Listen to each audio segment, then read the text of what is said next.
10 present and 2 absent.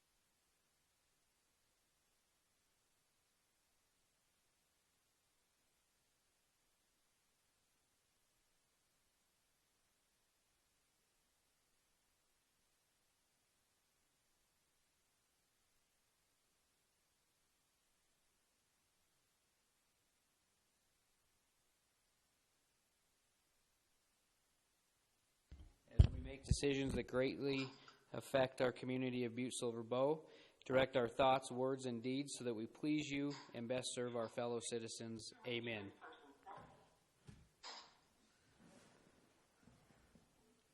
Okay, thank you, Commissioner Morgan. Things are a little bit switched up here tonight, so we'll go for the approval of the minutes of the April 15th meeting. Commissioner Morgan? Thank you, Mr. Chief Executive. At this time, I'll make a motion that we approve the meeting minutes of April 15th, 2020. Second. We have a motion made and seconded to approve the minutes of the April 15th regular minutes. Is there anything on the question? Will everyone please vote? Anyone wishing to change their vote? Clerk, please record the vote.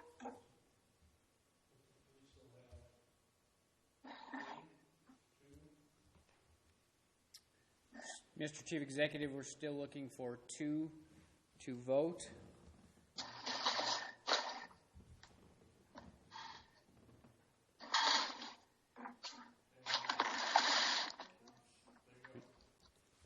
Looks like all votes are accounted for. Could everyone please mute their mic, please? Unless you're speaking. Okay, motion carries. 10 yea, 0 nay. Next, we'll go to items not addressed on the agenda. We do have one communication that we have to suspend the rules for. Commissioner Morgan? Thank you, Mr. Chief Executive. In accordance with the provisions of Section 6 of Rule 6 of the Rules of Business of the Council of Commissioners of the City and County of Butte-Silver Bow, State of Montana, the Council hereby finds that an emergency condition exists, which requires that the Council rules be suspended to allow communication 2020-192 to be added to the agenda of the regular meeting of the Council. The reason for the suspension is as follows. Communication 2020-192 is a communication from Director of Human Resources Leslie Clark requesting that the Council of Commissioners schedule a presentation by Lori Ferron of Payne West, Butte-Silver Bow's consultant for health insurance program, regarding the health insurance renewal process, in order to allow the Council to hear this information prior to the request for the approval of the health insurance contracts on May 20th, 2020. Ms. Clark has requested that the communication be added to the May 6th agenda. So at this time, Mr. Chief Executive, I make a motion to approve the suspension of the rules to consider placing communication 2020-192 on the agenda of May 6th, 2020. Second. We have a motion made and seconded to concur in the request to suspend the rules to place communication 2020-192 on tonight's agenda. Is there anything on the question? Will everyone please vote?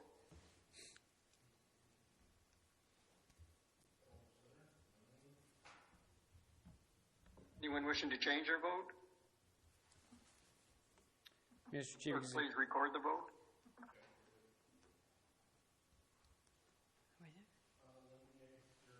11 yea and 0 nay. Motion carries. Next on the Chief Executive's report, I'll just bring you to a quick update on the COVID-19 in Butte-Silver Bow.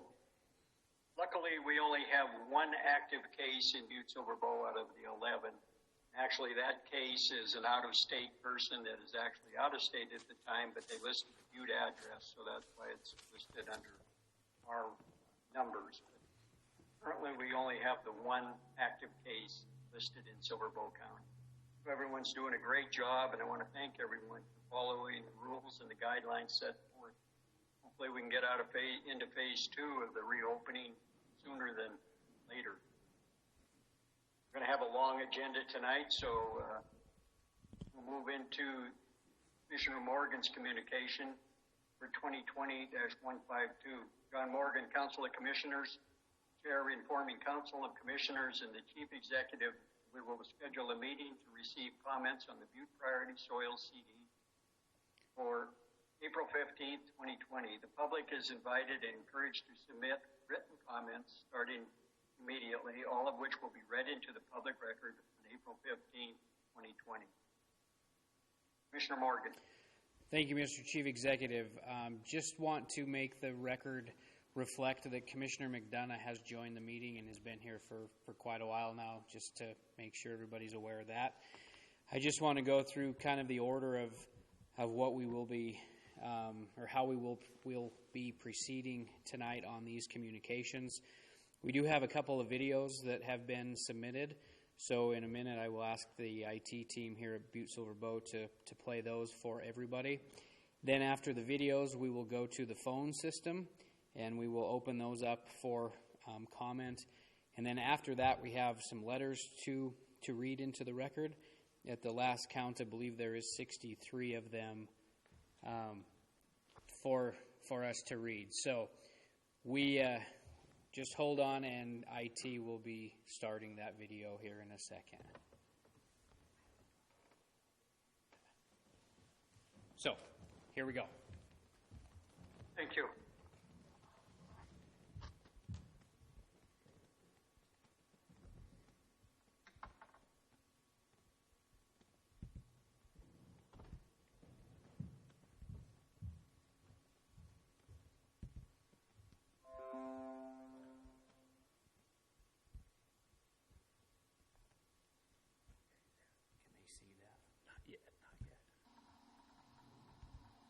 Everything in the consent decree is good. It's a great document. Hold on.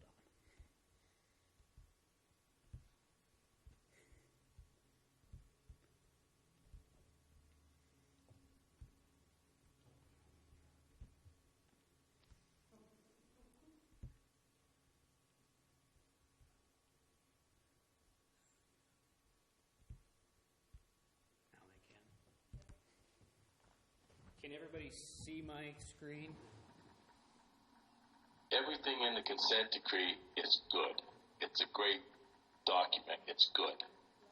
Why would we go this far, getting everything good, and ignore the first part of the CRIC, where Judge Newman had a ruling, and he's made a public comment that we, commissioners, and the state of Montana should have a little bit of reluctance in signing this consent decree when the state of Montana and the locals had a lawsuit and Judge Newman declared it a creek, and we're ignoring that part of this consent decree. It's in there, and there's still a discrepancy.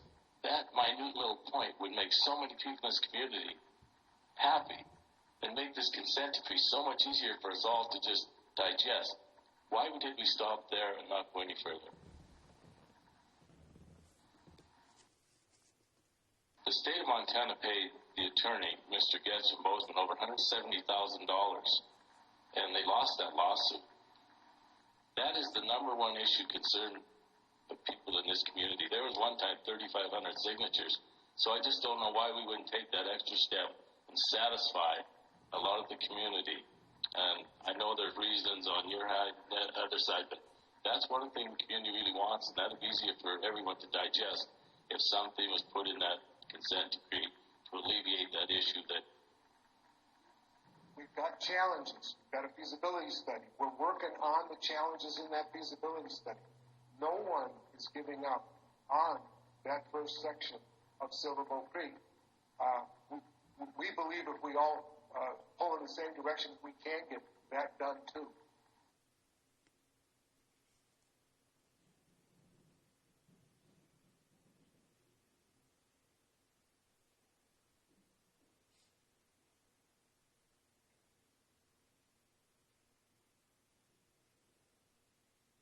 Hello, my name is Northy Trethway, and I'm with Restore a Creek Coalition.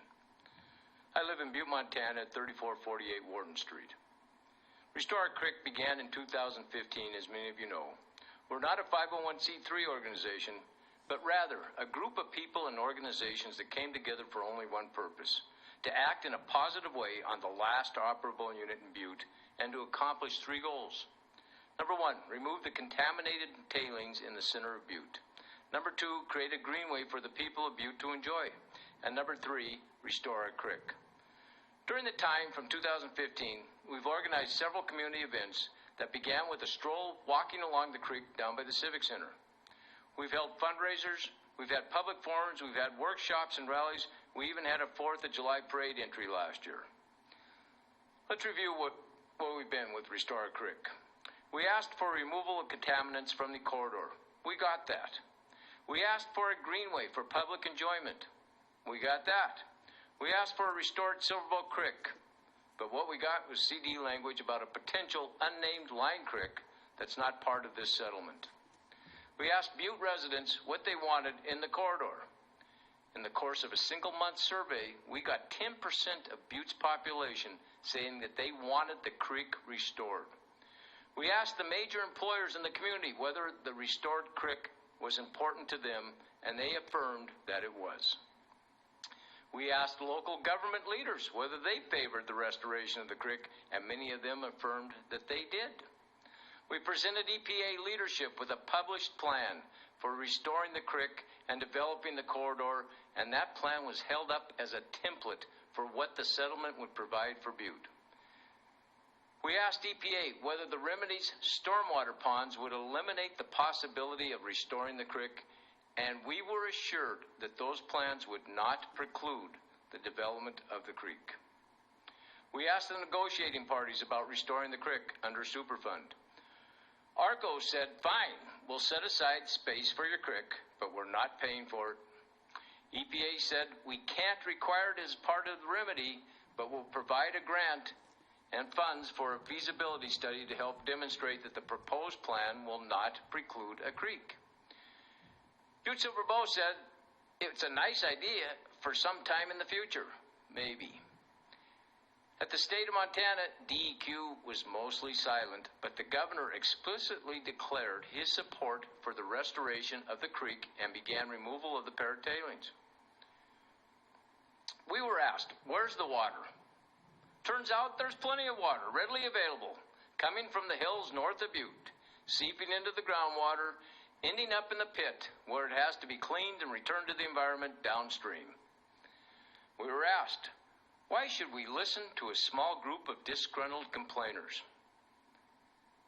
Well, our small group gathered almost 4,000 signatures of Butte residents who voiced their support for our goals. We were asked, how can you rebuild a creek through the middle of Butte? Well, the feasibility review we commissioned showed how it could be done. We were asked, won't this be prohibitively expensive at $20 to $30 million, maybe more? Well, the feasibility review estimates that it could come in well under $10 million if restoration work is combined with work required under remedy. We were asked, where are the funds to carry forward this project? The CD actually acknowledged this with a set-aside $1 million to get things started from the state. Restoration funds adequate to carry this through to completion currently exist through the NRDP. We've been told a lined creek isn't a restored creek. You're lying to the people about a real restoration, we've been told. Well, we respond that we take the long view, and that replacing the existing channel with the lined channel that carries clean water is a responsible path to restoration over the time scale of the remedy, which, by the way, is perpetuity. We've been told you're behaving as obstructionists to the forward momentum of the cleanup decision. Well, we reply that for 5 years we've been nothing but positive about finding the best path forward with a cleanup that meets the wishes and needs of Butte residents and businesses. We also reply that we aren't opposing the CD, we're looking for ways to overcome its shortcomings. We want you to sign the CD, but we also want you to create a pathway through an MOU to move the concept of a creek beyond the CD and into reality, and will thus comply with state law and the Constitution. The water's there, the community support is there, the funding is out there, the feasibility is there. All that's missing is the willingness to take the necessary actions outside of the CD to ensure that the CD is not a tomb for the community's hopes for a restored Silver Bow Creek, but rather a signpost for what else needs to be done to make it happen. That willingness and those decisions and actions are yours to make. Please listen intently to the remaining ROCC speakers. Their comments are thoughtful and point out problems with the imperfect CD that the commissioners and Butte-Silver Bow can correct with specific actions outside of the CD. Solutions that will help Butte's future. Please listen to them carefully. Thank you. My name is Ed Simonich. I live at 208 Blacktail Canyon Road, Butte, Montana. I graduated from Butte Central in 1961 and Montana School of Mines in 1965. I retired back to Butte in 2002 and since then have served on several foundation boards, and I'm currently a board member of the Greenway Service District representing Butte-Silver Bow. As you have heard, ROC has been a voice of the people of Butte in regard to the Silver Bow Creek corridor, to remove the tailings, restore Upper Silver Bow Creek, and create a greenway for public enjoyment. ROC has walked with the PRPs through many meetings and discussions, and I believe they listened and we listened as well. Now we have a CD that states that some of the tailings in the corridor will be removed, a good thing. A state-of-the-art water treatment system with amenities will be constructed in the corridor, a good thing. A section that states the creek is feasible via the WET study, a good thing. A reserved area for potential location of a creek, a good thing. Funds set aside in a trust for construction of a creek, a good thing. These are all very positive steps forward that have occurred by working together.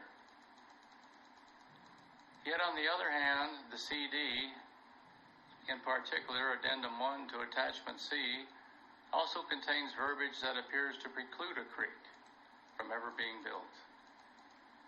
For example, agreement by all consent parties to construct a creek is expressly required. An understanding that any work on a creek has to be done after remedy is up and running. All parties shall have an opportunity to review and comment to ensure compatibility with remedy. And it states that someone other than the parties, in other words, a fifth party, a project proponent, has to make the creek happen. These together, in my opinion, are tantamount to veto power by the parties for a creek. As mentioned by others, the CD does not contain a realistic path forward for a creek now, although everyone says they are working on it. From the perspective gained by sitting on the Greenway Service District Board, it is imperative that design and initial construction of a creek be done in conjunction with remedy, not only to save money, but also to ensure compatibility with remedy. Design and construction should be done together and not separate. If not done in this manner, it's doubtful there will ever be a creek in the first mile, no matter the rhetoric to the contrary. ROC therefore would like to walk a bit further with the parties and recommend strongly on behalf of the people of Butte that Butte-Silver Bow take the lead and be the champion for the people, and with the other parties outline and agree on a path forward for initial construction of a creek together with remedy. This path could include, but not be limited to, an MOU that would provide for formation of a service-type district to obtain additional funds and manage and oversee final creek design, installation, and maintenance. and also be a means to quickly and forcefully request available NRD funds to finish this initial mile of Silverboat Creek. The taxpayer should not be responsible for any expenditure in this regard. And one final comment. As all the tailings in the corridor are not being removed, what happens if foliage does not grow as shown in all the pictures that have been provided to the public by the parties? Are there assurances that if things do not transpire as promised, there is a recourse to make it come to pass? You need to be satisfied with the answer. I know you did not ask to be put in this spot. However, the decision needs to be made on your watch, and you, the council, need to make sure this is done correctly. Take the time to get the knowledge to resolve any questions you may have. It is a forever decision for the community and one that will dictate its future. Thank you for your time. My name is Bill McGregor. I live at 423 North Excelsior. In 2014, I retired as a professor emeritus from 30 years of teaching at Montana Tech. In the late 80s, I worked with a group of local scientists and engineers that Don Peoples had gathered together. It ended up launching a group that you now know as CTEC. We monitored and still monitor technical information related to Superfund work in the Butte area. Since 2015, I've served both on CTEC's board and as CTEC's representative on the Restore Creek Coalition. As council members, you face a simple decision to say yes or no to the Butte Priority Soils Operable Unit Consent Decree. For many reasons, I think you should say yes. Approve the CD. That's the easy part, both for me to say and for you to do. But saying yes doesn't relieve you of future concerns arising from the CD once you've approved it. I'm here to talk about concerns specific to one part of the CD once you vote to approve the settlement. These concerns will require you to make leadership decisions and take unilateral actions outside of the CD vote itself. And your choice to take or ignore these decisions and actions today will have far-reaching implications for our community, both immediately and for years to come. Because the language in the CD commits you to its binding legal requirements, I want to walk you through some of the ways that the CD requires your independent decisions and actions if Butte residents are ever going to see their creek restored. I ask for your indulgence while I review issues you will need to address that arise out of Addendum 1 to Attachment C to Appendix D to the Consent Decree. It's a section buried deep in the document. It's the part of the CD that addresses end land use of the Upper Silverboat Creek corridor, especially the final section, Section 3 of this addendum, refers to a potential lined creek. My primary request to you that arises in this is very straightforward. It's fundamental. Because the addendum that I'm talking about expressly requires, quote, the approval and agreement of the consent decree parties to allow any lined creek, you, the council, need to secure that approval before approving the CD. This is a minimum requirement. Such an agreement would not obligate the parties to any other commitment to actually develop the subsequent enforceable agreement before you sign it. It merely confirms that all parties agree to allow the lined creek to be developed following the requirements that are described elsewhere in the CD. The CD specifically requires this approval, and the council should call for it now as a simple a gesture of good faith. If any party to the CD would refuse to allow the creek to be developed, you especially, need to know that before signing the settlement. The need for such a demonstration of good faith emerges when we look closely at other language in the addendum discussing the potential lined creek. There are 5 points here that I'm going to discuss. First, the opening sentence in the introduction to this whole addendum on end land use states, quote, "End land use, ELU, additions will be constructed in coordination with remedy implementation," unquote. This opening statement applies to all sections covered by the introduction, including the section about this creek. This indicates that future remedial design documents must take into account the needs of the lined creek in the set-aside areas named in the CD. It cannot be shuttled off into a vague, distant, unnamed future.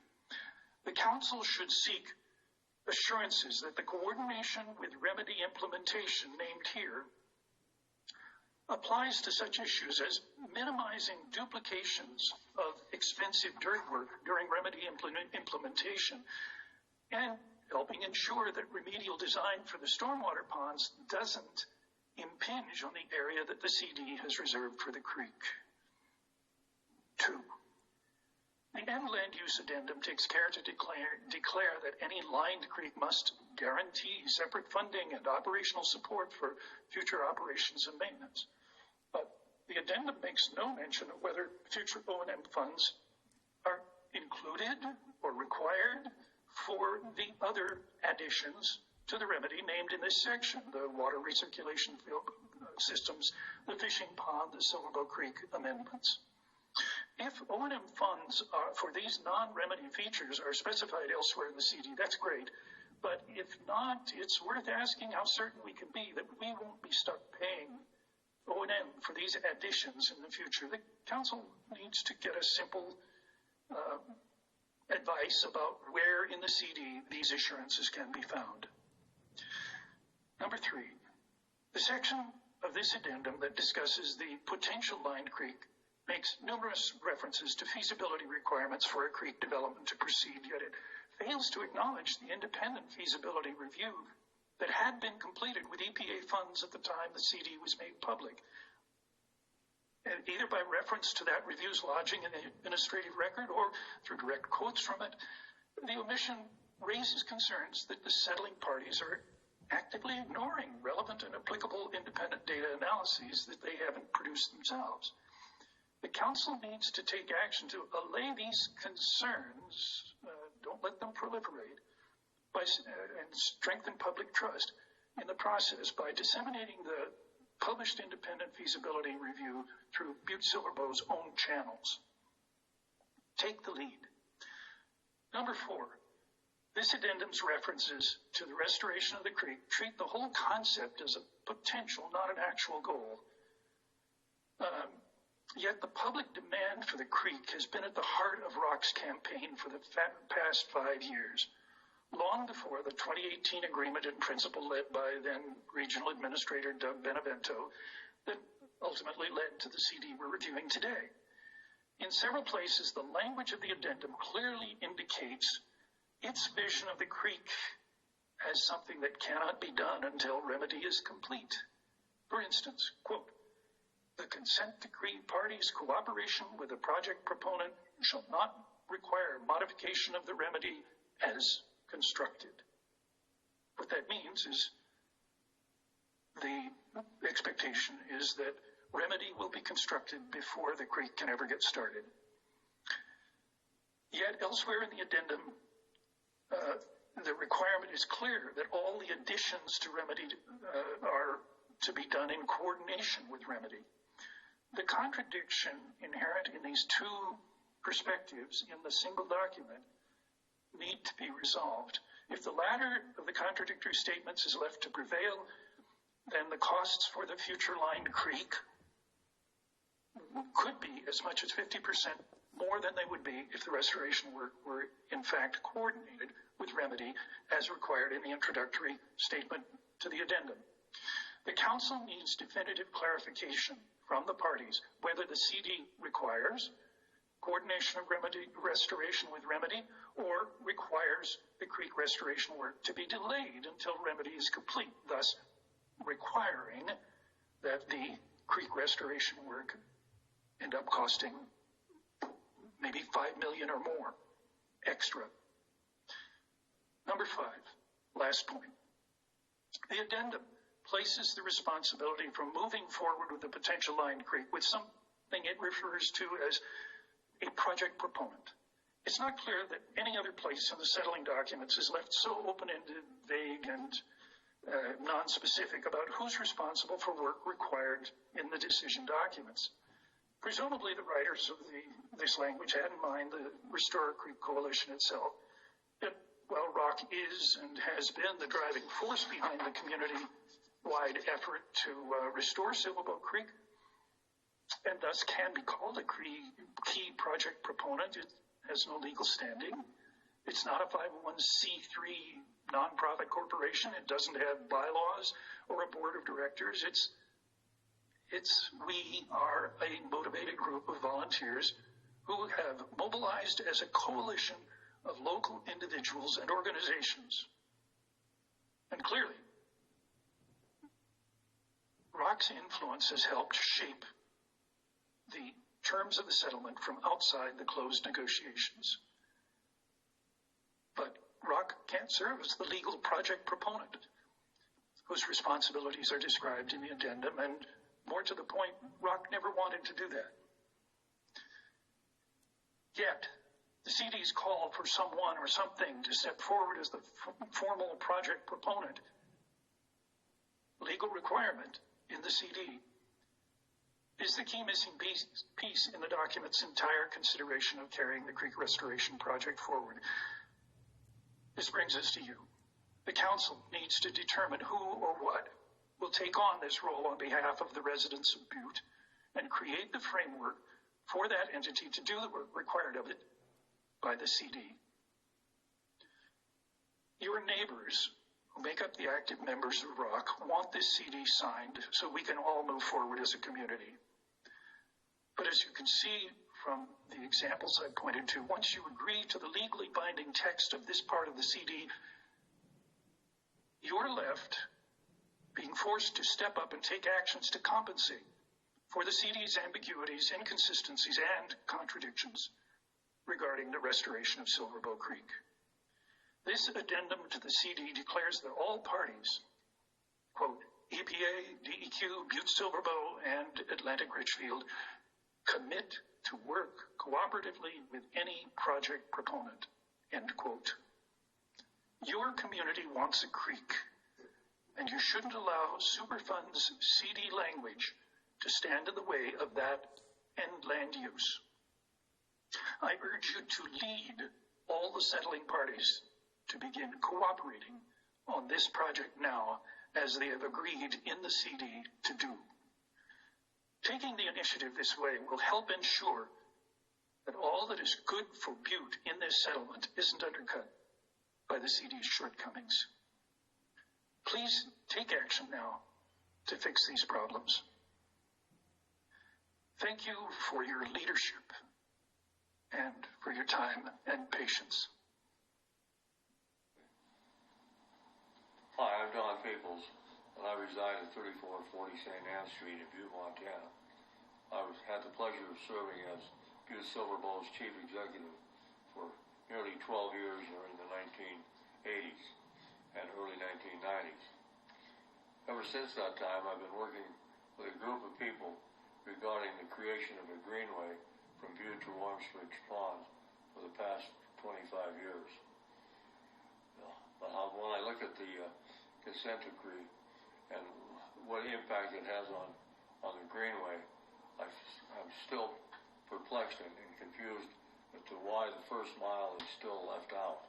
That first mile is from Texas Avenue to Blacktail Creek. And I'm speaking generally about the creek itself. Part of the reason that I'm speaking to you today is that I think we have an opportunity to make sure that something gets done regarding that first mile and the restoration of the creek in the plan. I'm not willing to give up, and I don't think you should be either. You know, Butte has been known as a can-do city, so let's not let a bunch of legalese get in the way of common sense solutions. Let me suggest that Butte-Silverbow put in place a plan from Texas Avenue to Blacktail Creek before they sign the consent decree, to make sure that the people of Butte understand that our local government is committed to getting this job done. Let me be clear that the restoration plan that I'm suggesting include a creek from Texas Avenue to Blacktail. But hope you will take this opportunity before the consent decree is signed to include that the concerns of the residents of Butte are aware and understand that attention will be given to the restoration of the creek. My name's Evan Barrett, and I live at 807 West Silver here in Butte. I'm a member of the Restore Our Creek Coalition. You know, they were well underway when I heard about them and their mission and joined their efforts. I thought, now, restoring Silverbow Creek, you know, that's something to put real effort into, something that will mean a lot to our children and grandchildren and future generations, something that can benefit the community right now in terms of improving our community aesthetics and improving our image, something that can help improve our economic opportunity, something that represents environmental justice, and something that can help make amends for a century plus of environmental devastation that accompanied the economic upside of mining and smelting. Restoring the creek seemed so important to me and had such an upside to Butte that making it happen became paramount, to me at least, someone who has spent 40 years trying to make things better for Butte. I suggest that you, as an elected leader of Butte, pull yourself back from the pressures of the immediate task in front of you and take a look at restoring Silverbow Creek through the same lens that I did.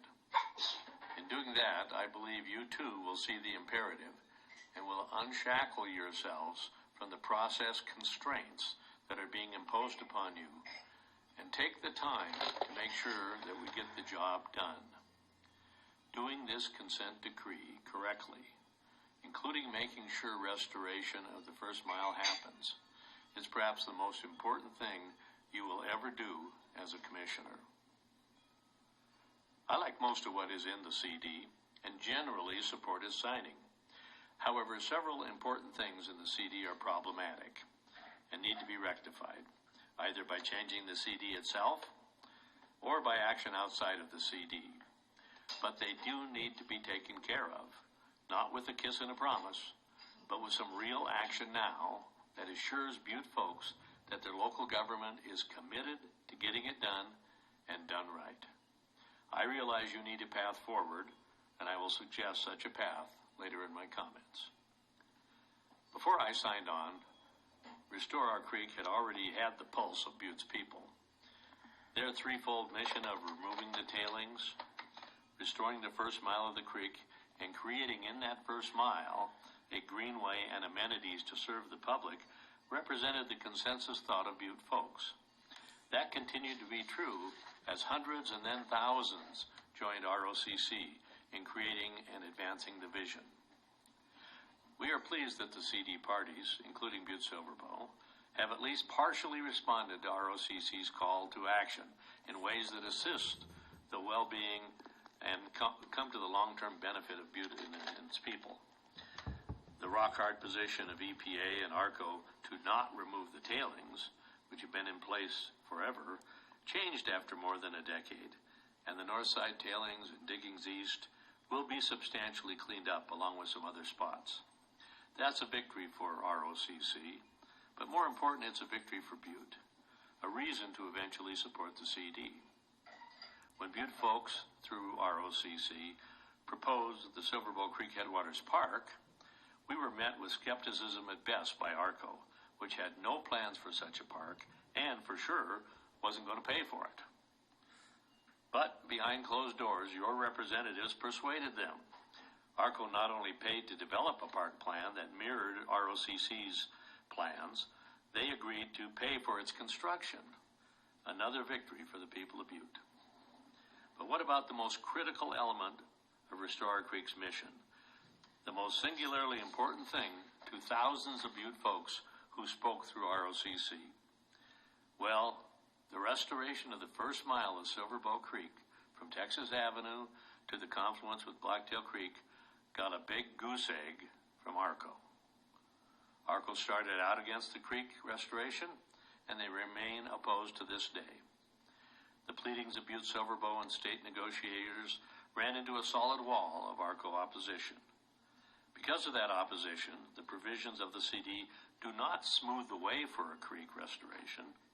In fact, the very limited references in the CD to restoring the creek are carefully crafted impediments, most likely by ARCO's attorneys, impediments to the creek restoration, even when they're sugar-coated with rhetoric.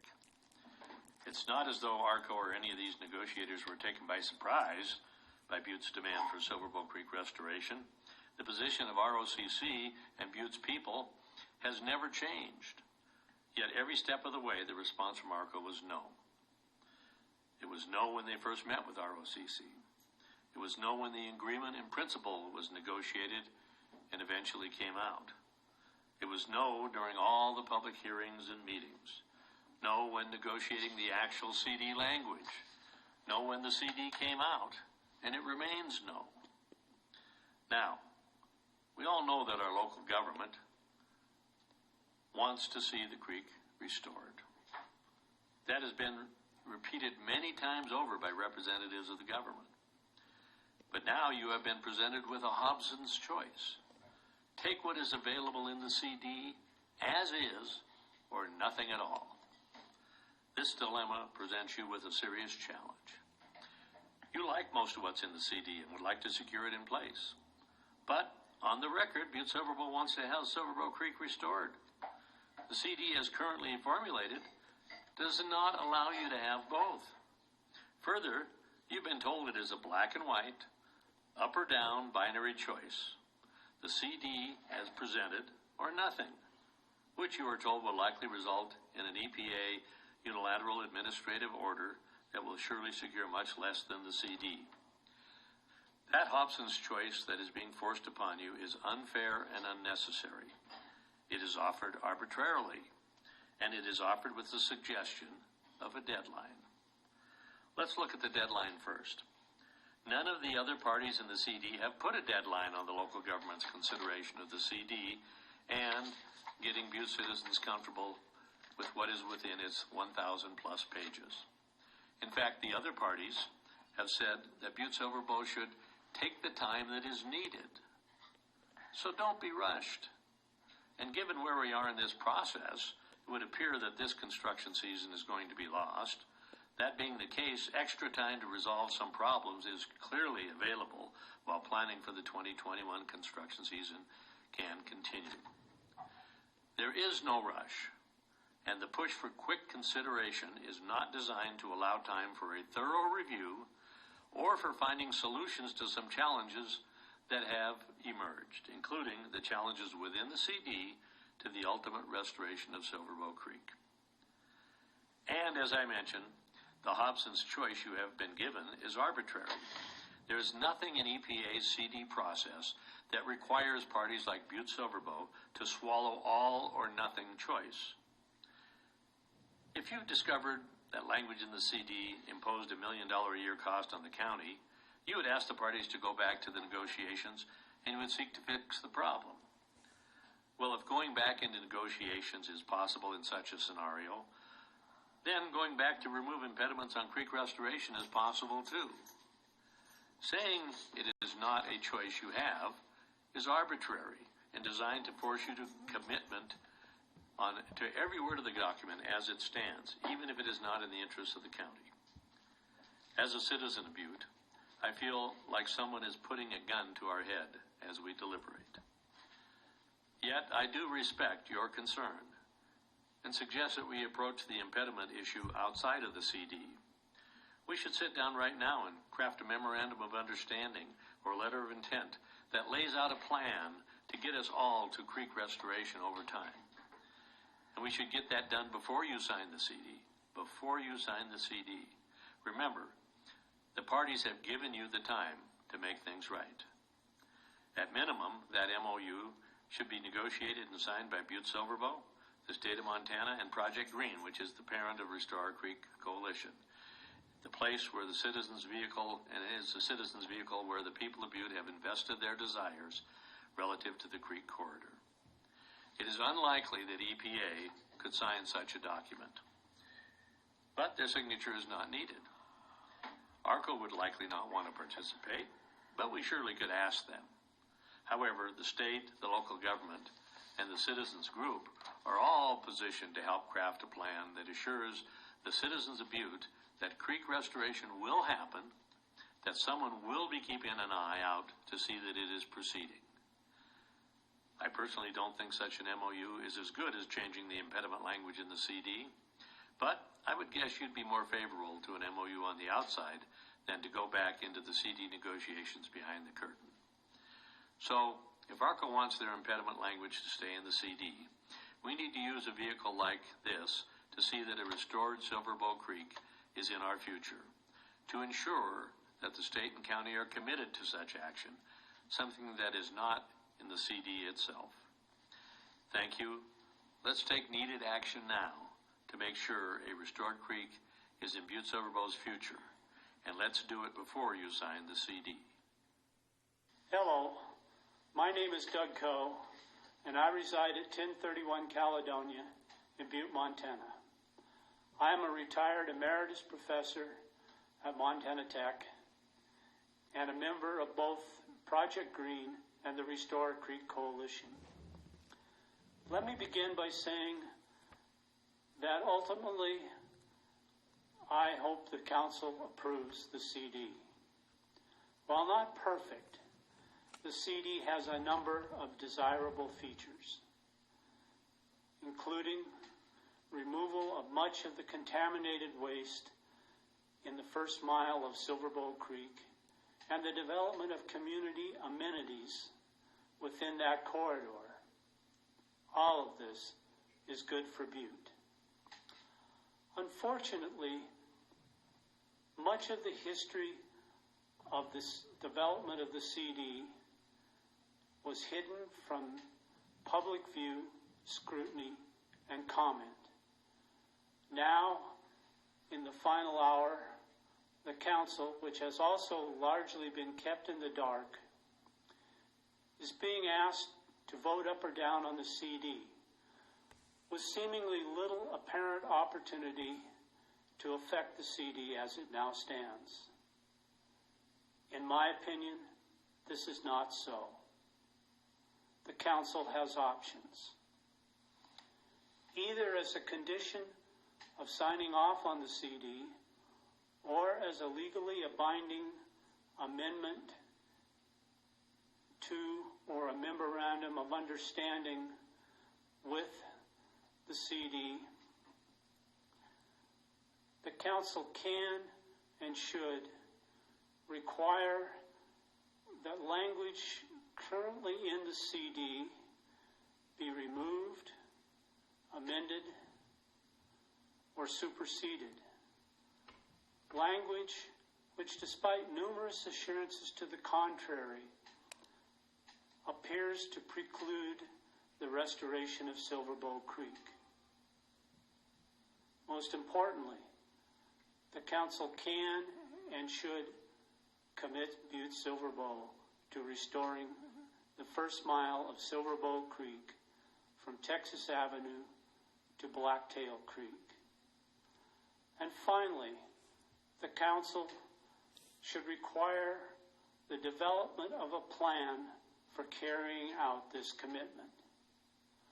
This plan should provide for the CD work to be coordinated with work on the future development of Silver Bow Creek, thus assuring the savings of millions of dollars.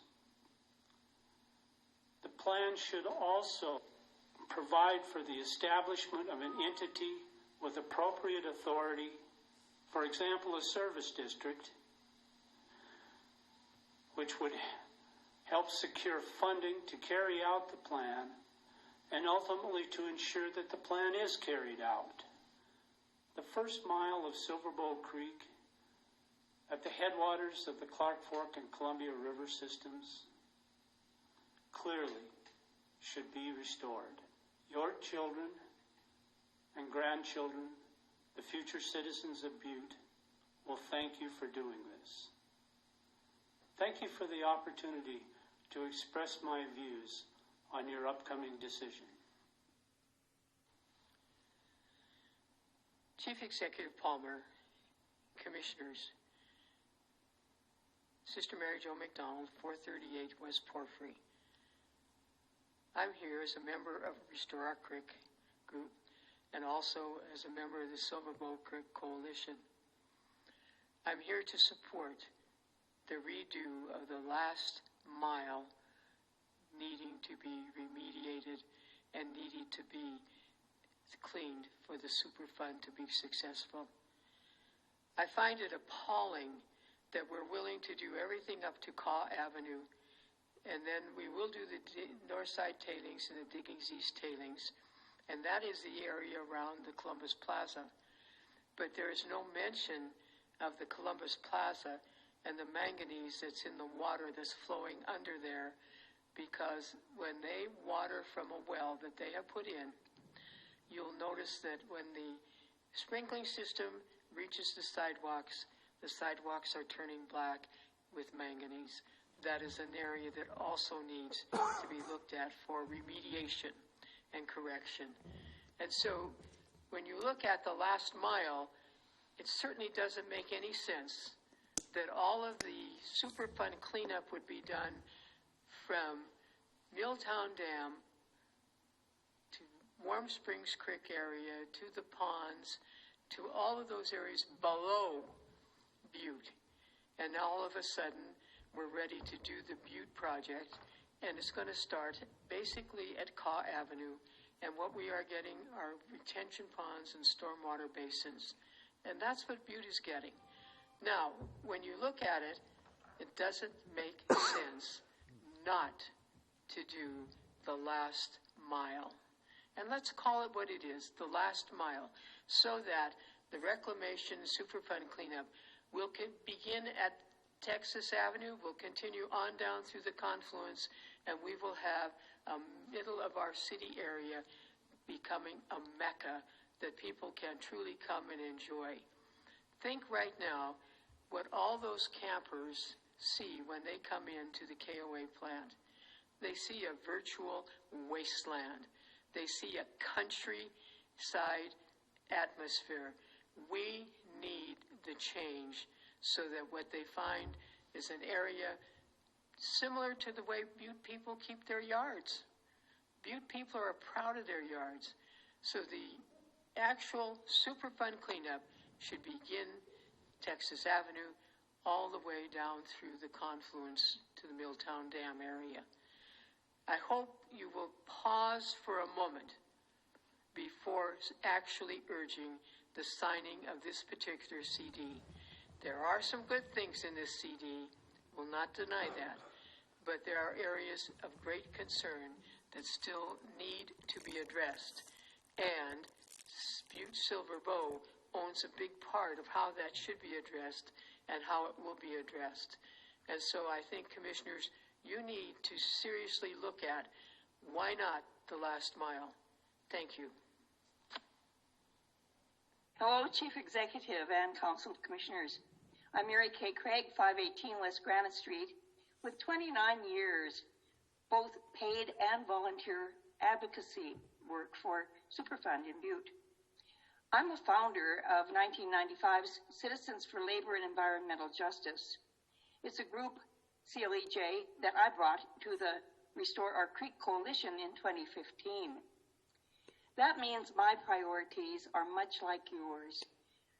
Good jobs out of Superfund, plus environmental justice for Butte people, which will bring economic and social justice with it when a clean and healthful environment is returned to us. I grew up 2 blocks from the smelly, toxic-laden water, sands, bugs, or birds, or any life at all. 40 or 50 years from now, though, clean water will rush down Dixie, Yankee Doodle, and all the streams that created Silver Bow Creek through town. Please be prepared for that day by insisting on a tangible promise now, an MOU outside of the CD that is the beginning of clean water running from Texas Avenue to Blacktail Creek. Future Butte people in perpetuity will thank you for the legacy of justice your foresight today will bring to them. Thank you.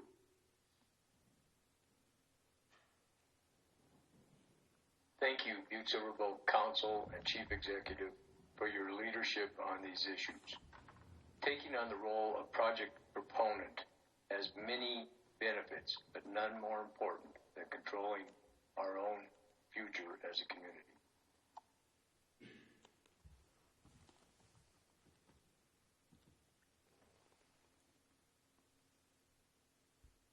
Mr. Chief Executive, that concludes that first video. We do have one more to play, so just give us... Okay, we'll go into the second video. Chief Executive Dave Palmer, Commissioners, Sister Mary Jo McDonald, 438 West Porphyry, Butte, Montana. In reviewing some of the documents and also reviewing the Anaconda document, their allocation agreement that they were asked to endorse and that eventually has been signed by their Chief Executive Officer with a consent decree. We are now asking you to deliberate and to make a judgment as to whether at this particular point in time you will give the okay to have that document signed, or if there might be a couple of more questions that need answers to before that happens. One of the questions is, where's the money? Our allocation agreement has never been made public. The first allocation agreement with 3 addendums, first one was signed December 21st, 2007. And 3 addendums added even up until 2012, with the hopes that a CD would be signed in 2013. Well, that has not transpired as yet, and we're still awaiting the information necessary to give, yes, please sign it immediately. Whereas I would like to say, let's push the pause button and let's stop for a moment. We need to know, as citizens of Butte, Montana, what are the trust funds that have been set aside and the monies that have been infused into those trust funds since 2007.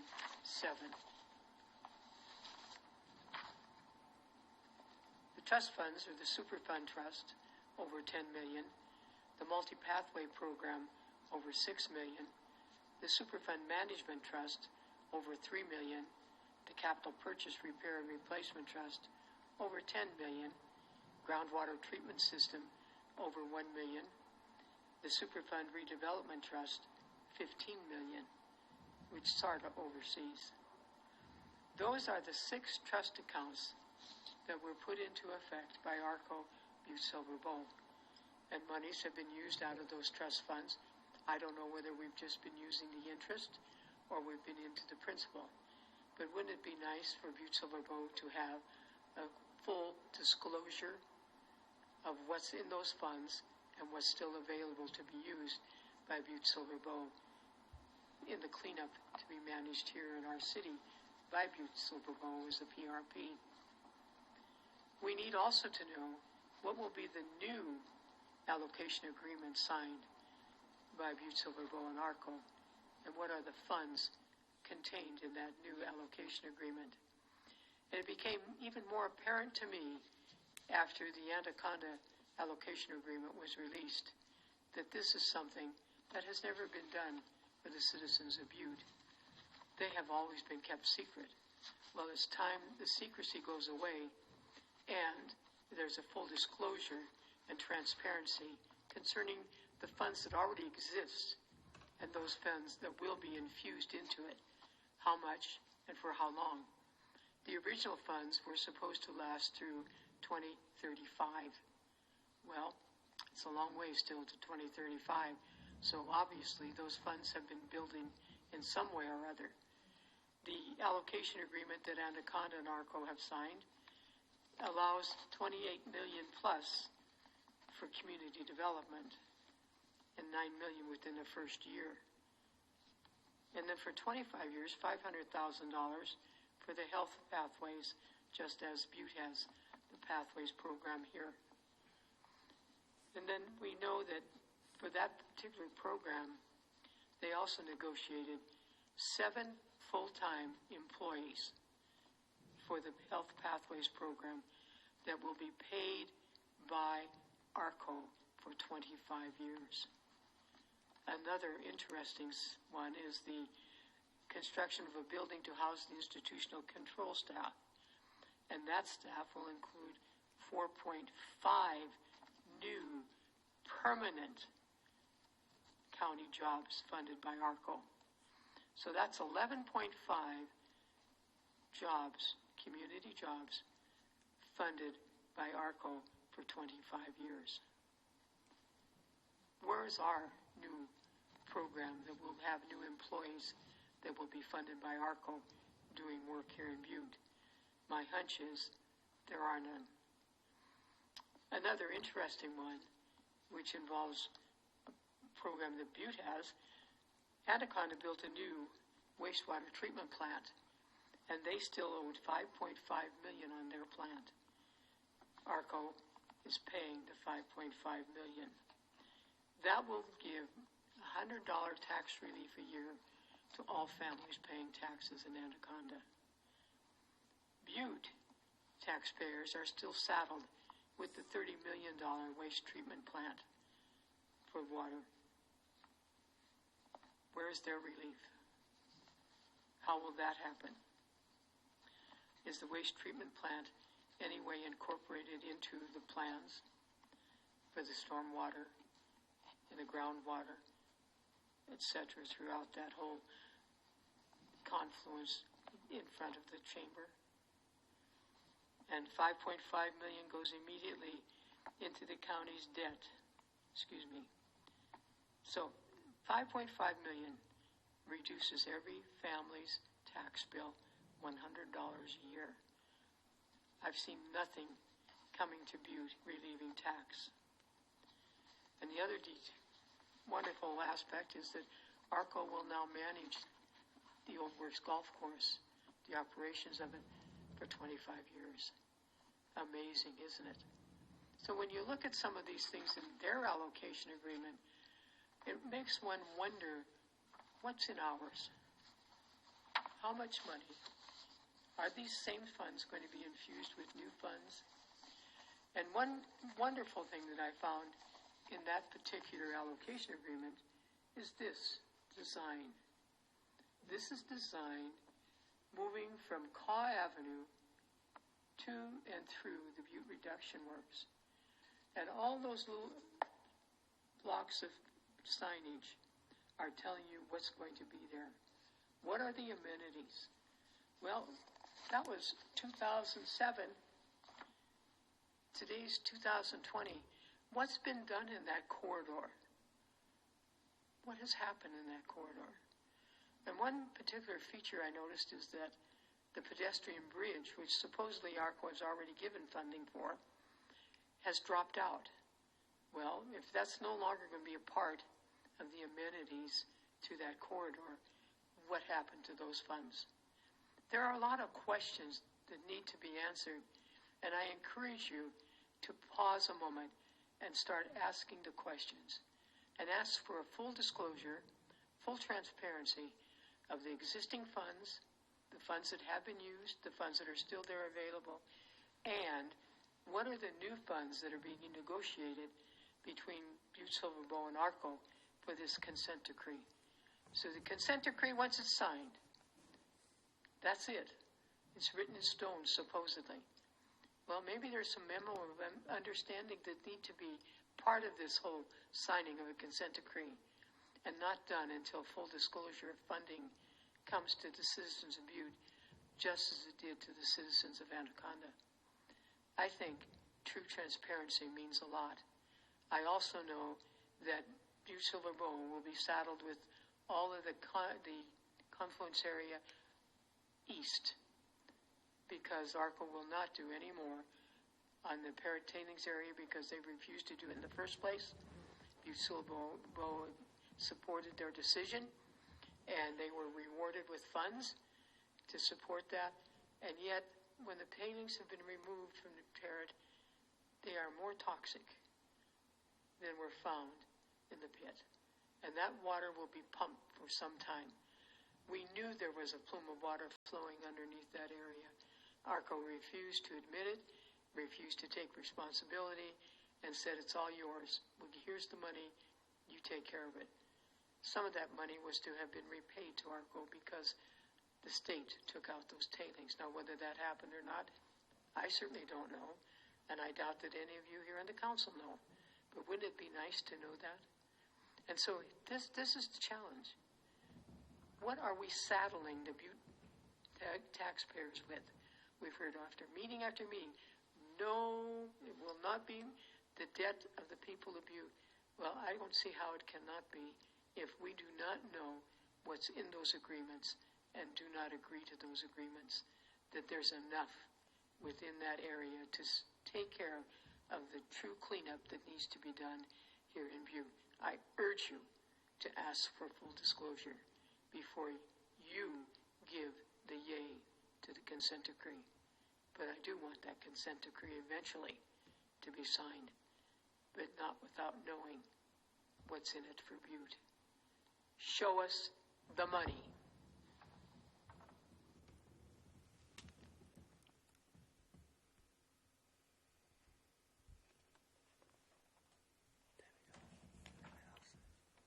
Thank you, Mr. Chief Executive. That concludes the videos that we've received for tonight's presentations. Okay, now are we going to the phone lines? Yes, Mr. Chief Executive, we will go to the phone lines.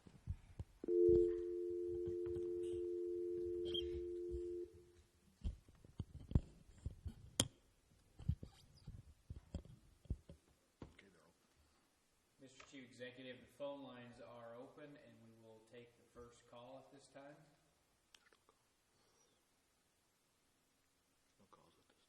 Mr. Chief Executive, it looks like there is no phone calls at this time. No phone calls. Well, let's go into the letters and then go from there. Okay, we'll just leave the phone lines open. And then I'm having trouble hearing you, John. we'll leave the phone lines open for right now and maybe go back to them when we are done reading the communications. There is a couple of things I want to mention. Please, I apologize for any words that I mispronounced tonight. I know there will be some. Please don't hold it against me as we move forward. We did include all the communications that we've received up until about 4:30 or 5 o'clock this afternoon, and so I will just start reading these, and then if I run out of fuel, I do have a clerk, Colleen, here that will take over for that for now. So the first communication that I have is from Joseph J. Adams. Dear Commissioners, you have a significant decision to make that will define your legacy as stewards of our community welfare. The consent decree before you represents an opportunity to close a long and contentious chapter in the history of Butte. Now is the time to approve this plan to maximize benefits to the local economy and health. When some people think of Butte, they think of pollution. For decades, people and businesses have chosen to pay premium to locate elsewhere where clean water and soils are not a concern. Hundreds of millions of dollars have been invested in improving this condition by cleaning up dust, dirt, and water. The completion of the Basin Creek Water Treatment Facility, environmental remediations, Stoughton Park, trails, revegetation, and several other projects, Butte is earning a reputation as a place that takes human and environmental health seriously. As a result, a few families like ours are making the choice to invest, employ, and move to this community. This cleanup project will address the biggest remaining obstacle to attracting new residents and businesses to this area. Our family is raising 2 children in the community, and it's scary. It's hard to hear stories about poisons that are still in the dirt, groundwater, and surface water. It's hard to understand why we aren't moving faster to clean up what we can. I am no expert on environmental health or consent decrees, but I know John Sesso well enough to trust him on these matters. John has devoted much of his life and energy to protecting Butte kids, families, and we trust him when he says this agreement is good. The time for this project is now. From the perspective of human health, my kids are playing with friends in the fields and streams of Butte today. It is your responsibility and mine to make sure that we can keep them healthy and safe. From the perspective of economic development, this is a difficult time for Butte. The good and bad economic news remains in balance, and we all need to double down on attracting jobs and spending or risk backsliding into another local recession. From the perspective of financial feasibility, the proposed cleanup is ultimately funded by petroleum and mining markets as of today. The price of oil is negative. I hope the Commission's delay in approving this decree has not closed the window on such a big and important investment in our collective health opportunity. We anticipate a bright and healthy future. Again, Joseph J. Adams. I'm assuming all the commissioners can hear me okay? Okay. The next one is from David Schultz. Hello, the consent decree references a potential lined creek when it discusses Silver Bow Creek from Texas Avenue to Montana Street. The creek is referenced in those terms because the removal actions possible at the Parrot Tailings, the East Side Diggings, and other locations between Texas and Montana will not result in a cleanup of groundwater, and lining will prevent the creek water from exacerbating the groundwater contamination. Reclamation professionals expected this to be the case. They expected this because a removal that would result in clean groundwater cannot be performed unless it's possible or practical. The fact that we have known for many years but is not effectively communicated to the public, either by the Butte-Silver Bow Superfund manager or the chief executive, because it was a message that the community advocates did not want to hear, and so it would have been politically disadvantageous. It was also not effectively communicated by the state NRD program or the Butte NRD board when they recommended that the Parrot Tailings removal. The result is $30 million of public funds meant for restoration activities are instead being spent on remedial actions to remove the Parrot Tailings and to rebuild the city shop complex, and the living, healthy creek will not be the outcome. Instead, the best, we will have a seasonal horizontal fountain fed either by treated pit water or the Silver Lake water. It will be seasonal because the warm groundwater that keeps natural creek beds from freezing will be absent. This outcome will disappoint the people of Butte.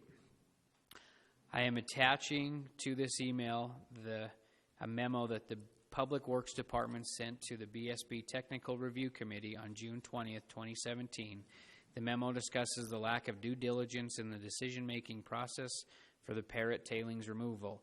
Such a large expenditure of public dollars obligates that city public officials make certain the goal of expenditures will be realized. The Technical Review Committee discussed this during our meeting on that June 20th, and the meeting's conclusion, the Superfund manager and the chief executive assured us that they would create questions for the council to ask the NRD program.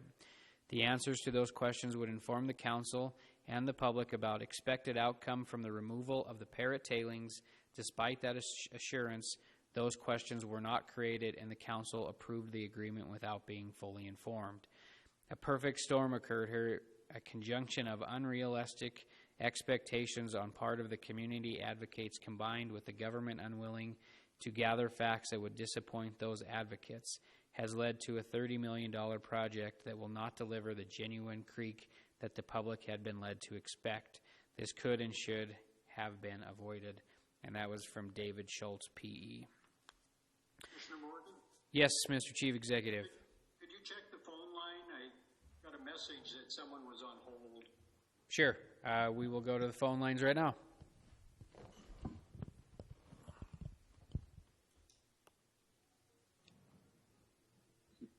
Go ahead.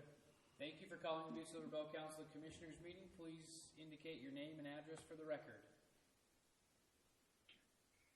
Hello? Thank you. Oh. My name is Brad Newman. I reside at 514 North Henry in Butte. Hello, Mr. Newman. Go ahead. Mr. Chief Executive, members of the council, thank you for one more opportunity to address the council. I look forward to seeing how much information you had gathered over the past 3 weeks. I want to empathize with you in your task as you gather information. It's awful hard when we don't have live public participation. As an example, I've been on hold here listening to your entire meeting for more than an hour. My phone call was cut off once, and then there was an announcement that there was nobody in the phone queue waiting to talk, and of course, I was in the phone queue listening to your recorded messages. I certainly hope that no other citizens have been discouraged from participating in the process because of inevitable, technical difficulties. At any rate, I do want to applaud the council for exercising its due diligence in continuing to ask the right questions and in continuing to review the consent decree. The importance of your work is underscored by the flood of information, the letters, the emails, the calls that the council is receiving on a daily basis. And the reason I'm taking advantage of one more opportunity to talk with all of you tonight is that I've talked to a couple of individual commissioners over the past 3 weeks, and I wanted to make sure that the information I shared with them or the questions they had of me were shared with the entire council as opposed to just those folks that had reached out to talk with me.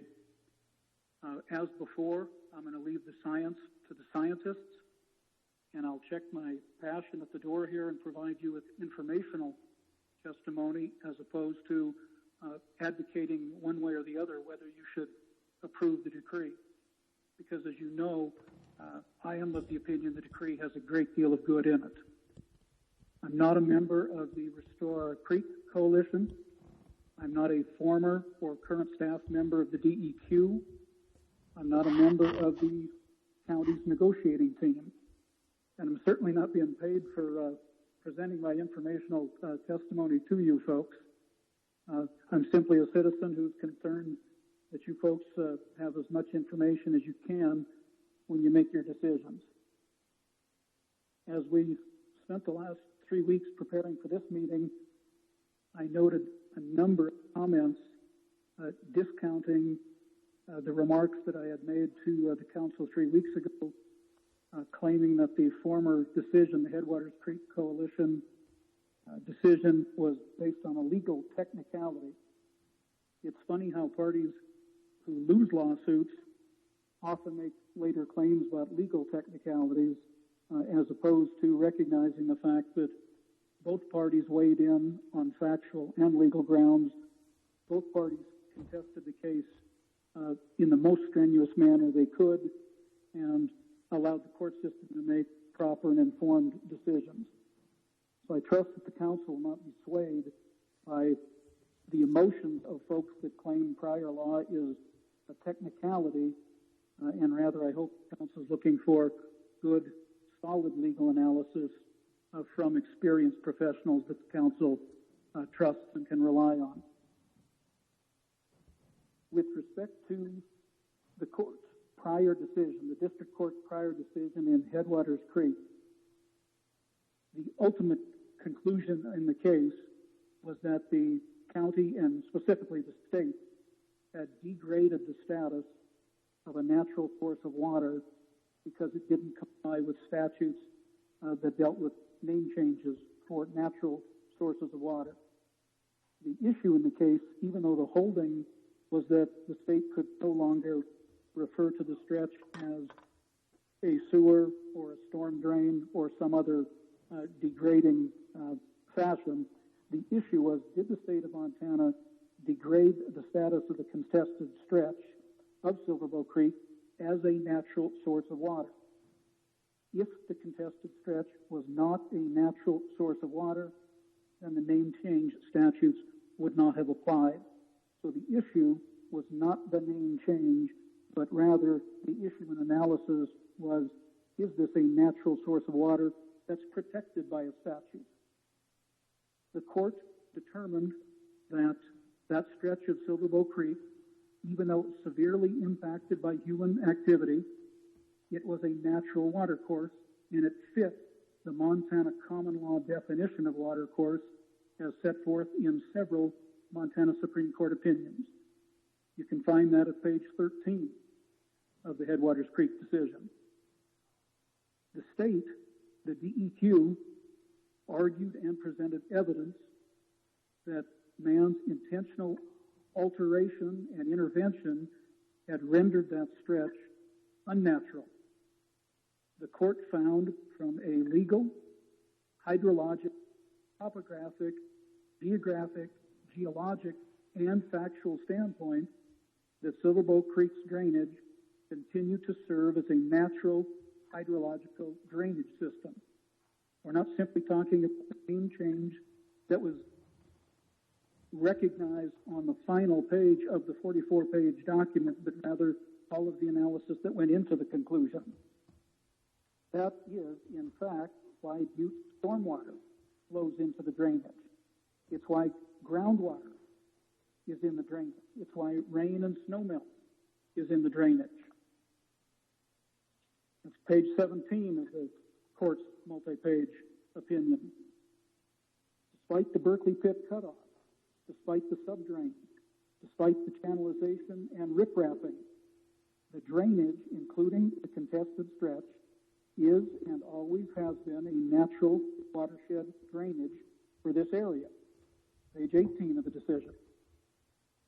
Based on the evidence presented, and that includes the evidence presented by the Montana State scientific experts, the DEQ, and the applicable law, the court concluded that Silver Bow Creek, including the contested stretch, is a water course within the statutory meaning of that term, or in the alternative, a natural source of water supply, as that term is defined by statute.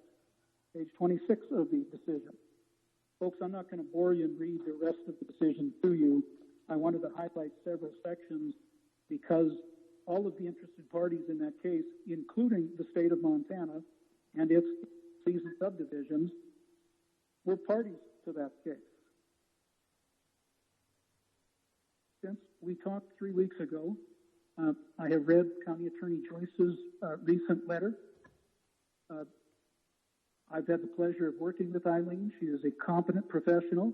I agree with much of the things she said in her opinion. The Headwaters Creek Coalition case did ultimately involve the question of the name of contested stretch. But as I've just told you, with just a few citations to the record, the issue ran much deeper. The name change statute only applied if the stretch was a natural water course, a natural source of water. Just yesterday, I had the opportunity to read a letter from an independent law firm contacted by your county attorney.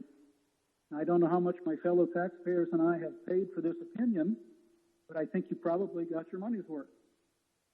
Much of the opinion in the France and Driscoll's firm letter expresses sound legal analysis as well. The approval of the consent decree in and of itself will not subject Butte-Silver Bow to an unreasonable risk of future litigation. I don't quarrel with that conclusion. However, again, the conclusion is too narrow in focus. In my opinion, it ignores the analysis that went into the findings that the contested stretch is a natural water course or a natural source of water. Members of the council, legal minds can differ. They did in the Headwaters Creek Coalition case, and it's clear they still do now. I'm afraid that the opinions you've received to date through your county attorney and through the independent firm that was just recently retained, and we obviously need more time to consider that opinion, focus on the trees and miss the entirety of the forest. I remain concerned that there's certain language in the consent decree, and I think Mr. Coe and maybe some other folks have already gone through the language with you. I'm not going to recite the language one more time, but I believe there's language in the consent decree that appears to degrade the status of Silver Bow Creek as it runs between Texas Avenue and its confluence with Blacktail Creek. Now, that language does not preclude adoption of the consent decree and everything that is good in the consent decree. But it is certainly possible and reasonable to believe that that language will be used as evidence against the state or its political subdivisions if there is future litigation. Again, the state was not a stranger to the case they're now trying to distinguish, the Headwaters Creek case. They were an active party to that case. So again, I believe that that language in the consent decree is problematic as far as creating a risk if there is future litigation. So let's get back to where the council goes from here as you gather your information and ultimately make your choice. There's no time frame imposed by the consent decree for your vote. So if this most recent opinion, either by County Attorney Joyce or by this independent law firm, have not afforded you sufficient time to consider these newly raised issues, then by all means take more time. Get it right. You are elected representatives, and we do trust that you're going to exercise your due diligence. It looks like you have a number of options. When we talked 3 weeks ago, it looked like you had the option of approving the consent decree as it is and authorizing the chief executive to sign it, rejecting the consent decree as it is, or sending the decree back to the negotiating table for alteration or modification, because of course you can't alter or modify the decree.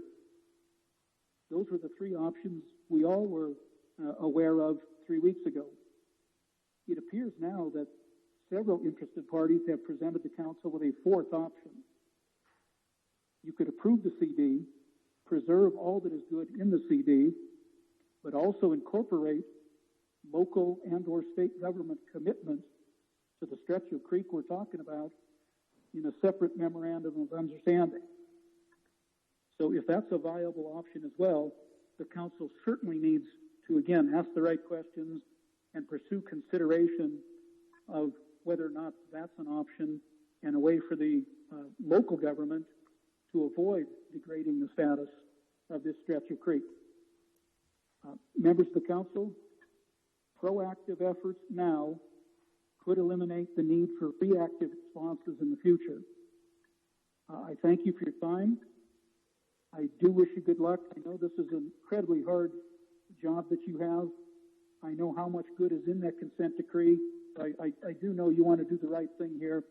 But again, if you've got questions, keep asking them, gather more information, make sure you're comfortable when you do push the red or green buttons. Thank you. Thank you. Mr. Chief Executive, we'll just keep the phone lines going and see if there's another one. So we do have one. We have one more. Thank you for calling the Butte-Silver Bow Council meeting. Please state your name and address for the record. Yes, my name is Patricia Gallery. I'm with Atlantic Richfield. Can you all hear me? Yes, we can. Excellent. Thank you so much. Chief Executive Palmer and Commissioners, good evening to you all. Let me restate, my name is Patricia Gallery, and I'm Vice President of Atlantic Richfield Company. I do appreciate the efforts that Butte-Silver Bow Council of Commissioners have done to facilitate public comments and community dialogue during the COVID pandemic, and hope you, your families, and loved ones are well. My comments tonight will be followed with a submittal of a written letter from Atlantic Richfield to the Commissioners, which will be read into the record later this evening. So tonight, as you continue your deliberations on the merits of the consent decree, it is Atlantic Richfield's belief that Butte is poised to be the rightful beneficiary of a first-class remedy that's protective, sustainable, and incorporates the community's vision for future end-use plans, which we are confident will transform the very heart of Butte. I think it is important for the commissioners and all the other community members listening in tonight to know that certain of the remedy obligations in the proposed consent decree are supported by other commitments between Atlantic Richfield and the City and County of Butte-Silver Bow. Many of these commitments are documented in the 2006 Allocation and Sale Agreement between Atlantic Richfield and the county and its 3 subsequent amendments. The 5 trust accounts set up under that allocation agreement are well funded and have a current value of over $42 million. In a moment, I'll highlight the 4 additional commitments to Butte-Silver Bow that Atlantic Richfield makes as part of the proposed consent decree. But first, it's important to note that if the Butte-Silver Bow Council votes to approve the consent decree in the coming weeks, the next step will be for Atlantic Richfield and Butte-Silver Bow representatives to sit down and memorialize the details and funding of these commitments in a revised allocation agreement. That's work yet to be done. So these 4 commitments that I will describe are presented in no specific priority. They are all equally integral to the guiding principles that the Butte-Silver Bow negotiating team has laid out, namely, protect human health and the environment. That means Butte community and its streams. Provide for beneficial end land use. And thirdly, always protect the taxpayer. So, the additional commitments. Number 1, Atlantic Richfield will fund Butte-Silver Bow to operate and maintain stormwater and soil remedies after they are constructed. To be clear, the proposed consent decree requires Atlantic Richfield Company to pay 100% of the construction, operation, and maintenance of the expanded remedy. So taxpayers of Butte-Silver Bow will bear no burden of this obligation. As a demonstration of our commitment, in December of 2019, Atlantic Richfield deposited an initial $4 million into the BSB Programs Trust for this expanded stormwater and soil remedy operation and maintenance work. Second, Atlantic Richfield will fund infrastructure work to separate Butte-Silver Bow's sanitary and storm sewers. Investigating, repairing, and improving sanitary and storm sewer lines is a necessary step to further protect Silver Bow Creek. A portion of this work has already commenced under current allocation agreement funding.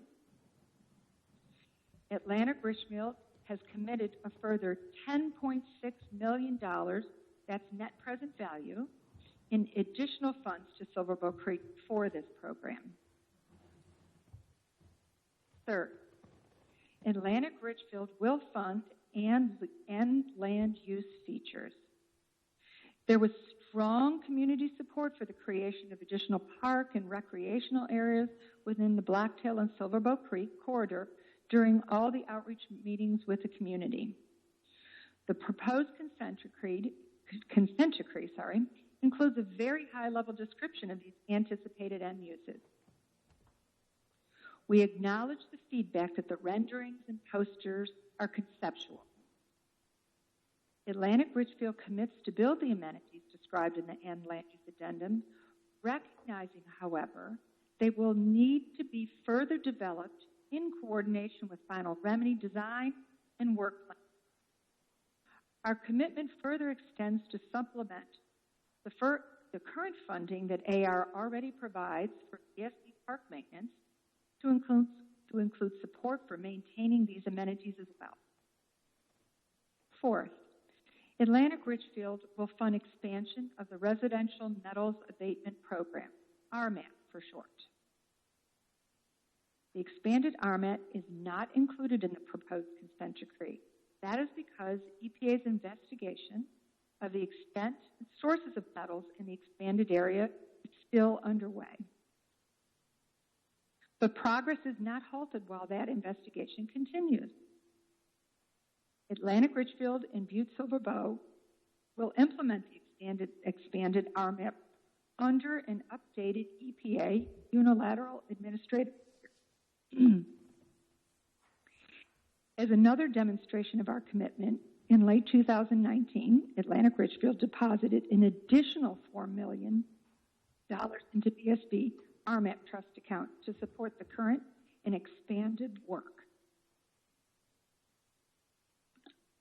So in closing, the proposed consent decree and forthcoming revision to the allocation agreement offer tremendous environmental protections and tangible benefits to the Butte-Silver Bow community. Together, they provide a holistic and protective remedy for the historic mining contamination in Butte.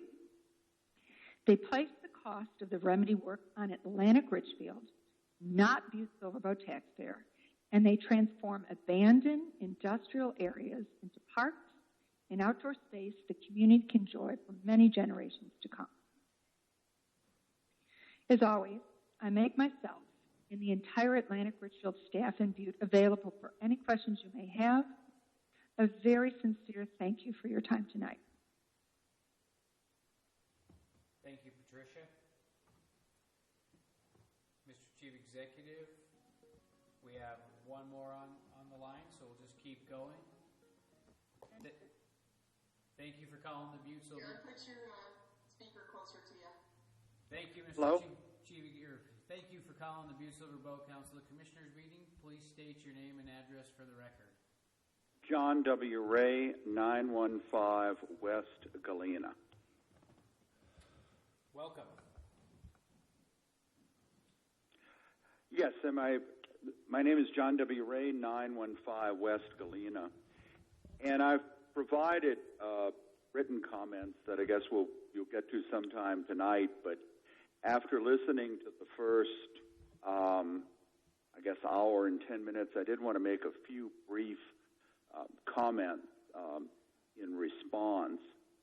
One, I think that the film from Restore Our Creek, Sister Mary Jo's film, the phone calls that you received and will be receiving, and then all of the written comments that you've received definitely indicate that with tonight's meeting, the meeting 2 weeks ago, and with all the public meetings that have been held prior to that, even with the current pandemic and the restraints that has placed on face-to-face meetings, that there has been ample opportunity for public input into this process. I think that it has been very well vetted, and the sheer volume of public comments I think surpasses that which was received a number of years back on the consent decree regarding the Berkeley pit.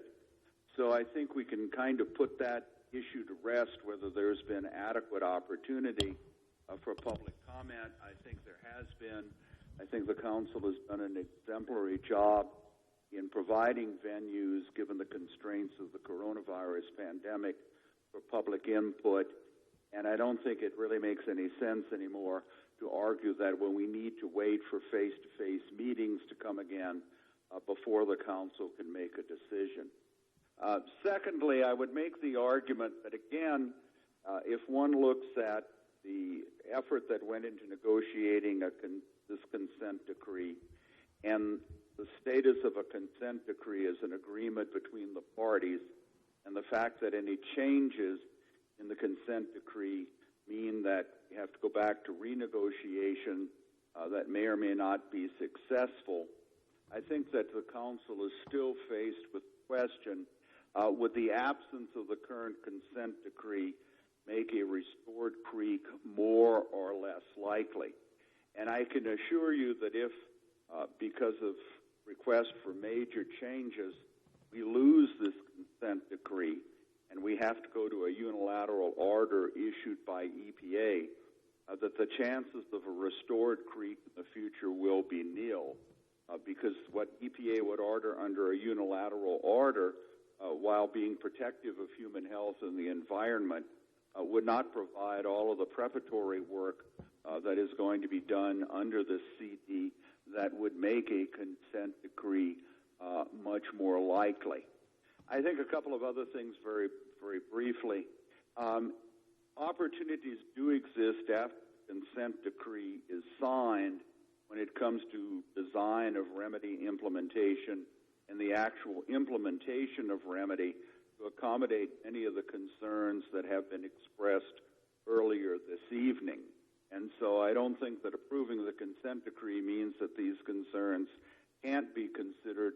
They can be considered when we come to remedy implementation.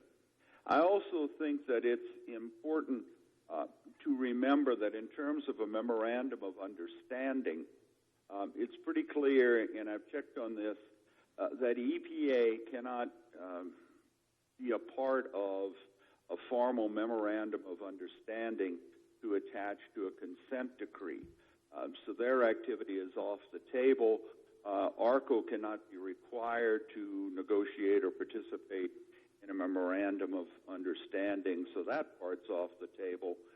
It may be possible for Butte-Silver and the state of Montana to negotiate a memorandum of understanding that could solidify some of these things like the $1 million funding and some of the things that have been agreed to verbally. Those could be memorialized, but you can't attach a memorandum of understanding to a consent decree. And so, although it is not a Hobbesian choice or a false choice, but the Council, I think, is still faced with this question that if the consent decree is not approved, and if the Council demands renegotiation of the consent decree, one of two things could happen. One, we would have to go back to another couple of years of negotiation with no assurances that what people have been praising this evening would reappear in a renegotiated consent decree. Or what I think would be more likely to happen, given EPA pushing to delist the Superfund sites in Butte, and you can't delist without a consent decree, that EPA would give up on the consent decree and go to a unilateral order, which means that many of the things that are in the consent decree that are very beneficial, such as the expansion of the residential metals abatement program that was just discussed by Ms. Gowrie, would be lost to the community. The amenities would be lost to the community, and many of the provisions that people have praised tonight in the consent decree would be lost. So the point I would make is that people have generally praised the consent decree. There may be some things that would need to be worked out, but once the consent decree is signed, in the implementation phase, these could be worked out. And the central question, I think, is still before the Council. Would the consent decree and its approval make a restored creek, if that's a major issue, more or less likely? And I think it's clear, if the preparatory work consent decree and what a unilateral order would contain in terms of bare bones, that if you compare those two, the consent decree makes a restored creek more feasible. But over and above the restored creek, there's so many features in this consent decree, and the Butte-Silver did participate in negotiating it in the process, that we shouldn't risk losing, and that we need to settle Superfund. As this has been going on for years, I don't see what delay would gain. So the final thing that I would say is that I would urge the Council this evening, once you've heard public comment, to set a date in which there will be a vote by the Council of Commissioners whether to approve or reject the consent decree. Again, I want to thank you for your diligence in this matter and for giving me this opportunity to comment. Later this evening, there's some more extensive written comments that I have submitted. But again, thank you very much. Take care and stay well. Bye-bye. Thank you, John.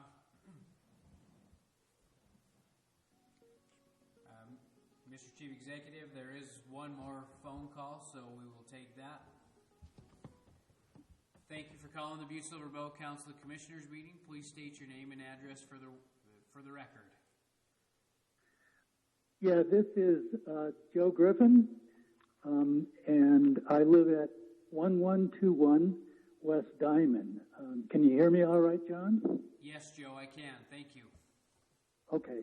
I originally wrote a comment to be read into the record tonight, second one, and it was to address former Judge Newman's statements at the last commissioners' meeting, but I'm going to diverge from that, and lucky for the council, this is quite a bit shorter, this divergence, but I recently had forwarded to me a legal analysis that was requested by Butte-Silver Bow's county attorney office, and I want to quote from that analysis. And it said, regardless of Silver Bow Creek headwaters versus state of Montana, the DEQ has the sole statutory enforcement powers of Montana's environmental laws, including the Montana Water Quality Act. The Montana Supreme Court has recently affirmed the DEQ's broad authority in this realm, and the court's great deference to DEQ decisions when they wrote, and I quote from Montana Supreme Court, the legislature has authorized DEQ to administer the Montana Water Quality Act, and the judiciary may not substitute its judgment for that of an agency carrying out a statutory duty assigned to it. And to ensure that agency decision-making is scientifically driven and well-reasoned, this court affords great deference to agency decisions implicating substantial agency expertise. And that's the end of the quote. I'm not using that legal analysis to extend the discussion here of former Judge Newman's opinion of his ruling, but to illustrate the point that the law follows science and not the other way around. I emphasize now that the Montana Supreme Court affords great deference to DEQ's scientific expertise, and now focus my comment back to the matter at hand, the consent decree, which is deeply steeped in years of scientific evaluation. As with the Montana Supreme Court, this council should defer to 37 years of science and technology that underlie this consent decree. You should understand that science and that technology is really just good old Montana know-how. When I think back to the faces at the table in countless technical meetings and technical discussions and the negotiations, as I was a former member of DEQ's negotiating team, I see the faces of many Montana Tech graduates. I see University of Montana, MSU, and Carroll College graduates. Most of those who get into Clark Fork watershed cleanup stick around because they know we are leading the world in environmental cleanup, and this is a once-in-a-lifetime career opportunity. We have had the best and brightest behind this final plan to clean up Butte and Silver Bow Creek, and I urge you now to approve this CD immediately. And thank you very much for your time. Thank you, Joe.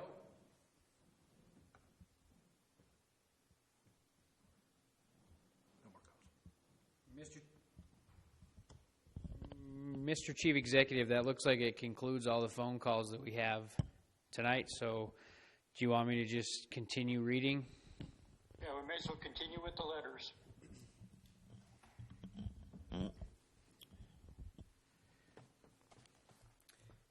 Mr. Chief Executive, the next communication, I'm assuming everybody can hear me okay. The next communication is from Paul Babb, 3601 Elizabeth Warren. Chief Executive Palmer and Council of Commissioners, after reading the consent decree summary documents, reviewing the document or the consent decree for the BIPSU on the Butte-Silver Bow website, visiting with several community members that I consider experts in the field, attending a community presentation, and reading/listening to the numerous opinions, editorials in the media, I am submitting this email as my support for the governing body to approve the consent decree. Thank you for your consideration of my email. Sincerely, Paul Babb. The next communication is from Dr. Robert Powell and Judith Nasalasi. Dear Chief Executive Palmer and Butte-Silver Bow Commissioners, we are writing to strongly support the proposed BIPSU consent decree. We would like our letter to be read into the record at the May 6th council meeting to provide for public input.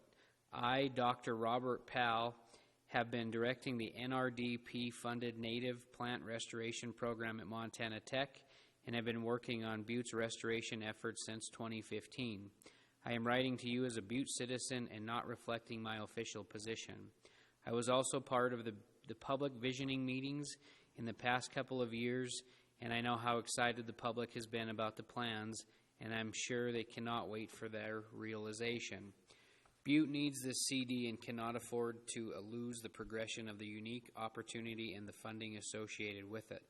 The proposed consent decree is very detailed and has a large number of talking points for future decisions.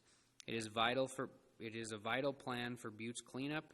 Therefore, we encourage the Council to approve the proposed consent decree and authorize the Chief Executive Palmer to sign it. The next communication is from Mike Potts, PE.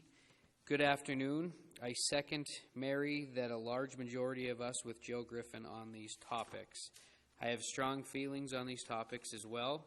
As an environmental engineer with a background in hydrology, I have a solid understanding of the CD and of the challenges with restoring the upper mile of Silverbow Creek.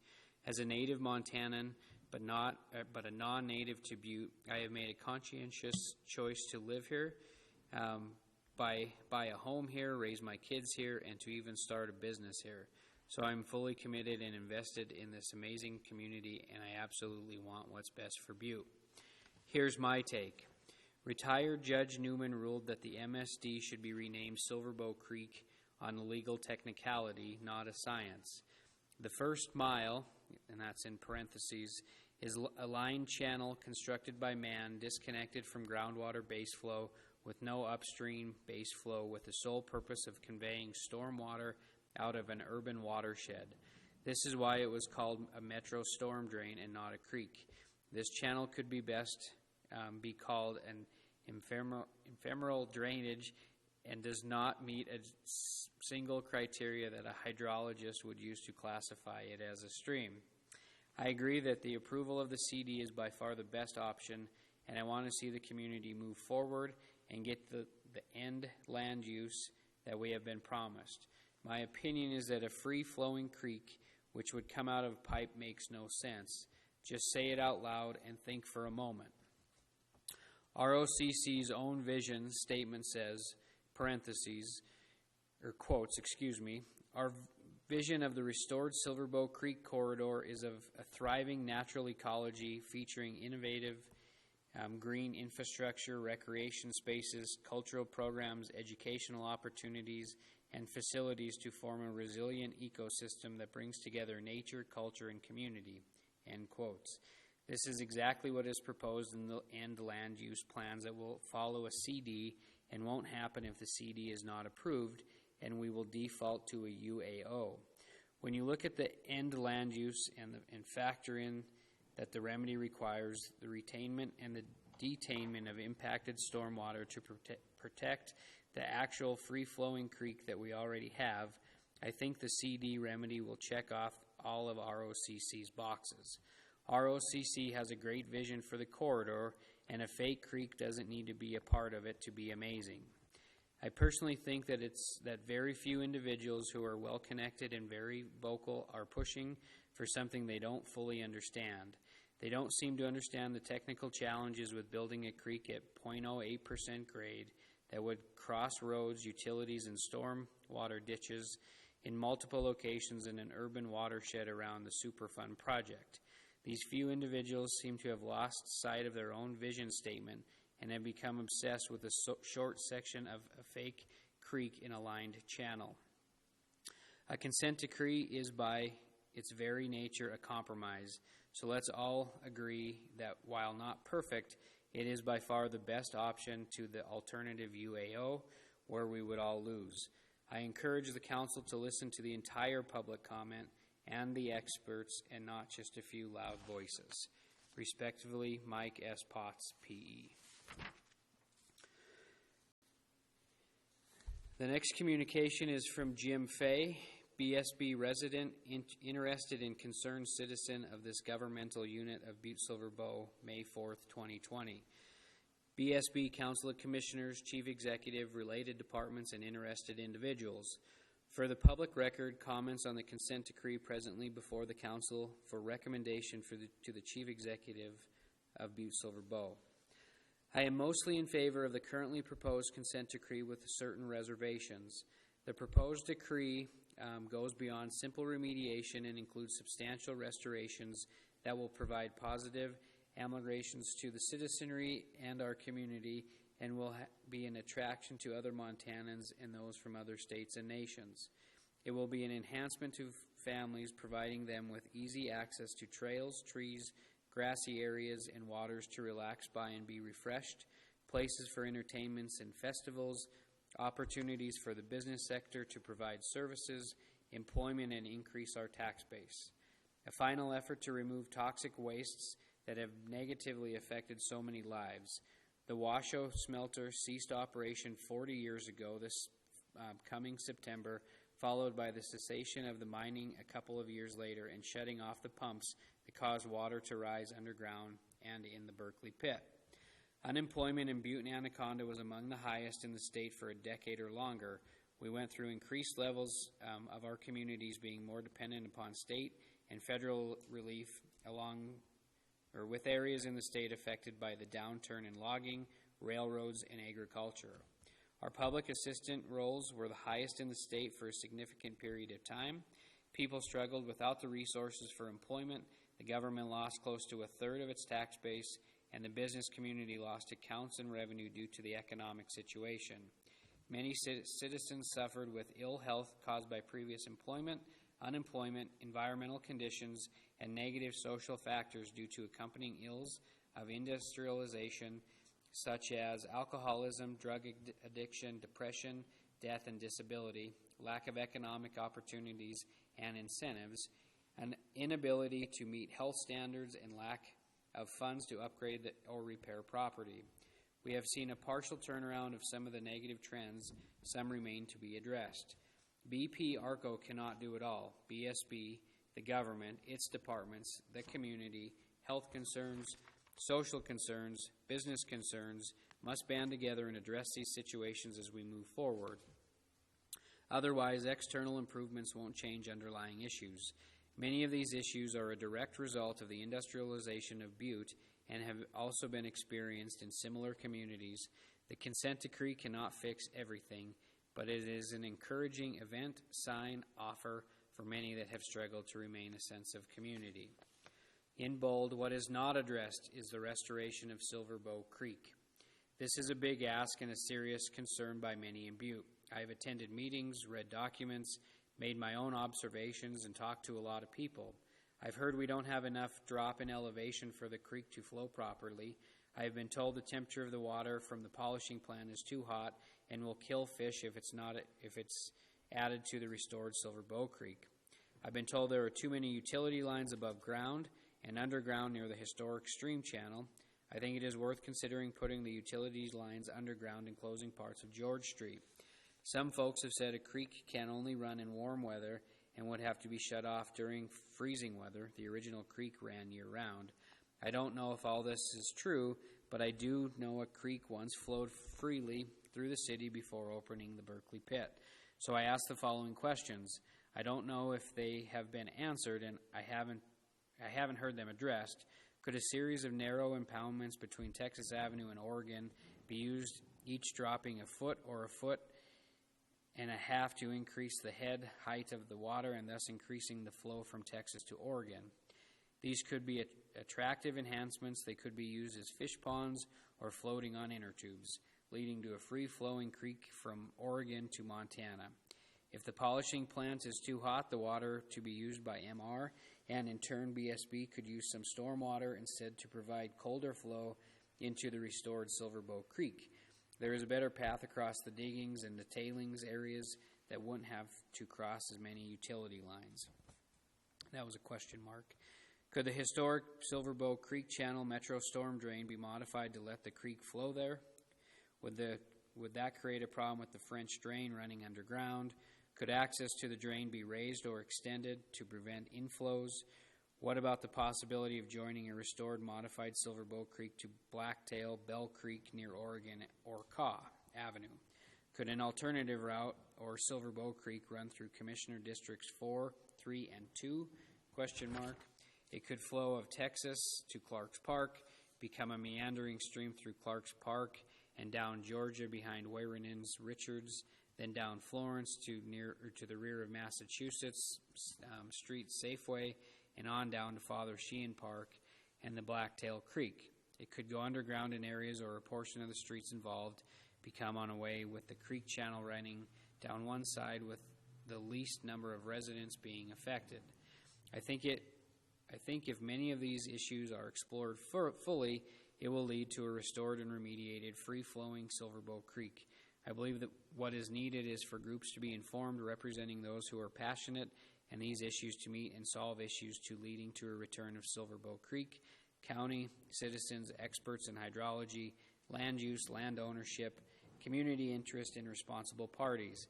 This decree has been negotiated in secret.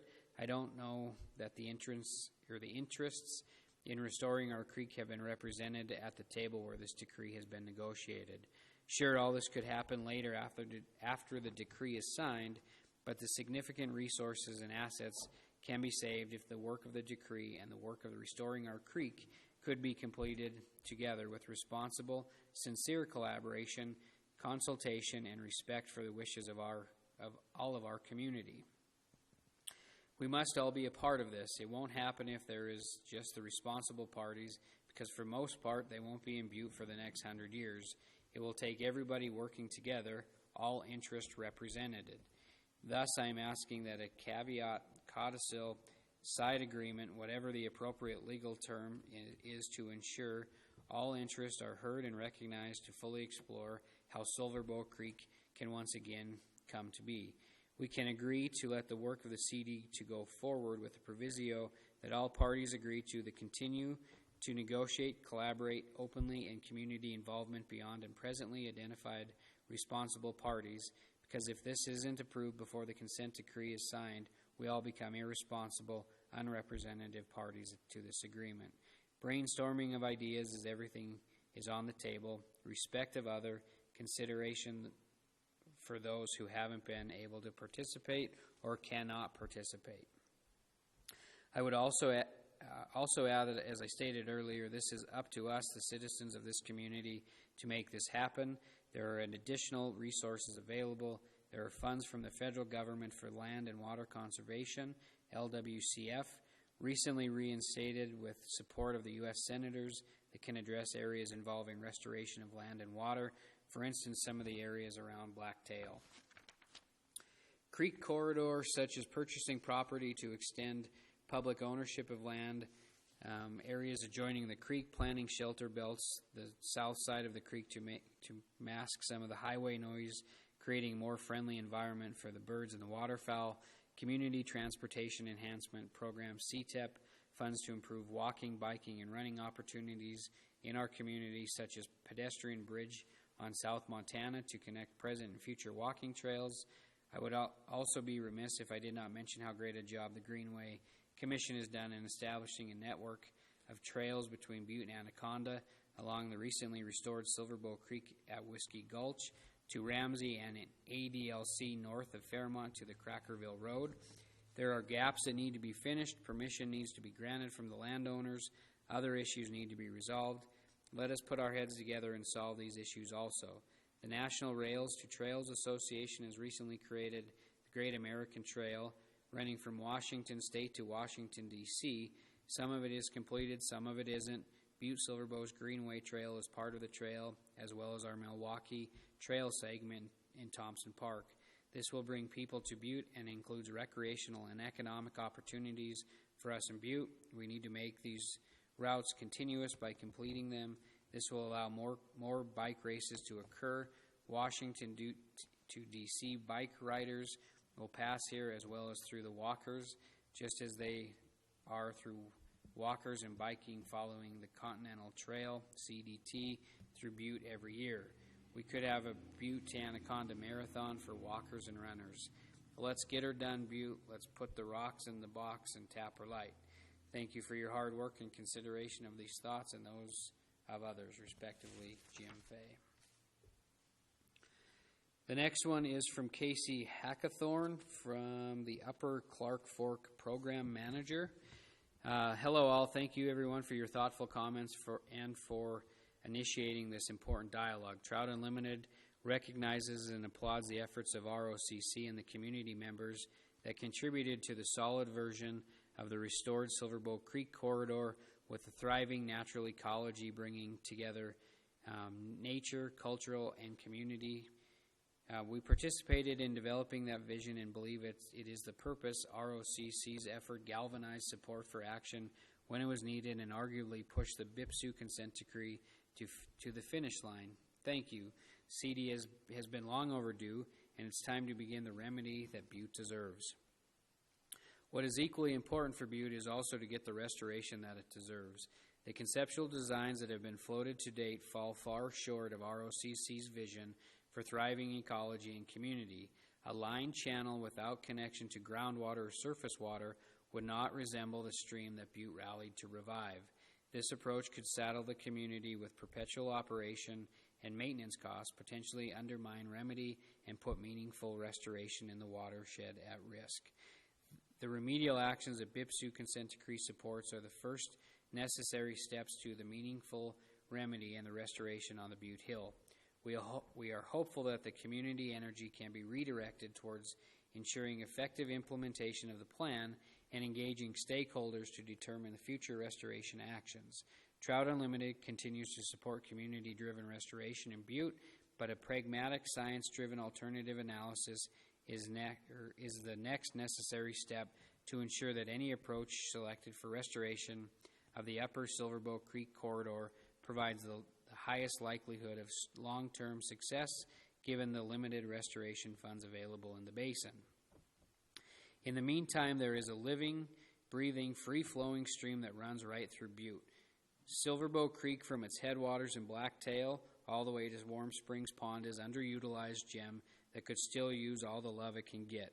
After 2 decades of work, we are just beginning to see the watershed recover. We are hopeful that the momentum ROCC has built can be rallied around the restoration and economic potential in Blacktail and Silverbow Creeks just waiting to be fully realized. And that was from Casey Hackathorn. The next one is from Raymond F. Rogers, the Praxis Center. Dear Chief Executive Palmer, members of council, I'm writing to express my support for signing the BIPSU consent decree. After many years of negotiation, scientific discovery, research, and public input, the community of Butte is finally at a critical juncture where it needs to determine if the negotiated compromise is in the best interest of the community. While many have waded into the science behind the consent decree, I would like to approach this from the perspective of economic development. As a Butte native, local business owner, entrepreneur, and former board member, 8 years and chair 2 years of the Butte Local Development Corporation, I have witnessed firsthand how Butte's designation as a Superfund site has negatively affected the community's ability to attract new businesses and new investment. As businesses and or individuals make decisions about whether to locate to Butte, it is undeniable that community aesthetics, the environment, the community lifestyle, amenities, and perceptions around Superfund all influence their decisions. While the Butte cleanup over the years has been impressive, the proposed scope of work outlined in the consent decree will have immediate and lasting benefits that can improve our community's ability to grow and prosper. Creating the park that runs through the entire city of the community where people can gather and recreate would be a game changer when it comes to perceptions that others have of Butte. These are community amenities that will undoubtedly lead to future growth, economic prosperity, and improved lifestyle. While we may not be getting everything we want as a community in this negotiated settlement, I do not believe it would be prudent to delay action on signing the consent decree. Once the consent decree is signed, the community will have the ability to affect the outcome of the BIPSU remedy. There could be significant risk associated with not signing the consent decree. Any further delay in actions that the citizens of Butte could be waiting for many years for both an effective remedy and the economic benefits gained by proceeding forward. Let's move forward as a community. Let's begin to reap the rewards of many years of hard-fought negotiations. Let's recognize and accept that you never get 100% of what you want in negotiation. Let's leverage a signed CD to promote economic activity, growth, and investment, and let's remain at the table to continue to advocate on behalf of our citizens. Please take action to sign the BIPSU consent decree. Ray Rogers. My name is Doug Coe, and I reside at 1031 Caledonia in Butte, Montana. I am a retired emeritus professor at Montana Tech and a member of both Project Green and Restore Our Creek Coalition. Let me begin by saying that ultimately I believe the Council should approve the CD. While not perfect, the CD contains many desirable features, including the removal of most of the remaining tailings along the first mile of Silverbow Creek corridor and the development of the community amenities within the corridor. All of this is good for Butte. Unfortunately, much of the history of the CD is that its development has been hidden from public view, scrutiny, and comment.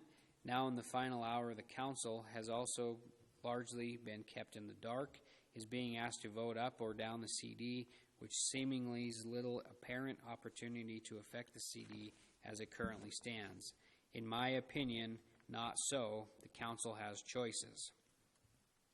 Either as a condition of signing off on the CD or as a legal binding addendum or memorandum of understanding to the CD, the Council can and should require that language currently in the CD either be removed, amended, superseded, language which, despite numerous assurances to the contrary, appears to preclude the future restoration of a line Silverbow Creek. Most importantly, the Council, this is number 2, most importantly, the Council can and should require a commitment by Butte-Silver Bow to the future restoration of a line Silverbow Creek from Texas Avenue to its confluence with Blacktail Creek. The Council can and should require the development of a plan to accomplish this commitment. This plan should provide the coordinating CD work with work that will lay a foundation for future restored Silverbow Creek, thus saving millions of dollars. This plan should provide for establishing an entity which appropriate authority, e.g., service district, that would help secure funding in support of a plan and ensure that the plan is carried out. First mile of Silverbow Creek at the headwaters of the Clark Fork and the Columbia River systems should be restored. Butte's future citizens, your children, and the first mile and the headwaters of the Clark Fork and the Columbia River systems should be restored. Butte's future citizens, your children and grandchildren will thank you for it. Thank you for the opportunity to express my views on this important decision. And again, that one was from Doug Coe. The next one is from Terry L. Schultz, 2210 Elm Street. Chairman Morgan, I have a statement I would like to read/add to the council minutes. Quotes, I support Judge Newman's opinion concerning Silverbow Creek. Further, I believe cleanup of the water in the pit should begin immediately, and that steps should be taken to stop the flow into the pit. Thank you, Terry Schultz. Next one is from Sherry Vogel. Chief Executive Dave Palmer and Butte-Silver Commissioners approve the consent decree. Why wait? ? The community has had many opportunities to view the proposed plan for BIPSU consent decree. There have been a large public presentations with time for questions. There have been smaller public meetings for discussion and meetings with commissioners. This consent decree provides assurances for the protection of human health, plans to clean up the remaining tailings along Silverbow Creek corridor and various sites on the hill, and provides a plan for stormwater management. The bonus is the construction of the park with playgrounds and the trails for the people of Butte. Let's move forward put people to work in this depressed economy and let the people of Butte enjoy a new green space. Please vote to approve the consent decree. Respectively, Sherry Vogel. The next one is from Matt Stagecar. Let's see. I want to reiterate my support for the CD before the comment period closes. I think the CD moves our community forward from the stigma of Superfund. It will also provide great recreation amenities. The coronavirus has caused great disruption to our world in these past few months. It is likely that this disruption will become a new normal for many more months, if not years. Our community will be recovering from the economic disruption of COVID-19 for quite some time. The work involved with the CD will provide a source economic activity for our community in the years to come. The economic activity that will result in the CD is yet another reason that I support the consent decree. The next one is from Mary Lou Zimmerman, 1027 Hornet Street. I am writing to urge the Council of Commissioners to support and sign the consent decree. What is possible and what is desired by some may not be the same thing in the situation of restoring the last mile of Silver Bow Creek. From my perspective as a restoration ecologist who specializes in forest systems, it is important to identify the current condition of any natural system and just as important to identify its potential condition. Potential condition of complex ecological systems are based on historical understanding and well-defined. The use of the term restoration in ecology is specific. It implies taking a non-functioning system back to the functioning state, meaning it's self-sustaining, it possesses and functions are returned. My understanding is that it is not possible with the last mile of Silver Bow Creek and that using the term restoration on this stretch is inaccurate. Definition of ecological restoration from the Society of Ecological Restoration: the process of assisting the recovery of an ecosystem that has been degraded, damaged, or destroyed, with the goal of returning all or nearly all the physical and ecological processes and biological components of the ecosystem historically native to the site. While it may seem trivial or nitpicking to make such a point, those of us who understand the complexity of these systems would beg to differ. Other stops along the spectrum to restoration include reclamation and rehabilitation. To know what is possible, here one would have to have expert knowledge of the components and the processes that comprise the system. Luckily, we have experts to understand this and have informed us. The state and transition model of the ecology describes natural systems in terms of the ecological thresholds. When a threshold is crossed, it takes an opposing force to cross back over the threshold. If too many thresholds are crossed, what is possible in terms of moving towards an end target restored system may need to be adjusted. Picture a staircase in a ball. Each step is an ecological phase or state. The top of the staircase is an optimally functioning and complete system. The ball represents now in the time scale. It can move up and down the staircase with an external influences or disturbances acting upon it. Some disturbances are naturally occurring and expected within a system, and an intact system can respond under correct conditions, moving the ball back up the staircase towards optimal over time. Other disturbances are outside the scope of what is expected, like various human activities. In many of these instances, planned activities may be able to move the ball back up the staircase. But if the integral portions of the system are lost and irreplaceable, despite possible intervention, the staircase may lose a step, making it impossible to cross back to the top of the staircase. From what I have heard from the experts, this is where we are in the last mile of Silver Bow Creek with regards to the true restoration as described above. Some people think the only necessary force to pull the ball is money. While it is true restoration activities require funds, just throwing money at a problem can't ensure success. This is when it is important to listen to experts who understand the components, processes, functions, current state, and ecological potential of a system. They will now know what is possible and how to achieve results. They will know how to prioritize work and attack doable projects. They will know when to walk away and admit defeat. Butte is fortunate to have many geologists, hydrogeologists, ecologists, and hydrologists involved in activities in the Hill who understand this situation. Why would you listen to them? Question mark. The next one is from Brandon DeShaw, citizen of Butte, 11 Bittersweet Drive. Dear Chief Executive Palmer and Commissioners, please enter this letter into the record as one of support for approving the consent decree. I am a local engineer, husband, and father, and my family cares deeply about the economic and environmental future of Butte. There are many other better qualified to give a point-by-point analysis why approving the consent decree makes sense. I will just repeat this proverb: a bird in the hand is worth two in the bush. It seems to me that at this point the consent decree is the bird in the hand. Sincerely, Brian DeShaw. The next one is from John Sanford, 3420 North Hillcrest.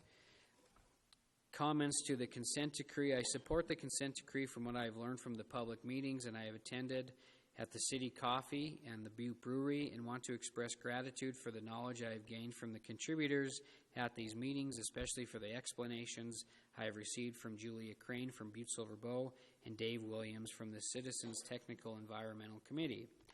I like the plan for the stormwater ponds and nearby park that I have learned about at the meetings. If the ponds are designed correctly, they should be quite useful in collecting pollution runoff and attractive amenities. I vote that the Council of Commissioners endorse the consent decree, the CD, and send it to the Chief Executive for his signature. I would like to express my displeasure that the CD was formulated in secret. This is just wrong. I have a question that I don't believe was addressed in the CD. Is a safe crossing of Montana Street on the trail system included in the CD, i.e. an overpass at Montana Street for the trail system, and who will pay for it? I don't want it added to our county taxes. From what I have learned at these meetings, I believe that the provisions of the CD will promote a healthier environment for Butte. I request a response to my question and acknowledge that my comments were received. Thank you, John Sanford. The next one is from Tom Mahelik, Butte-Silver Bow Council of Commissioners. This email contains my comments concerning the proposed BIPSU Superfund consent decree CD being considered by the Council and the citizens of Butte. I strongly advise the Council to approve the CD as currently presented and negotiated by the parties. Like many in our community, I have concerns that the disposition of the uppermost mile of Silverbow Creek is not adequately addressed in the CD. However, as a hydrologist not currently involved in Superfund work, I understand that the complexities that reach due to existing municipal and environmental infrastructure and the fact that Atlantic Richfield is not responsible for the impacts in this area. Additionally, since the severe alteration of the natural Silverbow Creek watershed has eliminated the possibility of restoring the natural historic contribution of the water to the creek, establishing a natural stream ecosystem on this reach is not possible, in my opinion. Some have proposed a temporary line creek, which year-round stream flows supplied by municipal and treated wastewater. Proponents of this approach expect that at some point flowing completed restoration efforts on the rest of Silverbow Creek and Blacktail Creeks, the creek would be restored to a natural flowing stream. I don't feel this is possible. Therefore, I urge the Council to focus on the general restoration plans prescribed in the proposed CD while allowing for the consideration of the functional and aesthetic improvements on the upper mile. Thank you for your time and your extensive work on these important issues. Everybody still doing okay? I'm going for my lifesaver right here. The next one, Stroud Unlimited. Casey Hackathorn.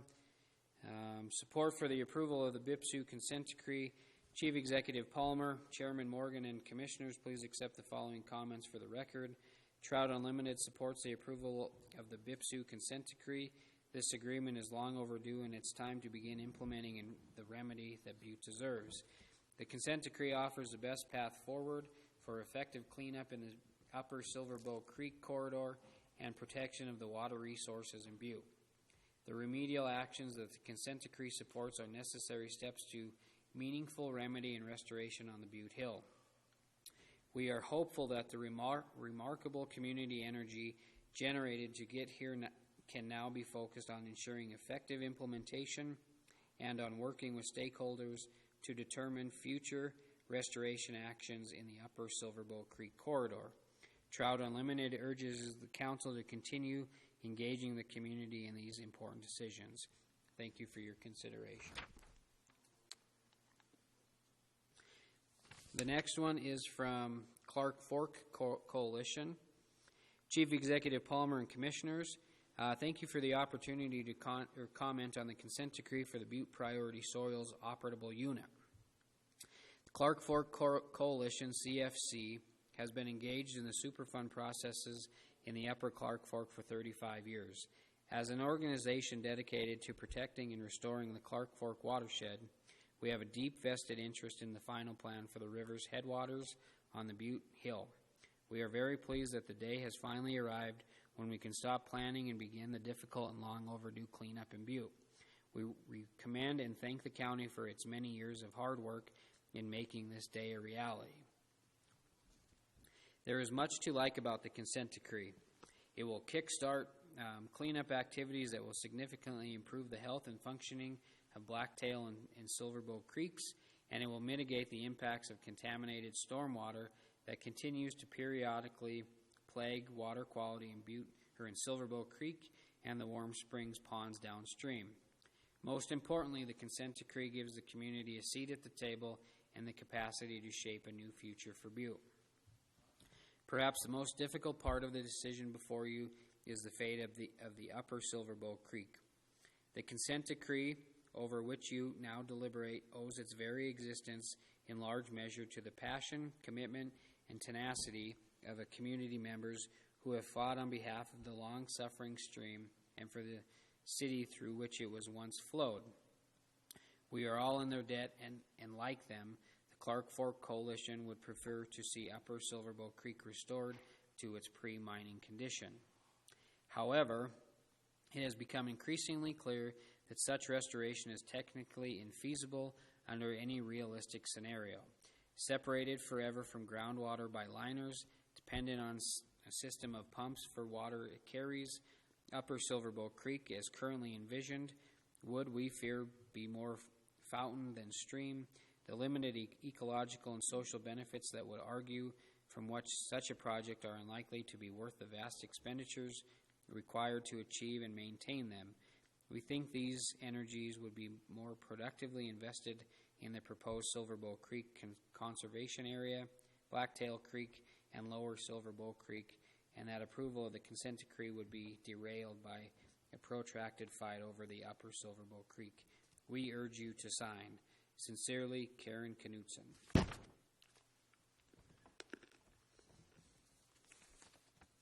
The next one is from Ben Sorensen, 1029 Beef Trail Road.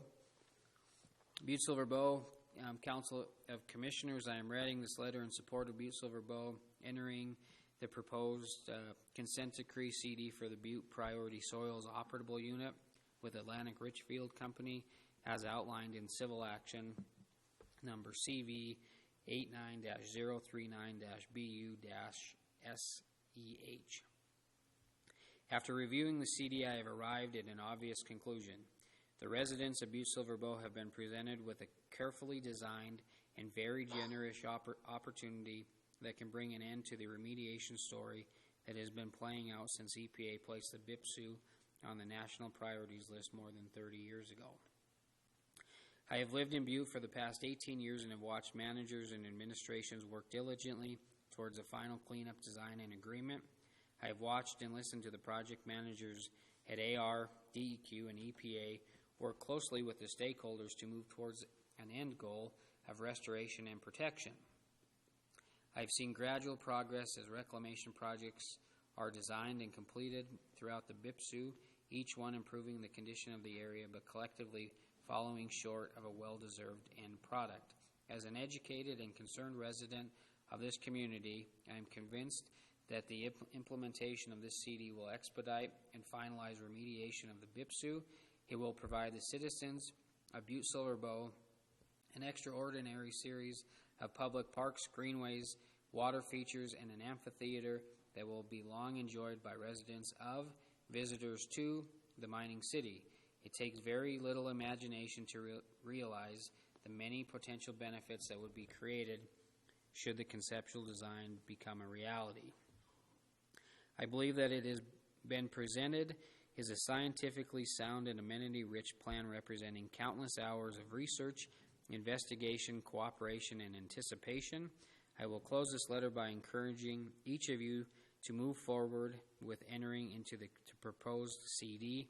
I look forward to seeing the implementation of the CD transform the stagnant remains from our mining past into an impressive example of remedial success.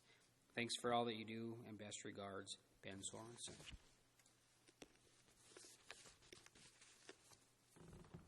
Trying not to give you the crunch of this thing. The next one is from Atlantic Richfield Company, Patricia Gallery. Chief Executive Palmer and Commissioners, the Butte Priority Soils Operable Unit, BIPSU, consent decree remedy obligations are supported by other commitments between Atlantic Richfield Company and the City and County of Butte-Silver Bow. Many of these are documented in the allocation and settlement agreement that AR and BSB entered into in 2006 and amended 3 times as the remedy expanded ASA. Consistent with our agreement and past practice, there are 4 additional commitments that AR has offered to support the proposed consent decree that the Butte-Silver Bow Council is considering now. Number 1, funds for BSB to operate and maintain stormwater and soil remedies. AR currently provides BSB with funds to operate and maintain stormwater and soil remedies in compliance with existing EPA unilateral administrative order. These remedies were expanded in EPA's recent Record of Decision amendment in February of 2020. The proposed consent decree requires AR to fund 100% of the construction, operation, and maintenance of the expanded remedy to ensure the long-term performance of that work. AR has offered to provide BSB with funds to operate and maintain the expanded stormwater and soil remedies, continuing that work as long as they are needed to comply with the consent decree. To support BSB's proposed role, AR has already deposited an initial $4 million into the BSB Programs Trust for Stormwater and Soil Remedy. If the BSB Council approves the consent decree, the next step will be to update the party's ASA, so it includes the expanded remedies that Butte-Silver Bow is willing to operate and maintain with AR funds. Number 2, separating the sanitary and stormwater sewers. The proposed consent decree requires further work to reduce the amount of metals that reach Silver Bow Creek. To support that work, AR has already approved BSB's use of ASA funds to begin to investigate, repair, and improve sanitary lines impacted by historic mining waste, which will reduce the amount of copper entering the Metro Sewer Plant. If the BSB Council approves a consent decree, the ASA will be updated to provide approximately $10.6 million in funding from AR for BSB's continued implementation of the sewer improvement program. End land use features. AR has previously provided BSB with funding to support maintenance activities within parks and the recreational areas such as the Copper Mountain Sports Complex that were created in connection with the Superfund remedies. EPA's amended remedy will require further remediation work in the Blacktail and Silver Bow Creek corridor. BSB and AR held several meetings in 2019 to describe the EPA's proposed remedy and to seek community input on future land uses in the creek corridor that would be compatible with the remedy. There was strong community support for the creation of additional park and recreational areas in the area along a 120 segment of the creek corridor. Consistent with that community vision, the proposed consent decree includes a description of the anticipated end land uses for this area that involves park landscaping, walkways, and play areas for children. Other amenities envisioned include a fishing pond, a pavilion, an amphitheater, parking and restrooms, CD, Appendix D, Attachment C, Addition 1. A landscape design firm prepared drawings to show these amenities could fit in the 120-acre area in an attractive way. If the consent decree is approved, the next step is for BSB and AR to develop further land use plans for this area. In coordination with the remedial remedy design and work plans, the ASA would be updated to include AR's commitment to build the amenities described in the end land use addendum to the consent decree and to supplement the funding that AR provides for BSB park maintenance.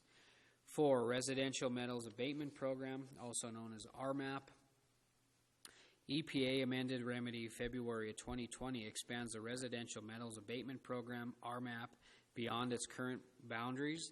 The amendment allows thousands of additional homeowners outside the Butte Priorities operable unit boundaries to request yard, home, and attic testing and to become eligible for RMAP remedy if action levels are exceeded. As you know, the expanded RMAP is not included in the proposed consent decree that is before the Council now.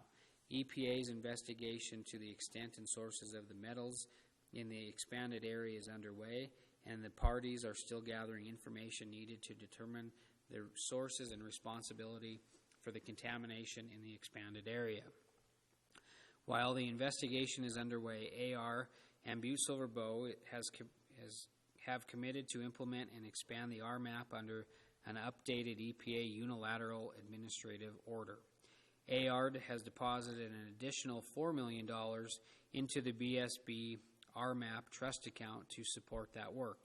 After EPA issues an amended or new order for the expanded RMAP, the ASA will be updated to include BSB's anticipated agreement to implement the RMAP in the expanded area with funding that AR provides.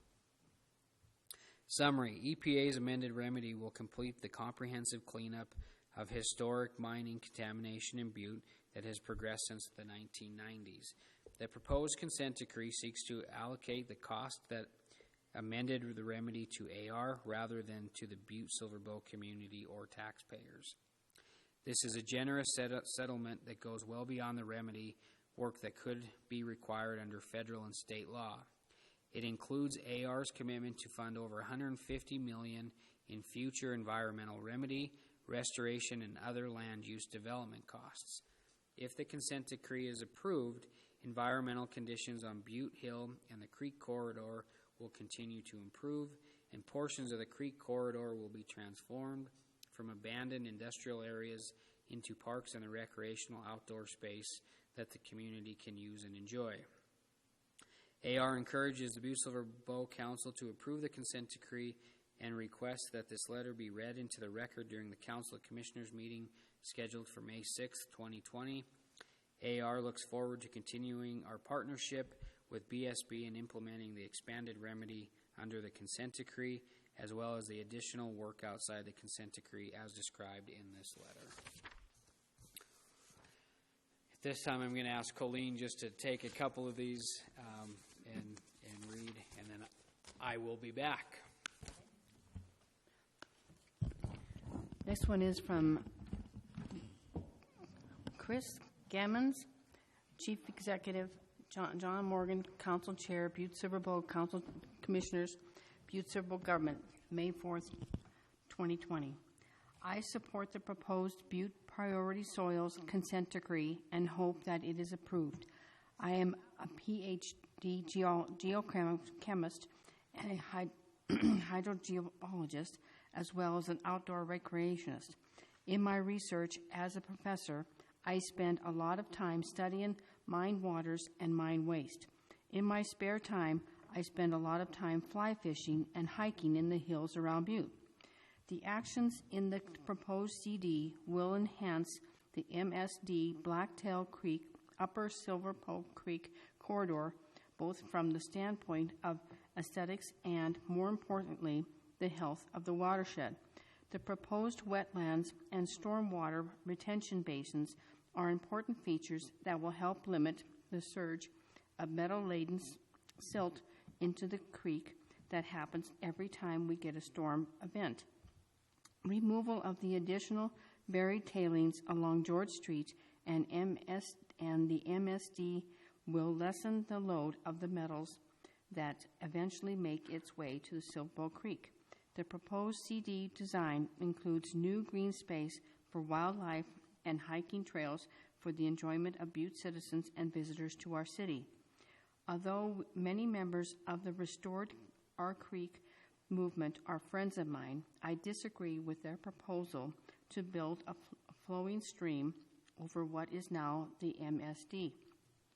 The stream would be like a Frankenstein's monster, being, number one, disconnected from the local water table, number two, disconnected from its own headwaters tributaries, number three, suffering from a low gradient, making it impossible to create a babbling brook, and number four, having no water, meaning that clean water would have to be imported from another source and introduced through a pipe. Why the obsession with this first mile of the Silver Bow Creek, when there are more than 5 miles of prehistoric stream course that is now buried beneath hundreds of feet of mine waste and mine tailings, ? Even if we build an artificial waterway at great cost, the feature would serve no purpose from the standpoint of watershed hydrology, just as an appendix serves no purpose for the human body. Better to use the available space and money to maximize containment of stormwater and metal-laden sediment. Respectfully, Chris Gamons. Okay. This one is from Kristen Rosa, Council of Commissioners, Courthouse, regarding the consent decree. Dear Commissioners, I encourage the Council of Commissioners to move forward with the approval of the approving the Chief Executive to sign the consent decree. I have attended public meetings and have listened to many discussions regarding this decision and believe it is in the best interest of our community to approve and move forward with the consent decree as presented.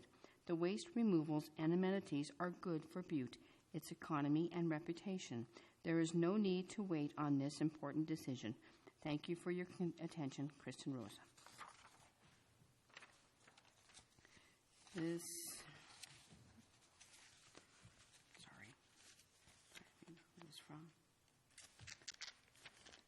next one is Nicholas Tushy from Butte. Council Commission regarding the vote for approval of Butte Priority Soils Operative Unit BPSOU consent decree. Chief Executive Palmer and Commissioners, as the 40-year journey of BPSOU is nearing its final chapter, I find myself energized by the possibility of a future beyond our past. With the vote set before the Council on May 6th, we finally behold the opportunity to control our destiny. We have rarely, if ever, had such an opportunity. With what started out as a placer mining camp on the shoreline of the Silver Bow Creek, we rapidly evolved into a town on top of the richest hill on earth, and finally becoming what most of us have only ever known, a restorated economy. Our destiny has been tied to these stereotypes, and we have not always been served well by them. While we are and very well should be proud of our mining history, the 4 decades we have spent as the nation's largest Superfund site need to be left in the past.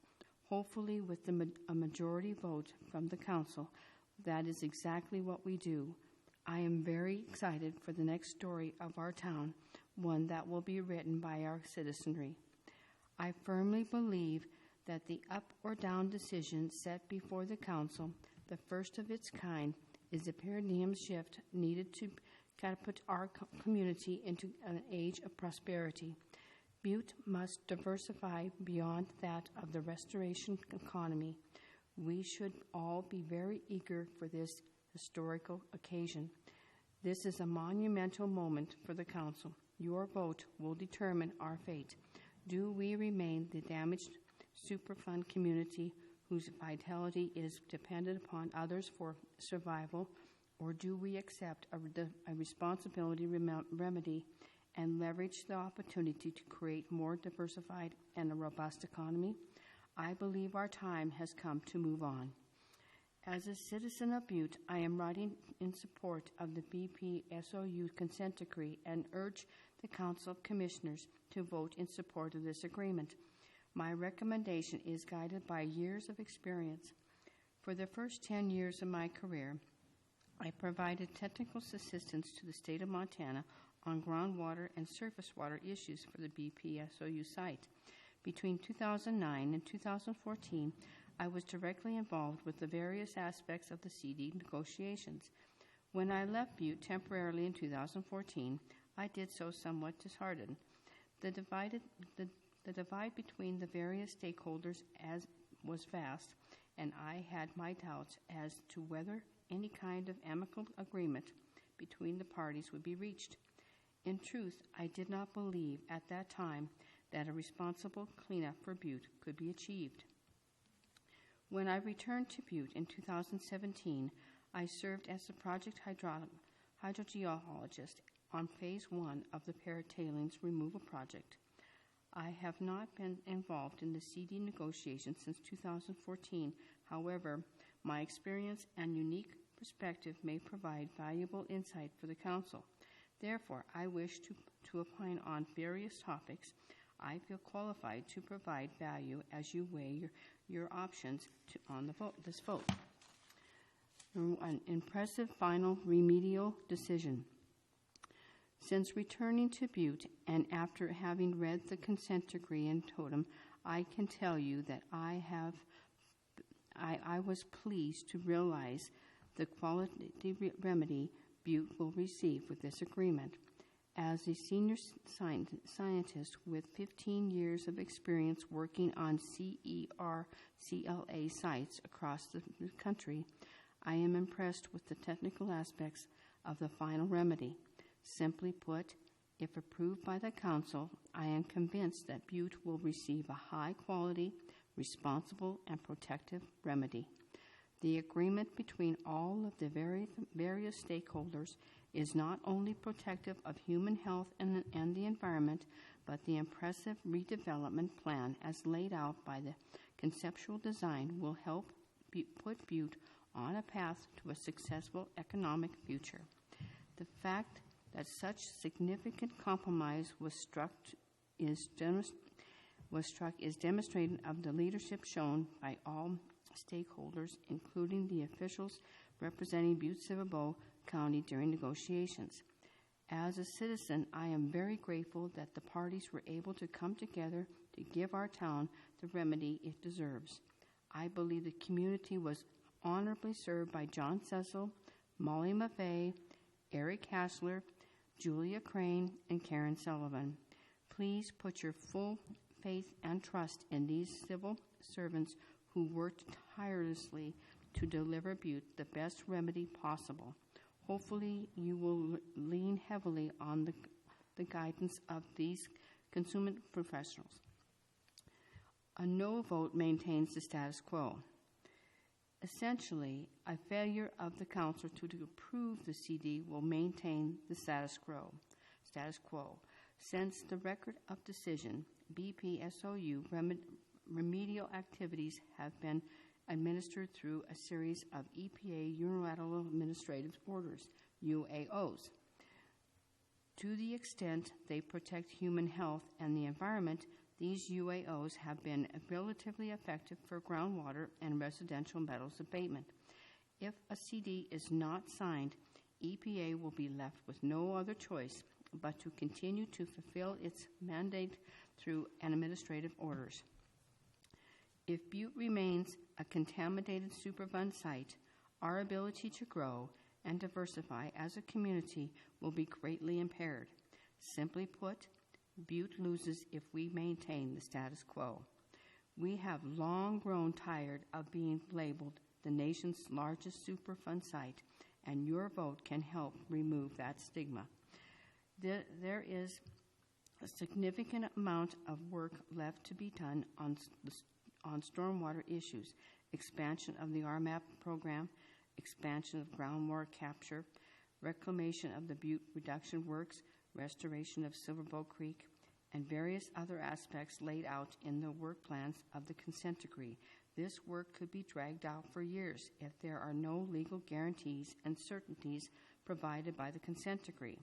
The greatest advantage of consent decree is that it provides the legal framework necessary to qualify cost and provide financial certainty, ensuring that remedy occurs on a rapid time frame. Butte has the chance to receive the cleanup we deserve on the rapid time frame we deserve. The biggest loss for Butte, if a CD is not signed, is the loss of the public amenities allocated in the Atlantic Richfields Conceptual Redevelopment Plan. Silverbow Creek Conservation Area is an impressive vision designed by the experts who created the Shiloh Conservation Area in Billings, Montana. If a consent decree is not signed, we'll lose those features that will help put Butte on the map to prosperity and go far beyond EPA regulatory mandate. Technical opposition to the consent decree. I would like to offer my opinion on the technical components of those opposing the consent decree. First, I consider the individuals holding these opposing opinions to be friends who fought for Butte for almost as long as I have been alive. From time to time, friends disagree with each other. I strongly believe Butte loses if this consent decree is not signed, so I am compelled to offer my technical opinion on these matters. The technical opposition can primarily be grouped into two categories. Number one, surface water technical impracticality waivers for Blacktail and Silverbow Creeks. Number two, the need for a flowing, hydraulically controlled stream in Upper Silverbow Creek. Surface waters waivers. If you were to take a walk anywhere on the Butte Hill, you would quickly recognize the need for surface water waivers for some materials. The Butte Hill is one of the most mineralized porphyry copper deposits in the entire world. My neighborhood, for instance, hosts a world-class metal-rich mineral vein cutting through it yards and underlying foundations. These veins have been here long before the miners arrived. As veins weather naturally into soil, they shed into Blacktail and Silverbow Creeks and become part of the sediment there. As such, they do no harm to aquatic life because the particulate metals are not bioavailable. This has been scientifically demonstrated. As a result of this natural occurrence, the CD must include a waiver for those naturally occurring metals. It is important to remember, however, that even though the state's total recoverable standards are waived, the protective federal dissolved phase water quality standards remain in place for Blacktail and Silverbow Creek. This is an important distinction to understand because the dissolved phase is the bioavailable fraction that could be harmful to aquatic life if exceeded. In summary, even though some standards will be waived, the federally mandated dissolved standard remains in place and will be protective of both human health and the environment. Upper Silverbow Creek Channel. The primary opposition to the consent decree is from Restored Our Creek Coalition, ROCC, whose vision is for the first mile of the Silverbow Creek to be healthy flowing restored creek. This is a noble goal, and I support their vision, and I will continue to do so. This is a long-term restoration goal that should not impact rapid implementation of remedial objectives or the CD schedule. In time, this vision may become a technically feasible option for Butte, but today is not that day. We should not and cannot afford to delay the Superfund process for a restoration-related activity, especially one that may take a couple of decades or longer to materialize. A healthy, flowing, restored creek requires three components: a clean groundwater source and a floodplain in communication with its riparian zone and alluvial aquifer. These components cannot naturally be established for the upper Silver Bow Creek area. There is no natural clean source of groundwater, and we cannot establish a stream in communication with the riparian zone or the alluvial aquifer. The placement of the Berkeley pit in 1955 cut off the source of water that naturally fed this portion of the stream, and we will never have that back. Perhaps the primary technical reason a restored stream cannot flow through this portion of the upper Silver Bow Creek at this time is due to the presence of the contaminated groundwater throughout the corridor. The selected remedy for groundwater, the BPSOU subdrain, is a gravity-fed French drain system that captures contaminated groundwater before it enters Silver Bow Creek. A restored stream channel in upper Silver Bow Creek can negatively impact this remedy.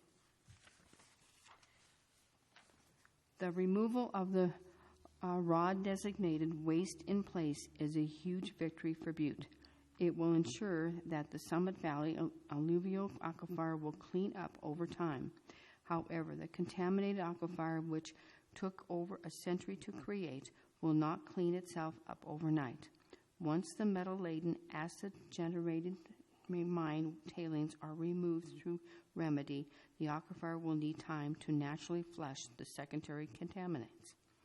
I have personally been asked this question dozens of times. How long will it take for the aquifer to flush? In 2014, I tried to address this question by using decreasing temporary water quality trends from areas where tailings removal had taken place to protect trends into the future. Using these predicted trends, I estimated that it would take approximately 20 to 30 years for the aquifer to flush sufficiently to meet human health water quality standards. This is a rough estimate. In truth, no one knows for certain how long this process will take. However, all of the experts agree on one thing: this process will take a long time. Remedy cannot wait 20 to 30 more years for this to materialize. Butte needs decisive action from the Council. An alternative solution has been proposed: a $14 million wet 2020 lined channel between Texas Avenue and Montana Street, hydraulically augmented by anthropotic source water. A lined channel will serve two primary functions. One, prevent contaminated groundwater from entering the stream and impacting surface water quality. And two, protect the BPSOU subdrain by preventing loss of hydraulic control even after removal of all of the waste. The BPSOU subdrain will be needed for at least a couple more decades into the future. ROCC has endorsed a line stream channel as a restoration alternative. Try as I might, however, I cannot see how a line channel with permanently augmented flows meets the definition of a restored upper Silver Bow Creek. The only solution for a restored upper Silver Bow Creek is to remove the tailings as quickly as possible. The CD achieves this goal.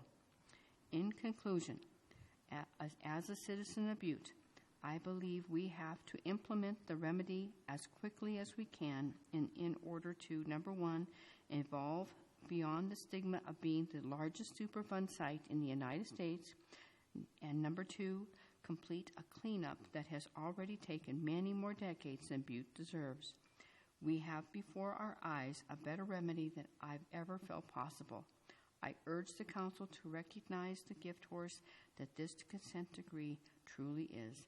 Let's get her done, Butte. Sincerely, Nicholas Tushy.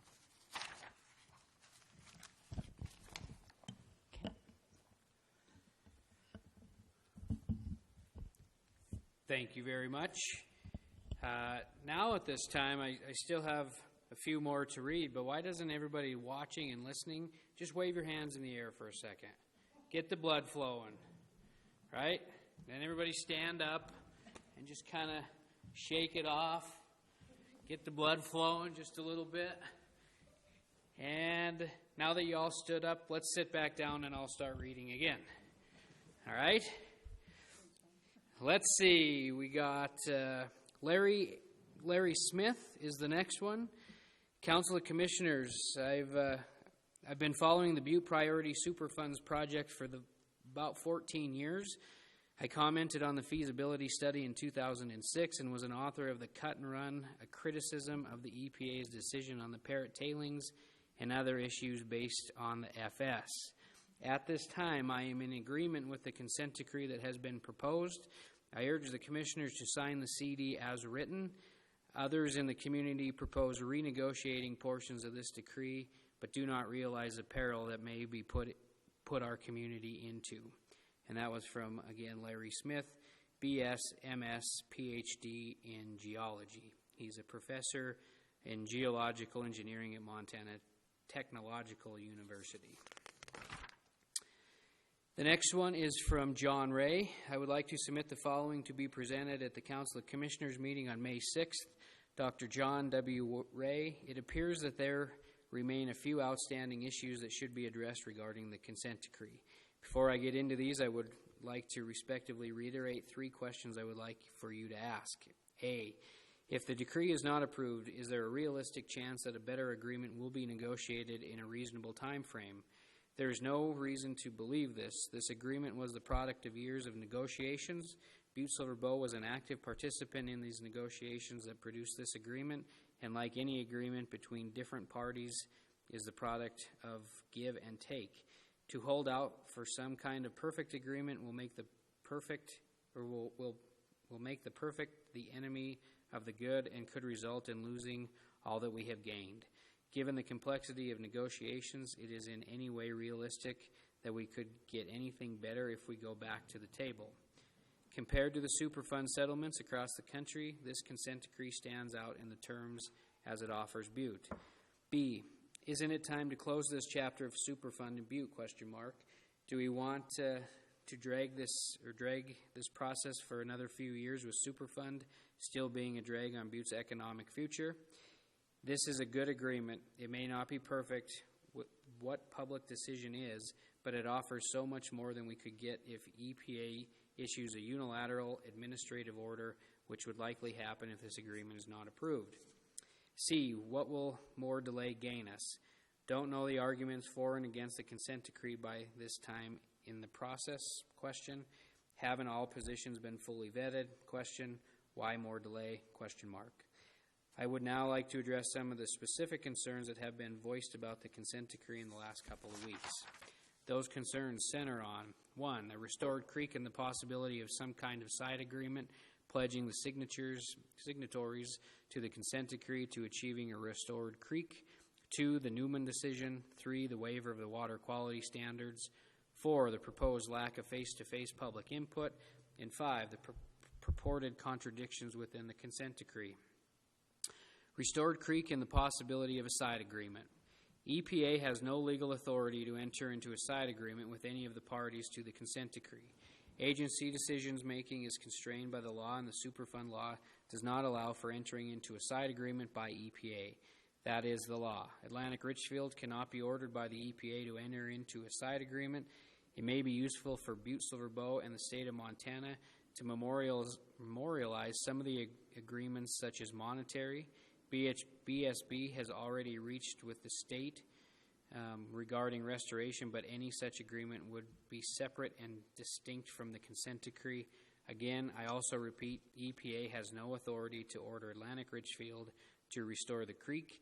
Critics often ignore this point. EPA and Atlantic Richfield have gone far beyond what could be ordered under Superfund by funding a feasibility study for a restored creek, designing the remedy to expressly allow for a restored creek in the future, providing preparatory work that would be required for a restored creek, setting aside land for the restored creek, and so on. To hold up approval of the consent decree by continuing to insist on a restored Silverbow Creek is to derail an essentially good agreement in the vain hope for what cannot be legally done. This would be folly. Judge Newman's decision. I would urge you to rely on your legal advisors in the county attorney's office. They are competent and highly qualified and have indicated that upon a thorough review of Judge Newman's decision, local government has no worry about in terms of liability stemming from the decision if it approves a consent decree.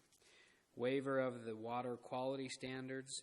One area of criticism of the current consent decree is the concern about waiving water quality standards now and in the future. I reply, number one, when initially promulgated, a water quality standard represents the agency's best determination after rigorous research and modeling of what is protective of human health and the environment and what can actually be obtained. These standards are reviewed by experts. Number two, once work commences in the field, it may become apparent that a particular water quality standard is not practically attainable and must be modified. It is also possible that water quality standards get modified in the light of the new data. Field work does not allow for the same degree of certainty that one gets from a lab experience or from a model. Number three, the process of waiving water quality standards is laborious and that it has to be done carefully, documented that the standard is unattainable. The public is provided opportunity to comment. In other words, it must be demonstrated by changing the water quality standards is not done in capricious or arbitrary manner. Number four, any new standard that is adopted will be fully protective of the human health and the environment. Lack of public face-to-face input. The goal of public input is to provide input into the Council of Commissioners, facts, inferences, data, opinions, etc. Commissioners are supposed to represent their constituents, and in order to do so, commissioners must know what their views of these constituents.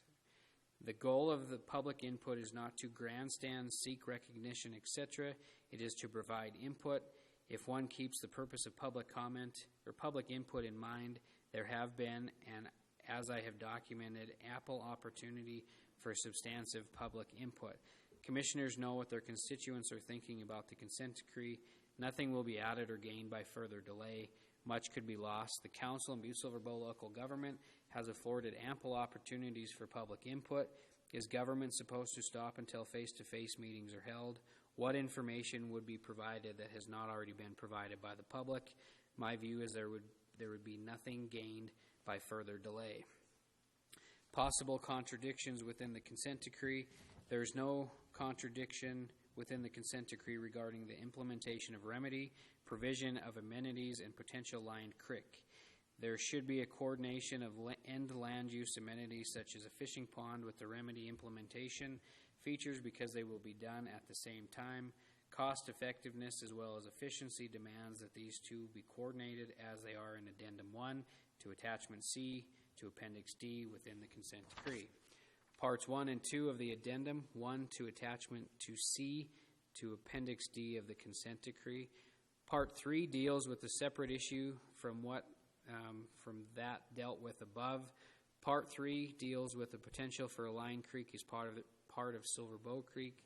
This would have to come after remediation and amenity construction activities because funding for the Line Creek has not been obtained. Number 2, a water source has not been identified. And 3, many significant infrastructure issues have to be resolved before the construction of a lined creek. Part 3, Addendum 1 to Attachment C of Appendix D of the consent decree. So there is no contradiction as alleged by some, but rather a logical separation of what must be done at the same time and what must wait for the future and be done separately. In conclusion, as I have said before, the time to act is upon us. Nothing will be gained that would warrant additional delay. At some point, a decision will have to be made. We have reached that point. I urgently ask you to schedule a vote on the consent decree at the earliest opportunity. The next one is a continuation of Dr. John Ray. I would respectfully ask that the Butte Council of Commissioners set a vote on the proposed consent decree no later than May 20th. This will afford ample opportunity for all commissioners to digest public input and make a reasoned and informed decision. I strongly feel we have reached the point where a decision needs to be made. The next one is from Sid DeBarthy. Dear Commissioner Morgan, I support Judge Newman's ruling on the Silverbow Creek Headwaters Coalition's successful lawsuit that Silverbow Creek from Texas Avenue to Montana Street is a creek and protected as waters of the Montana state and in the Montana Constitution. Simply put, restore our creek and the responsibility clean and restore the corridor and create the quality creek flowing through the town. I also support requiring the Atlantic Richfield British Petroleum Company to be held accountable for closing of the smelter and the pit and for shutting off the underground mine pumps that has created the Berkeley pit issue we are dealing with today. The economic, environmental, and social future of Butte depends on it. And that again is from Sid DeBarthy. The next one is from Kayla Hart. Quotes, I support Judge Newman's ruling on the Silverbow Creek Headwaters Coalition's successful lawsuit that the Silverbow Creek from Texas Avenue to Montana Street is a creek and protected as waters of the state of Montana in the Montana Constitution, end quote. Simply put, restore our creek and the responsibility clean and restore the corridor and create a quality creek flowing through the town. The next one is from Philip and Lavon Dallas. Vote to support, quote, restore our creek and the issues Fritz Daly reviews below. The next one is from Fritz Daly, 1901 Roosevelt. Commissioners, please include and read my comments at the April 15th, 2020 council meeting concerning public input on your upcoming vote on the consent decree for the Butte Priority Soils Operable Unit. I would also request that my email letter be forwarded to Judge Haddon as part of the official record. I believe the council actually has a tremendous opportunity to become an essential and meaningful player in this process by rejecting the current consent decree. I believe the Atlantic Richfield wants this consent decree completed more than any other party. As the leaders and the policymakers of our great community, a rejection of the consent decree will lead you to becoming that active player as you absolutely should be. There is still an opportunity to do things right if you choose to do so. The choice is yours. I want to personally address 4 critical issues in the communication. Number 1, the folks supporting the consent decree. Number 2, the allocation agreement negotiated between Butte-Silver and Atlantic Richfield British Petroleum Company. And number 3, facts addressing the successful Silverbow Creek Headwaters Coalition lawsuit concerning Silverbow Creek and its corridor from Texas Avenue to Montana Street. And number 4, pursuing a legal action against the state of Montana from preventing them from spreading any additional dollars from that program until all cleanup and restoration issues in that area have been properly addressed. Since the cleanup and restoration of the Silverbow Creek and its corridor from Texas Avenue to Casey Street, including the removal of the Parrott tailings and the county shops, is now being performed entirely using natural resource damage dollars, I would strongly encourage the council to include what is known as the last first mile in the request from the Texas Avenue to Montana Street. Keep in mind as you make your final decisions that many of the folks who are currently supporting the proposed consent decree have substantially financially benefited while working on the current Silverbow Creek projects like the French Drain and the Colorado Tailings Pond passive lime treatment system. They made the decisions we are now living with, and they will benefit even substantially more while performing work in the future. Some have worked for the state and for ARCO BP as contractors, and some while being paid by ARCO BP through the allocation agreement. I believe most are good people and care, and I don't question their motives. I just think that it is important to point this out and for you to know. For me personally, I've never received one penny for my efforts, and in fact, I am probably spent upwards to $10,000 in my 35 years plus of involvement working. Hopefully guarantee Butte receives the quality cleanup and restoration community deserves and is entitled to receive. For your information, the allocation agreement negotiated between ARCO and BP and Butte-Silver was well-intentioned. It was designed to have someone take over ARCO's BP Superfund responsibilities once they no longer had a presence in the community. In essence, take care of issues not properly addressed in the consent decree. It was never intended to silence you as commissioners or other Butte-Silver Bow employees or to deny you to follow your sacred constitutional oath of office and properly represent the community and your constituents. It was never intended for Butte-Silver Bow to perform cleanup work. According to the agreement in principle negotiated between the parties, Butte-Silver Bow will renegotiate the allocation agreement and actually now perform cleanup or perform remediation cleanup work required by ARCO and BP. While I have no knowledge, my guess is that the renegotiated agreement is now taking place in secret closed-door negotiation with no commissioner or public input. The following is a brief synopsis of Silver Bow Creek Headwaters Coalition's successful lawsuit against the state of Montana that I also request be read and made part of the official record. It's a Creek. Former District Judge Brad Newman questions legality of signing consent decree, Montana Standard, headline May 25, 2019. In a recent public hearing, Judge Newman stated DEQ is bound by the decision. How can DEQ and the county enter into a consent decree that ignores the law of Montana? Silver Bow Creek is a natural water course. The decision I made, the state did not appeal. It was a valid legal precedent. Despite man-made alterations, it is a natural water course, not just in the name only. Silver Bow Creek's legal status must be observed by the interested parties in this consent decree. The goal of the Silver Bow Creek Headwaters Coalition, LLC, composed of Sister Mary Jo McDonald, Ron Davis, and Fritz Daly, longtime Butte residents, was very simple. We care and we just want to make Butte a better and more environmentally safe place to live and to improve the economy of the town. We want to achieve that goal by recreating a quality, clean, and restored meandering Silver Bow Creek flowing through the middle of our town where the children could play and fish and the adults of the community could enjoy the amenities of the cleanup and restoration as well. Our philosophy was simple. The decisions made today on Silver Bow Creek are forever decisions. We will have forever consequences. It is important that responsible decisions be made. Montana Code annotated 85-2-13 requires any party attempting to change the name of a stream, mountain, river, etc. to number one, an application must be filed in the district court where the stream exists to change the name of the water course or the natural source of water supply, and number two, a public hearing and process must be initiated expressing the desire to change the name. As the lawsuit progressed, the original purpose of the lawsuit substantially changed due to the state's strong determination to defeat us at any cost. Number one, the state filed an initial motion to dismiss the lawsuit based on the fact that we, as private citizens, did not have a standing to file the suit. Judge Newman denied that motion and ruled, as citizens of Butte-Silver Bow, in fact, we have a standing. Following Judge Newman's order denying the state's motion to dismiss, the plaintiffs filed its initial motion for summary judgment.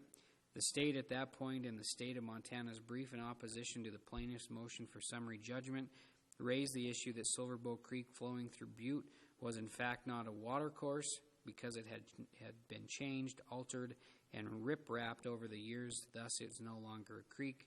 The opposition motion to our motion for summary judgment by the state in fact changed the purpose of the lawsuit from the name of the creek to whether or not the creek was in fact a water course or not. The case could have been easily settled at this point, and discovery, depositions, mediation, and numerous meetings and phone conversation between the parties would not have been necessary. However, because the state's insistence, as they expressed to us on numerous occasions, to gain additional dollars extort from the Atlantic Richfield British Petroleum Company to remove the parrot and other tailings, the case continued. As a result of the decision, the state's refusal to settle, it resulted in initiation of proceeding with discovery, depositions, mediations, and numerous meetings and phone conversations between the parties, thus initiating the arduous, prolonged, and difficult legal task prolonging the eventually outcome of the lawsuit. On August 18, 2015, Judge Brad Newman ruled in our favor. Following the lengthy court proceeding, he ruled that not only was Silver Bow Creek from Texas Avenue to Montana was in fact named Silver Bow Creek, but most importantly, he ruled that the section of the creek was in fact a water course and a creek, and thus protected in the Montana Constitution as waters of the state of Montana. In the Silverbow Creek Headwaters Coalition's successful lawsuit against the state of Montana, Judge Newman wrote, "The very fact of the state in calling iconic Silverbow Creek by an other name degrades the stream and demeans Butte history and culture. This litigation seeks to ensure that the state of Montana and its agencies follow the law. In this case, the plaintiffs stand in the shoes of the government. They are seeking, as a private attorney general, to force the state to act appropriately with respect to the state's water held in trust for the public. Moreover, the illegal conduct of the state is continuing. The issue raised in the complaint is not what would happen to restoration of the creek should the state improperly change the name of the watercourse, but of what already has occurred and will occur in the future as a result of the state's actions concerning the name of the creek without observing the statutory requirements to change its name."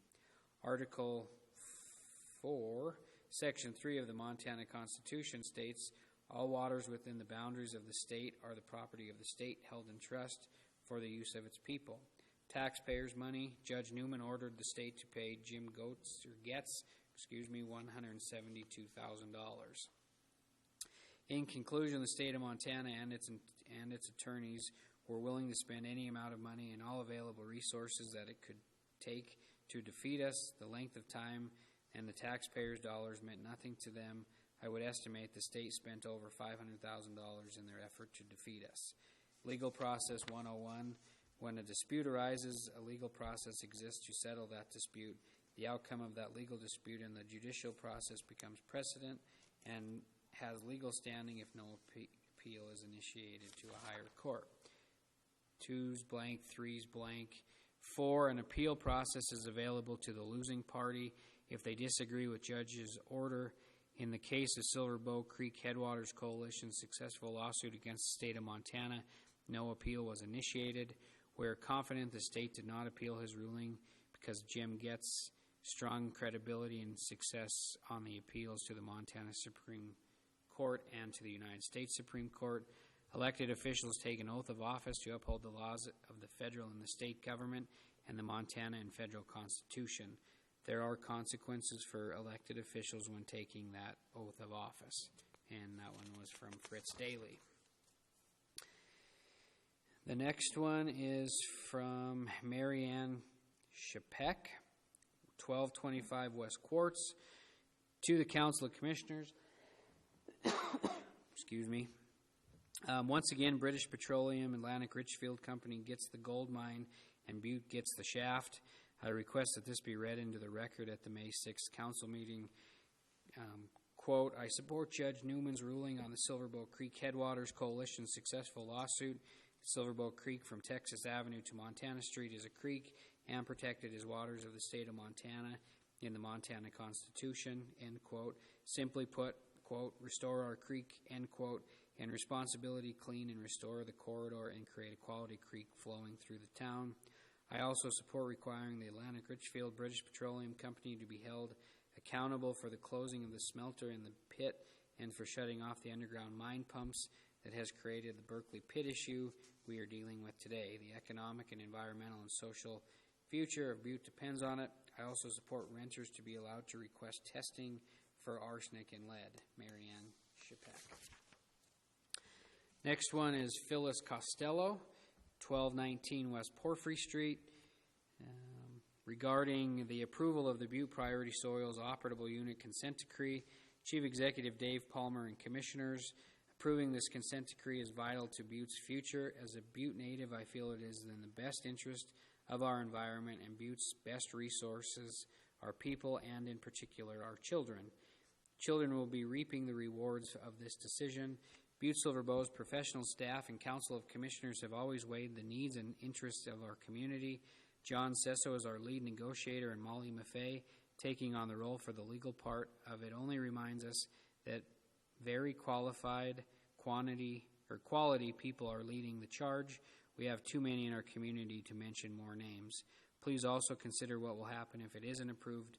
I know you will hear from other people on both sides. Thank you for allowing me to give my opinion. I know your time is valuable. Next one is John and Bonnie Lundberg, 3368 Jerry Creek Road in Wise River. Greetings, we are residents and taxpayers of Silver Bow County. Living outside the city, we feel entitled to express an opinion on the consent decree, and we urge you to approve it. We have known and worked with both Joe Griffin and Dave Williams for many years. We have great respect for both of them, and since they say go for it, then we say go for it. The next one is from Matthew Larson. Those of you who are lucky enough to call Butte home take pride in where we are from. Many of our families have called Butte home for generations, and it is our hope that generations from now, our children and grandchildren can do the same. Unfortunately, our beautiful home nestled in the heart of the Rocky Mountains is scarred by our past. Over the last 30 years, numerous individuals and organizations have spent countless hours working to ensure the environmental impact of our past is cleaned up. Over the last 13 years, this has taken the form of a consent decree. This document outlines the mine waste cleanup and remediation work process needed to ensure Butte is no longer the nation's largest Superfund site. In the words of Chief Executive Palmer, we're finally at the point where we can see the light at the end of the tunnel. Over the last number of years, public input over the consent decree has been sought. There's been multiple opportunities for everyone to make their voices heard. There is no reason to delay this any longer. If we wait any longer, we risk unraveling all the processes or the progress that has been made so far. If we wait, there is a very real possibility that one or more of the parties involved could change their mind and walk away. This would virtually erase the last 13 years of progress, moving us back to square one. Additionally, there is a very real possibility that the federal government could come in and dictate the terms for us.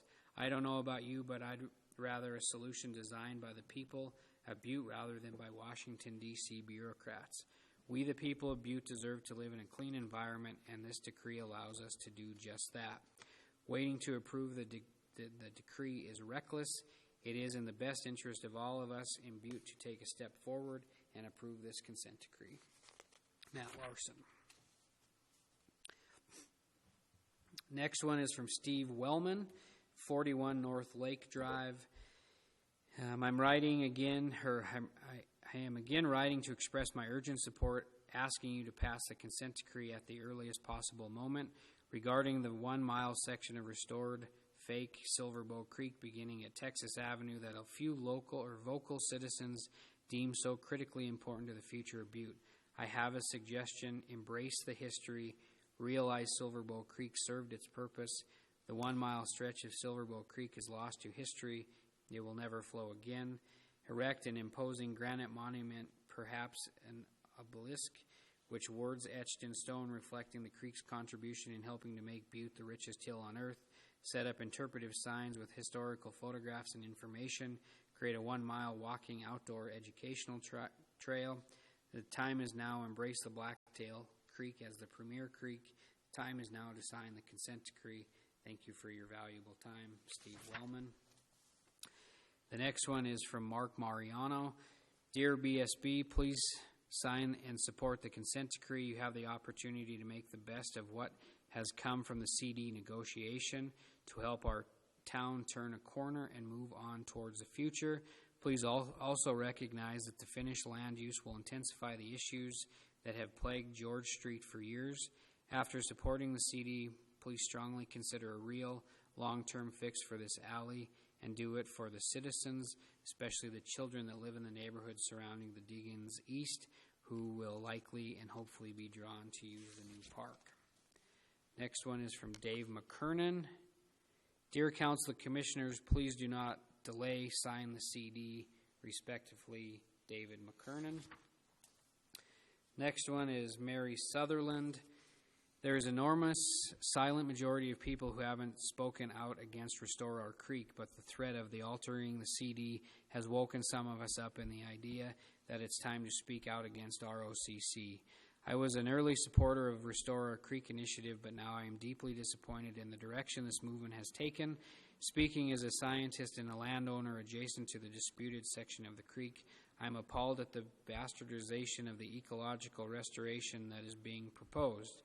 This is nothing more than the theft of hard-won restoration dollars to build a golf course-style water feature that will not be able to sustain itself with perpetual maintenance.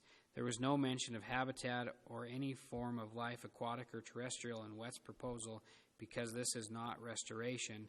It is simply a line ditch with water pumped through it. Of course, an engineered drain is feasible.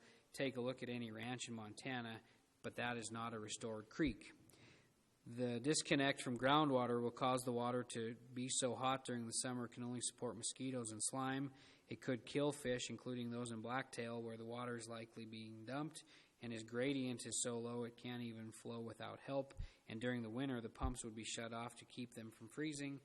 This is an engineered ditch and nothing more.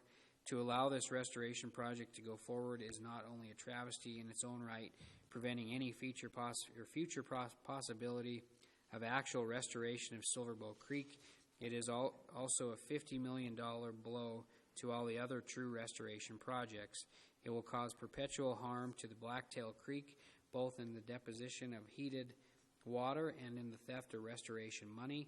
It will cost future generations untold dollars in necessary maintenance, and worst of all, it completely is misleading in using the term restoration.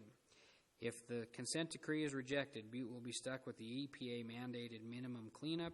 We're being offered a compromise that's 30 years in the making by scientists and agencies that have truly understood how the creek works. I'm deeply disheartened that the public, or the Butte public, has been persuaded that this is a creek is not only going to be restored, but it's also even remotely important enough to hold up the consent decree.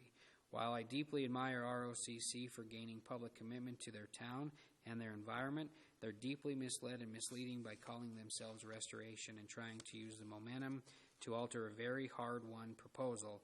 Don't let Restore Our Creek hurt Butte's future with their well-intended but uninformed objection to the consent decree or the future ability to truly restore Silverbow Creek. The next one is from Beverly Karplus, Heartline, Ph.D., and Frederick F. Heartline, Ph.D., 340 Telluride Ridge. Dear Chief Executive Palmer, members or BSB commissioners, we are writing to share our views on the BIPSU consent decree we have downloaded from the website and have been reviewing. We request that our letter be read into the record at the May 6th council meeting during the portion of the agenda in which public input is provided to the virtually important decision the council must make regarding the disposition of the consent decree. Our bottom line is to urge the commissioners to approve the consent decree, even though it is not perfect.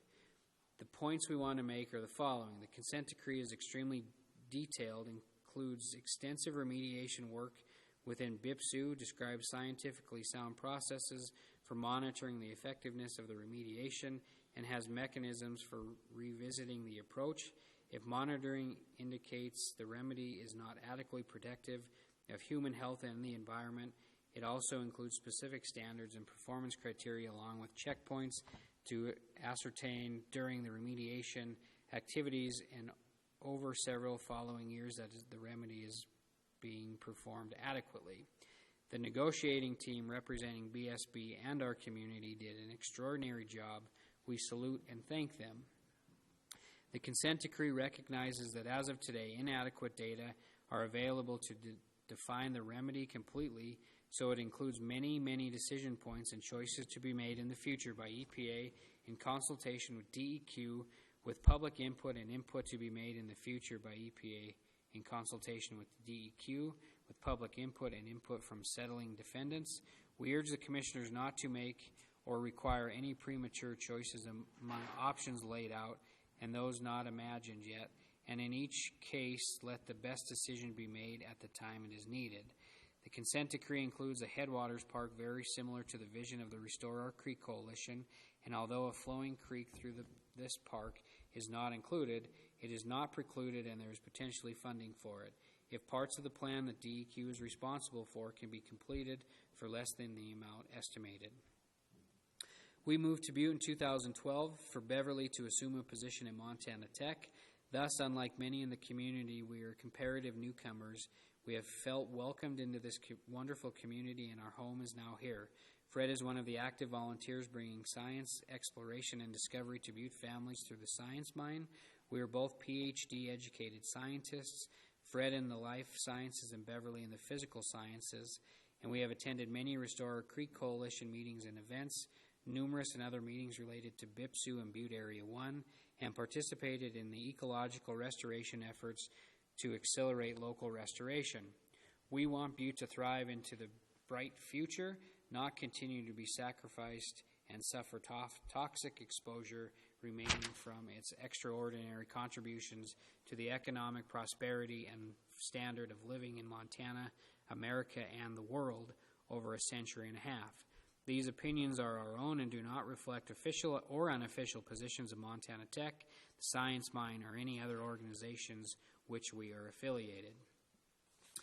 At the level of these comments, point 1 does not need elaboration except to reiterate our admiration for and appreciation for the outstanding work of the negotiating teams. With respect to point 2, many decisions still need to be made to finalize the design and implementation of the remedy's numerous components. For each of these decisions, some neighborhoods will be more and others less impacted. Without the data yet to be collected, it would be irresponsible to remove any options from the list of candidates.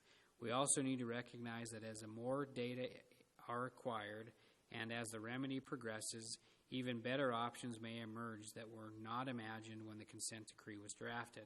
One example that has gone publicly since the consent decree was posted would be a premature decision to take off the table even the possibility of the repository near Timber Butte and Copper Mountain Park for contaminated material removed from the Blacktail Creek remediation.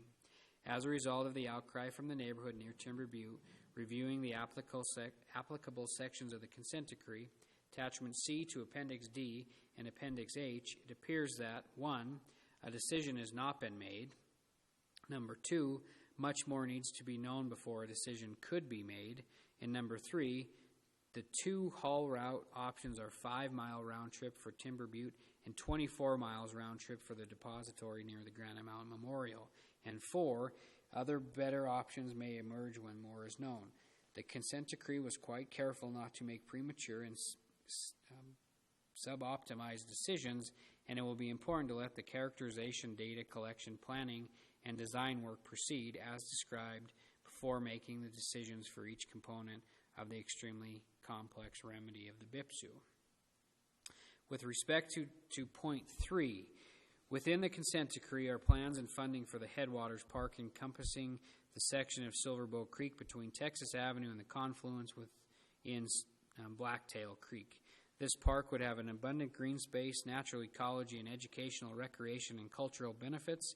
We're presently surprised, given some of the media coverage, to see that the plans and options in the consent decree did not preclude a lined restored creek, though the end point of actually having the creek completed is not part of the scope of the deliverables.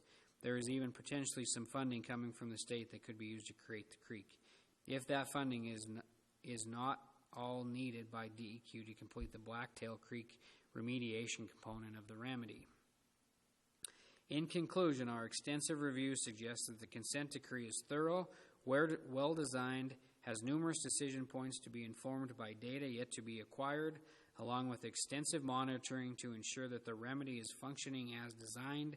It has benefited from extensive public input. It's not from our presence at the negotiating table. We urge the Council to approve the consent decree on behalf of Butte-Silver Bow and to authorize the Chief Executive, Dave Palmer, to sign it so that the work can get underway.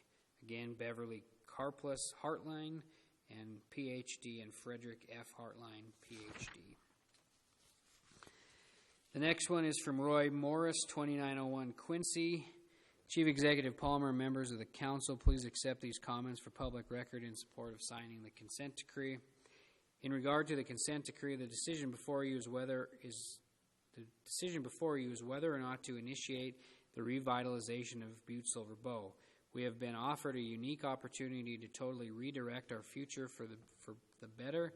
It couldn't have come at a better time. Now is the time to move forward towards a cleaner, more vibrant, and more prosperous community. The folks that have been The most interested, engaged, and concerned about the consent decree are overwhelmingly in support of having you approve the consent decree. On April 15th, you had received 34 comments. 30 comments were in support of the CD, 3 comments asked you to delay the decision, and only 1 comment was opposed to signing the CD. Fully 88% of the folks who commented support signing the decree. Those 3 comments that suggested a delay were not necessarily opposed to the CD. They simply asked for a continued delay. Delaying the vote serves no purpose.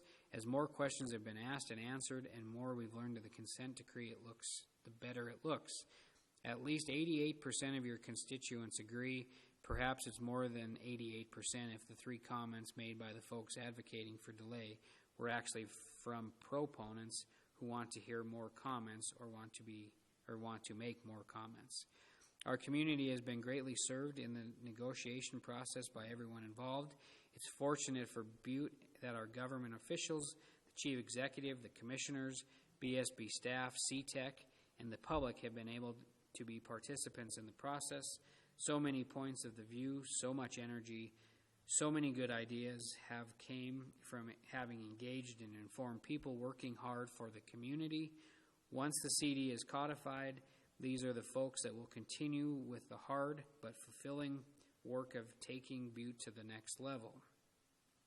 We are about to make Butte one of the best, most vibrant cities in Montana, where people are proud of what we've accomplished and are happy to live here. Butte can be a city where new businesses are built, tech graduates can raise their families, and where new opportunities can be found. What an opportunity we have before us. What a great time to have this opportunity. Allow Chief Executive Palmer to sign the consent decree, and let's get to work making Butte the best city in Montana. Respectfully, Roy Morris. Next one is from Megan Babin. Dear trusted officials, I want to express my explicit support for the consent decree and encourage you to vote in favor of it. My husband and I moved to Butte in July of 2017. When we visited in February 2017, we were overwhelmed and humbled by the synergy of Butte as a community as it strove to honor its past while marching towards a bright future. I feel as though this is an important, if not monumental, step to begin to acknowledge and speak to the past while building an incredible future for Butte. Although the world's events are scary and overwhelming with so many unknowns, I implore you to make Butte's future and the state of our local environment a confident known. In the recent weeks, there have been many amazing grassroots projects, examples of members of our community taking care of the community, a testament to the passion and power of the people of Butte. The resiliency of each individual, past and present, speaks to why we were once the richest hill on earth. It is this passion, vision, and determination that will continue to build the character of this community. As the people of this community, we deserve safety, health, and community outdoor spaces to enjoy our city. Please believe in Butte and know that we are stronger together even if we must remain apart as we plan for and guide our present and future. Thank you for your time and consideration. Megan Babin. The next one is from Dale Malavac.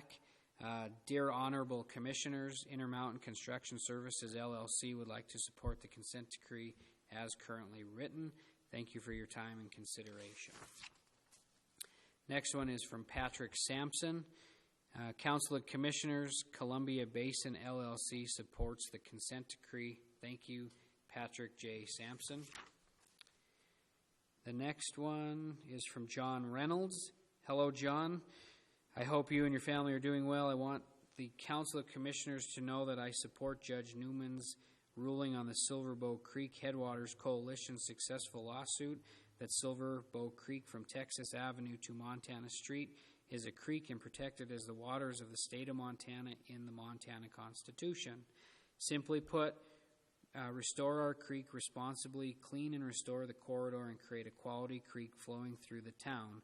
I support requiring the Atlantic Richfield British Petroleum Company to perform their legal Superfund obligation to remove all of the contaminated tailings along the creek and its corridor, properly clean up the Butte Hill, and responsibly deal with the stormwater runoff. I request that my comment be read and become part of the official record at the May 6th council meeting. Sincerely, John Reynolds, 2840 Yale Avenue. The next one is Rebecca Tamietti. Berkeley Pit Headwaters, Silverbow Creek wants your help. If you share my quote, I support Judge Newman's ruling on the Silverbow Creek Headwaters Coalition successful lawsuit that Silverbow Creek from the Texas Avenue to Montana Street is a creek and protected as waters of the state of Montana and the Montana Constitution. End quote. Simply put, restore our creek responsibly, clean and restore the corridor and create a quality creek flowing through the town. I support requiring Atlantic Richfield British Petroleum Company to perform their legal Superfund obligation to remove all of the contaminated tailings along the creek and its corridor, properly clean the Butte Hill, and responsibly deal with stormwater runoff. Please read my email as part of the record. Thank you. The next one is Julie Buckley, 2010 Gaylord Street. I support Judge Brad Newman's ruling on the Silverbow Creek Headwaters Coalition successful lawsuit that the Silverbow Creek from Texas Avenue to Montana Street is a creek and protected as waters of the state of Montana and the Montana Constitution. Simply put, restore our creek responsibly, clean and restore the corridor and create a quality creek flowing through the town. I support requiring the Atlantic Richfield British Petroleum Company to perform their legal Superfund obligation to remove all of the contaminated tailings along the creek and its corridor, properly clean the Butte Hill, and responsibly deal with the stormwater runoff. Julie Buckley. Next one is from Mark Hodges. Mr. Morgan, I would like this read at the next council meeting and have added it to the permanent record. We can't allow Atlantic Richfield BP to neglect its obligation to clean up the community. I support Judge Newman's ruling on the Silverbow Creek Headwaters Coalition successful lawsuit. Silverbow Creek from Texas Avenue to Montana Street is a creek and protected as waters of the state of Montana and Montana's Constitution. Simply put, restore our creek responsibility, clean and restore the corridor, and create the quality creek flowing through the town. I support requiring the Atlantic Richfield British Petroleum Company to perform their legal Superfund obligation to remove all of the contaminated tailings along the creek and its corridor, properly clean the Butte Hill, and responsibly deal with the storm runoff. Thank you, Mark Hodges. Excuse me. The next one is Aaron Lieber. To the Council of Commissioners, I'm writing this letter to ask for your support in moving forward with the Butte consent decree. My husband and I have lived in Butte for 18 years. We are both medical providers and love calling Butte our home. We have had 2 children born in Butte and now being raised in Butte. When we first moved here, the place of our prospective employers brought us to was the Berkeley Pit. They mentioned that they like to get that part of Butte out of the way first. We saw beyond the pit to the beautiful country and the city that Butte is and accepted the jobs.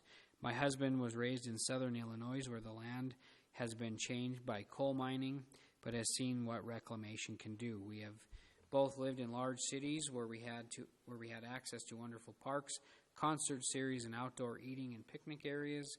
We know firsthand that these amenities add endless opportunities for fun and recreation. These types of things keep people in town and make them feel connected to the place they live. We were proud to have the friends and the family visit and take them to the local park for a picnic or a walk.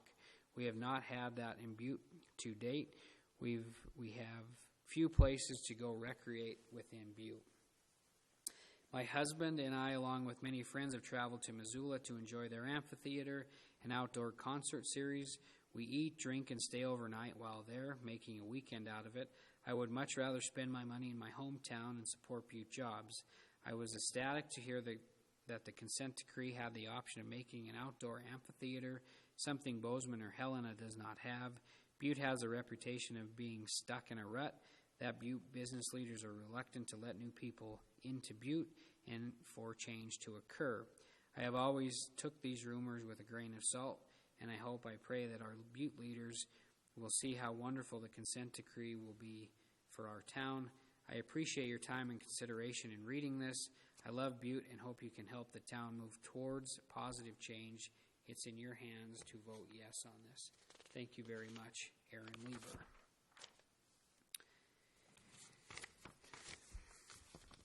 The next one is from John Ray. Economic forces over which Butte has little control mandate a quick approval of the consent decree in this perilous times. Delay is dangerous. Oil prices and the consent decree. Oil prices are in free fall. On April 20th, oil was minus $37 a barrel. Over the past few weeks, the price of oil has been at all-time lows. There is an excess of supply that is driving prices down, so that the producers are literally paying buyers to take oil off their hands. Oil demand is down. What has this to do with the consent decree? Obviously, Atlantic Richfield is an oil company whose profits have dropped significantly as a result of declining oil prices. This could produce two possible negative outcomes when it comes to the consent decree. There is much in the consent decree that could not be ordered by EPA under Superfund until the consent decree is sent to the judge, which will necessitate Butte-Silver Bow approval. Atlantic Richfield can back out. Given the free fall of oil prices, this is not the time to depend on a company largest in funding and amenities that are not required under Superfund. This is not the time to delay by demanding the Atlantic Richfield fund a restored creek. It is time to get the consent decree signed. The current consent decree provides much that Atlantic Richfield has agreed to that could not be ordered by EPA. Delaying could lose all of it. Number two, there is a possibility that Atlantic Richfield could declare bankruptcy. Absent a consent decree, EPA would have to file a payment claim along with other creditors and, in effect, stand in line. Usually, typical bankruptcy payments are a small fraction on the dollar. A lot of cleanup money could be lost for Butte. EPA has little money to step in and replace Atlantic Richfield. We could lose much that is in the consent decree. On the other hand, if the consent decree is signed quickly, the financial assurance section of the decree would be in place. This section would continue to provide funding even if Atlantic Richfield went bankrupt. This financial assurance is provided by a third party through such devices as a surety bond, trust fund, or letter of credit. The money to implement the consent decree could be obtained from one of these sources independent of the bankruptcy. Excuse me. In short, EPA would have to be guaranteed source money, and Atlantic Richfield would stay on the hook. So, to speak, an EPA would not be treated like any other creditor in a bankruptcy proceeding, standing in line, hoping to get some fraction of the money owed. See paragraph 59, section 7 of the consent decree. I never did learn Roman numerals. This financial assurance would cover both past and future outstanding company debt regarding Superfund, and EPA would be entitled to injunctive relief from the third-party source of funds. All in all, a much better level of financial protection for Butte is provided with the consent decree than without a decree in place.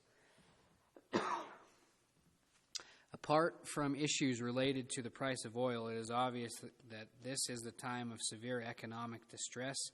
Gross domestic product is down, unemployment is up, and tax revenues are down. The longer we delay approving the consent decree, the more open ourselves up to the falling prey to the economic dislocation we see around us. The consent decree will give stability to the funding of remediation in Butte. We should not be willing to risk this predictability in the turmoil hope of renegotiating a better settlement. It is unlikely that anything significantly better than what we have could be renegotiated. It is much more likely that EPA will settle the matter with a unilateral order, which will not provide us with a restored creek, but which could leave us without the preparatory work that could facilitate a restored creek in the future. A unilateral order will not provide the amenities in the current decree. A unilateral order will still have water quality standards. Approving the consent decree will help bring closure to the Superfund in Butte, will remove a drag on Butte's economy, and fully protective of the human health. Delay risks too much. what sense does a delay make? Now is the time to act. The next one is Shanna Adams, 75 Olivia Lane. Comment on the consent decree to be read into the record at the council meeting. Dear Butte-Silver Bow Council of Commissioners, I've lived in Butte for 4 years, not long enough to remember the beginning of Superfund or the removal of the piles of dirty dirt in Uptown, or even any of the earlier records of decision. In fact, I still consider myself somewhat of a newcomer. As a newcomer, Butte's reputation as a hard scrabble, hard party, and an economically depressed town preceded it. The reality we found was a town brimming with potential, full of intelligent, hard-working people, hustling to reimagine its identity. Butte feels like it's on the verge of something big. There is a sense of resurgence, renewal, and renaissance behind every new business, every young family choosing to make Butte their home, every historic home remodel, every person creating fresh art, films, and music, and every celebration of the heritage and home. My husband and I were so taken with the wonder and possibilities of Butte that we chose to invest in Butte. With our dollars, our time, our imagination, and our whole hearts. Between my husband and myself, we own 2 businesses, a home, work in a professional office, have taught at the university, and our kids go to the public schools here. In 4 years, I've seen Stoughton Park become a premier playground for all abilities. Ridgewater's constructed as the best affordable water park in the state. 5 terrific new bar restaurants open in Uptown. La Casa Toscana, North 46, OMG, Max, and Solancha. Enrollment expansion and new degree programs at Montana Tech. Construction of the $30 million Basin Creek water treatment plant, the last major infrastructure project needed to ensure clean drinking water for Butte for decades to come. And I have discovered parks, trails, mountain biking, and fisheries that are first class and essentially untouched compared with recreation areas near other Montana towns. And the Montana Folk Festival is bigger than ever. People have taken notice that Butte is not what it used to be. Slowly, people are considering Butte. Could it be a good place to buy a house, raise a family, write a novel, start a business, go back to school? People are watching Butte. What will it become?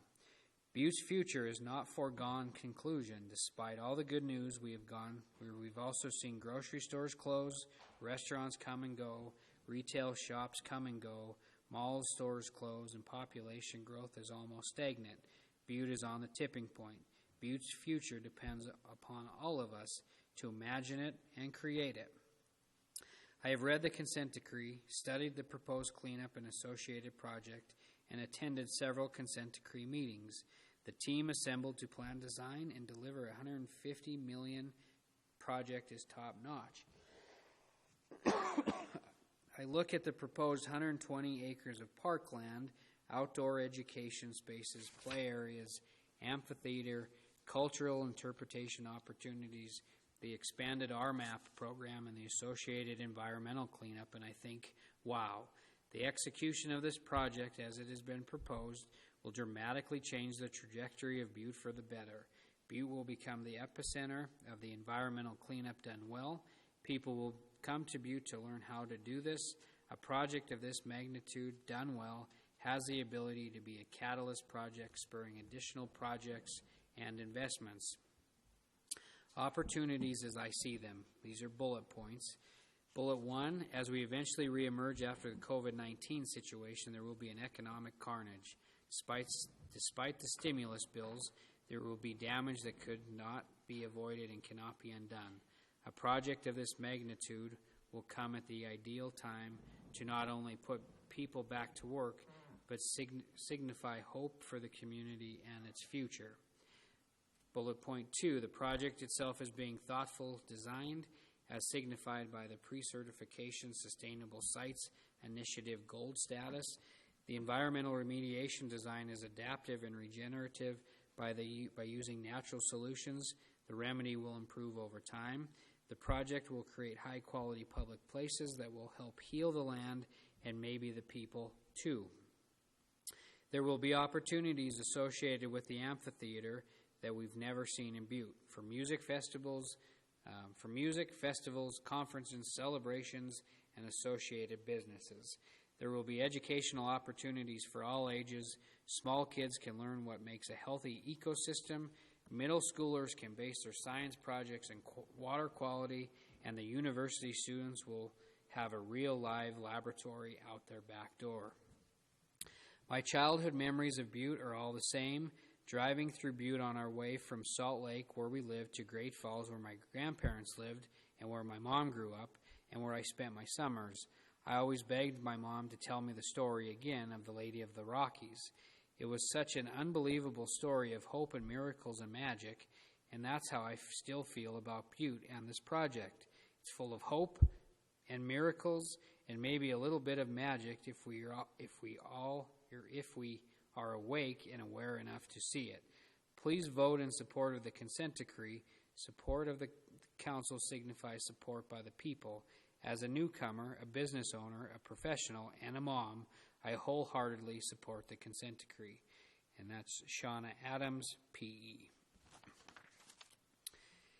Next one is from Mark Mariano. Dear BSB, please don't be ridiculous and sign and support the consent decree, then fix George Street as the remedy, and new park will make the insane problems resulting from using an alley as a crosstown street even worse. It's 2020 now, and at this point, you get what you've bargained for as far as the CD is concerned.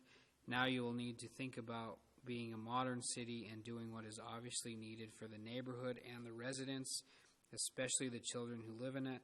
I'm glad you have great memories of Butte as a booming, wonderful community. I'm sure your kids and grandkids would like to have the same. If you sign the CD and plan for the future, maybe some will move back and help pick up the pieces, and we can all have a thriving community together again. Sorry for the snark, but you've got to be kidding me.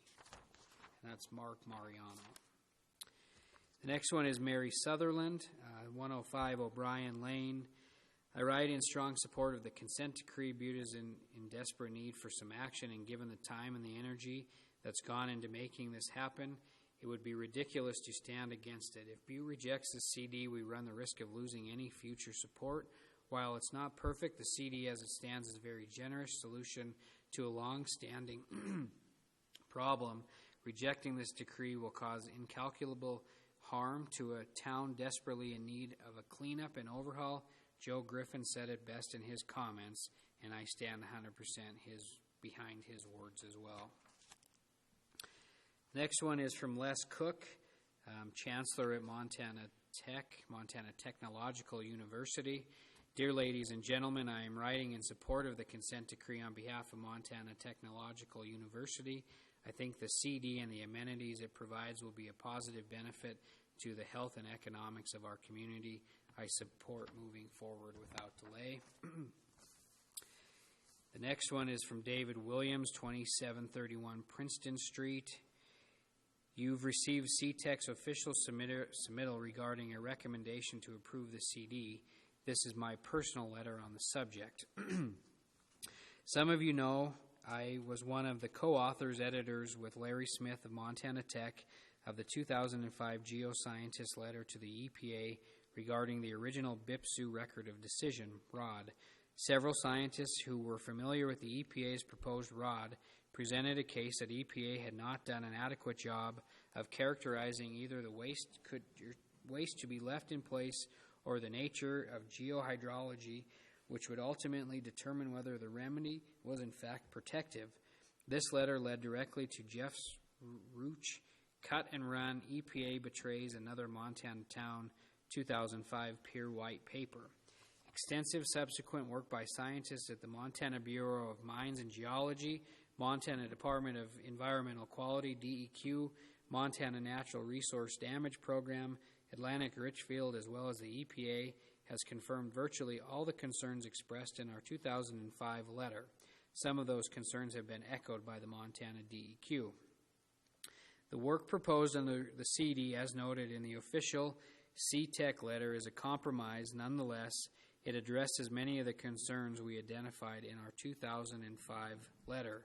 I understand ROCC's unhappiness regarding the lack of a restored creek in the upper reaches of the drainage, but I believe the Silverbow Creek Conservation Area and the proposed reconstruction of Silverbow Creek through the Butte reduction works as proposed in the CD more than compensates for the absence of the restored creek in the uppermost reaches of the drainage.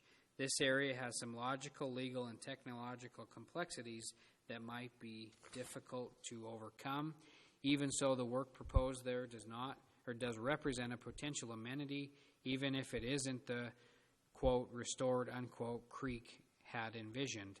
I encourage you to rely on the staff expertise of Butte-Silver Bow, Montana DEQ, and the consultants and scientists of Atlantic Richfield and EPA that have worked to come together to develop this complex CD. Failure to approve the CD will almost certainly result in a further protracted legal battle regarding the scope and extent of the remedy work. An almost certain casualty of this legal battle would be the loss of the Silverbow Creek Conservation Area and the economic and environmental impacts this will bring to Butte. Another casualty would be negotiated money back to the state and Butte-Silver Bow in connection with the removal of the Parrot tailings, a critical part of the overall environmental benefits of waste removal. I believe approval of the CD is a critical component of moving Butte forward into the future. I urge the council to approve the CD and have the Chief Executive Palmer sign on behalf of the county. Please feel free to contact me if you have any questions. Again, David Williams, U.S. Department of Interior, Bureau of Land Management, retired. The next one is from Stephen Hinnick. Dear Mr. Chairman, ladies and gentlemen, I'm writing in support of the consent decree as a practicing architect and lifelong resident of Butte. I've been very impressed with the time, effort, and thought that has gone into compiling and issuing the consent decree. Having reviewed and witnessed an excellent public presentation of the consent decree with all its facets well explained, I have come to the conclusion with confidence that moving forward with approval of the consent decree is the right course of action to be taken. I have seen and been a part of the transformation of our built and natural environments through thoughtful and creative design. These things can only take place with the belief of the people and the availability of the capital for construction and professional talent. Approval of the consent decree can accomplish all of these things. Of course, time is of the essence. This is Butte's time to take the giant leap forward. It's time to put people to work to create a better future for all of us. It's time for the commissioners to come together and vote in support of the consent decree. Let's do it for Butte, its economy, and reputation. Thank you for your consideration, Steve Hinnick. Next one is from Lee Whitney, 3151 Quincy Street. As a citizen of Butte-Silver Bow, I am in favor of the Council of Commissioners approving the consent decree. I have not read the entire document, but I trust the people who have worked so diligently on the project. It may not be perfect and it may not be what everyone wants, but given more work and more public input, it still may not be perfect and not what everyone wants. I believe it is time for our community to take a stand and resolve the issue. Next one, Travis McAdam, 61 Wathena Drive. Dear Commissioners, I just wanted to drop a note encouraging that you approve the consent decree to keep the Superfund cleanup and restoration moving forward. The county has held many public meetings and information sessions about the decree and provided numerous opportunities for the public to review and comment on. And that one was from Travis McAdam. I have just a couple left. Dear Council of Commissioners, please approve the consent decree without delay. This is from Mike Patterson, 1150 Steel Street. We stand the risk of Atlantic Richfield backing out of the deal. Considering our current economic crisis, we can ill afford to lose the cleanup of an economic as well as a health standpoint. We have heard enough comment, and now is the time to move rapidly on approval. I, like many other citizens, do not care if the creek between Texas Avenue and Montana Street is restored. I am not willing to give up all the wonderful things that have been negotiated, including Atlantic Richfield's generous over and above what is legally required to have a restored creek. I wish you well in your decision-making process and can only hope you will act in a very decisive way immediately. Again, that one was from Mike Patterson. Second to last one is from Steve McGrath. Please act responsibly and quickly in approving the consent decree. The community cannot remain in this limbo of confusion about the non-essential inclusion of the restoration of a fictional stream. While such a stream has sentimental value to some members of the community, it has no long-term practical value and would make the remedy overly complicated. Last comment is from Colleen Elliott, 1231 West Quartz Street. This letter is in support of the Butte Priority Soils Consent Decree that is now before the Butte-Silver Bow Council of Commissioners. I would like to see the CD approved as is and then signed by the Chief Executive Palmer. I believe the CD through compromise is a reasonable compromise that will result in good remedy. I would have liked to see the remedy pay for the removing of the parrot tailings, but it's time to sign off and get the cleanup done. I do not share Restore Our Creek's vision of the free-flowing stream in the upper reaches of Silver Bow Creek. It is clearly impracticable given the low gradient between Texas Avenue and Caw Avenue and the large number of barriers to reconfigured stream channel. The CD before you allows for something much more important, capture and retention of the stormwater while allowing for the development of the ecological functional features that the public can enjoy. Respectfully, Colleen Elliott, 1231 West Quartz Street.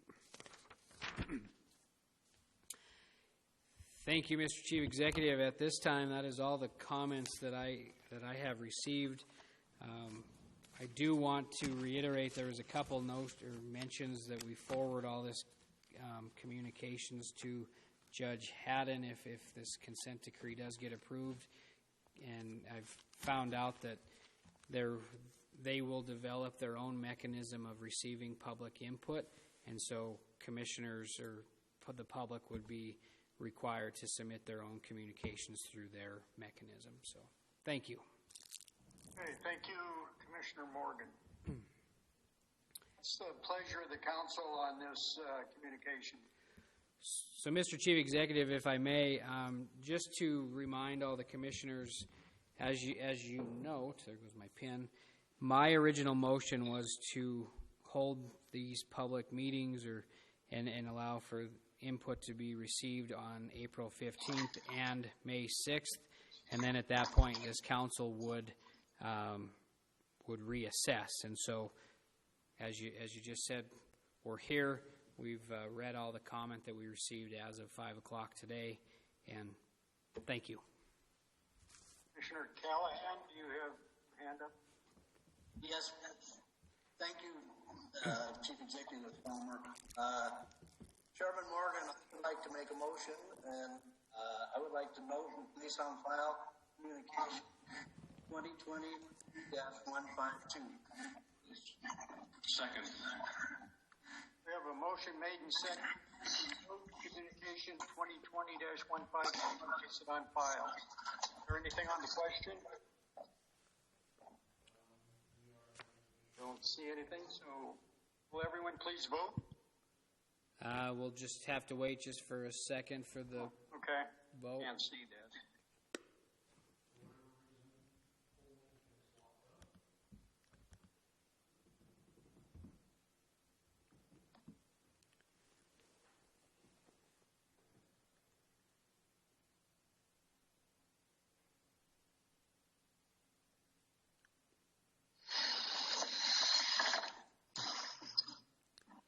Here's your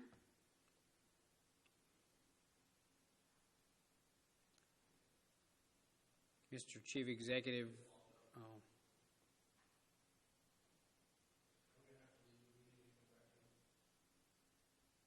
Don't end it.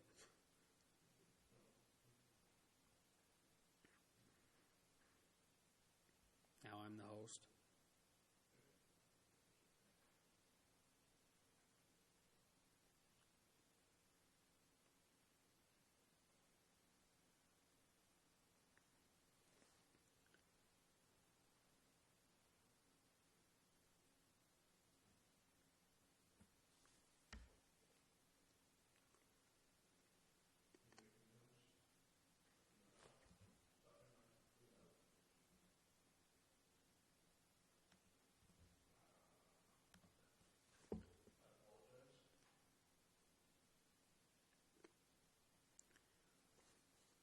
Mr. Chief Executive, I don't know if you can hear me or not, but we're working on the technical issues right now.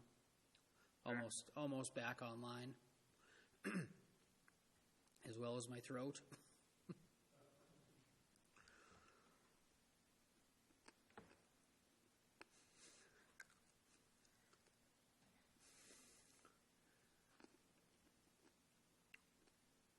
Are we? All right, Mr. Chief Executive, there is a vote to be taken on that. Okay, will everyone please vote? Anyone wishing to change their vote? We're almost there, Mr. Chief Executive. That's what we have. Yeah. We have all the votes in, Mr. Chief Executive. Please record the vote. 11 yea, 0 nay. 11 yea and 0 nay. Motion carries. Now's the time for any public comment on any items on the consent agenda. Commissioner Morgan. Thank you, Mr. Chief Executive. I do have a couple other things to read that came in. The first one is from Eldon Beal. Chief Executive Palmer, Council of Commissioners, we as taxpayers are not happy with the poor job Parks and Rec. Oh, Mr. Chief Executive, these are not on the agenda, so I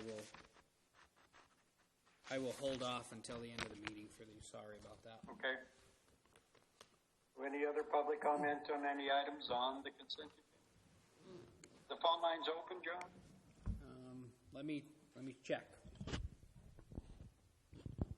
They are open, but there's no calls. Mr. Chief Executive, they are open and have been open, but we do not have any calls. Okay, thank you. We'll go to the bid openings, public hearings, and/or presentations. We do have 3 bid openings this evening. County Attorney Joyce, do we have proof of publication? Mr. Chief Executive, we do have proof of publication for all 3 bid openings, and all appear to be in order. Thank you. So number 1, Communication 2020-164. It's from Mark Neary, Public Works Director, requesting Council of Commissioners for time on the May 6th, 2020 regular meeting agenda to open bids for the I-15 crossing, Jack and Bore for the Big Hole transmission line for the Water Utility Division. Mr. Neary, are you here with the presentation? Yes, thank you, Chief Executive Palmer, Commissioners. For the record, I'm Mark Neary, Public Works Director. First bid is from Karstensen Contracting, Yell Rapids, South Dakota.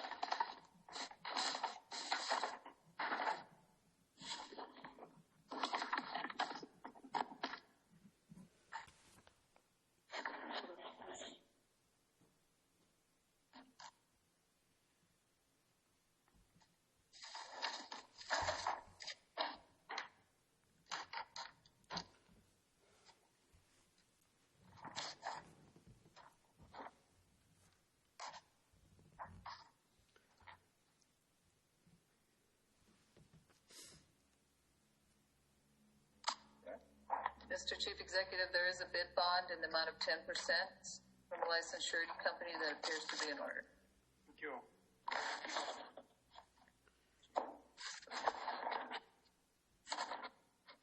The total base bid is $2,344,028 even. $2,344,028.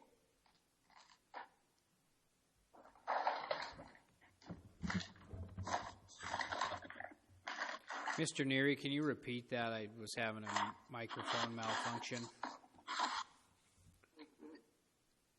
$2,344,028.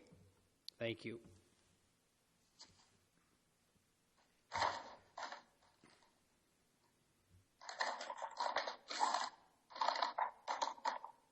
Second one is from Mungus Construction Incorporated out of Phillipsburg, Montana.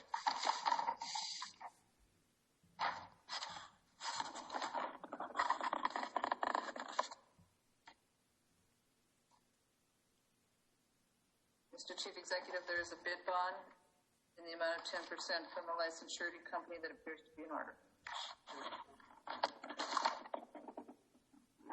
total base bid is $1,843,797.75. $1,843,797.75.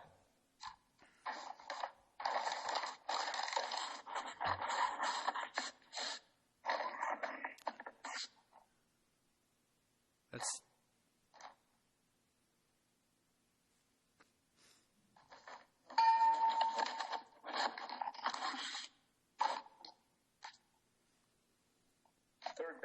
the third bid is from R.S. Johnson Construction, Anaconda, Montana.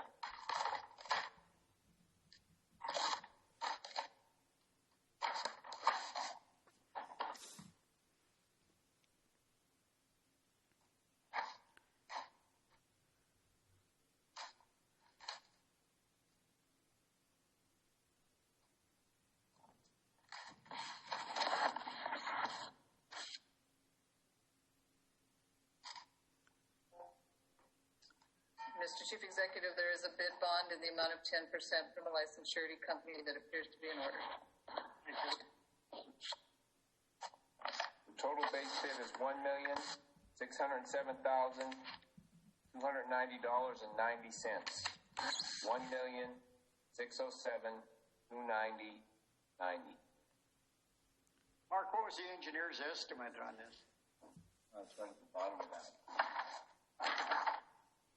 $2,481,561.36. $2,481,561.36. Thank you. Commissioner Morgan? Thank you, Mr. Chief Executive. If Is it all the bids, Mark? I don't think no, so. there's 9. Oh, geez, I thought you said 3. No. You wish.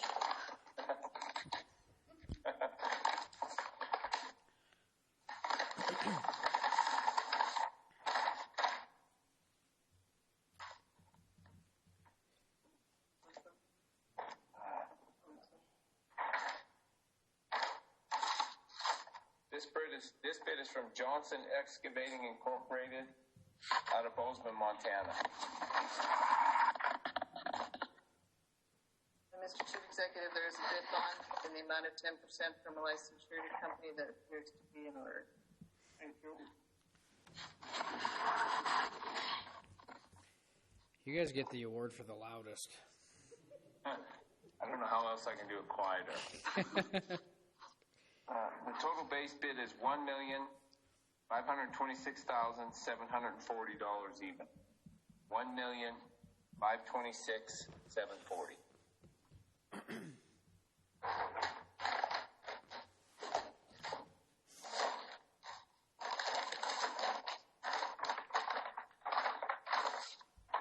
Next one is from First Mark Construction out of Missoula.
Adapt and overcome. Battery went dead on her computer, so she's plugging it in. But the total on this one is $1,964,746. $1,964,746. There was a bid bond on that bid also that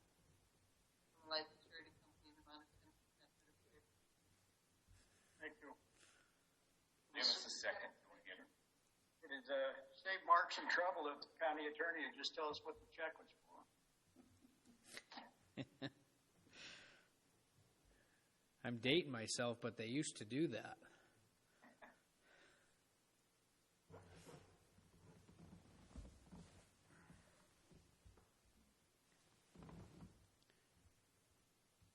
So, John, you took too much time reading the letters. That's why your battery went dead. Not my fault, Mr. Chief Executive.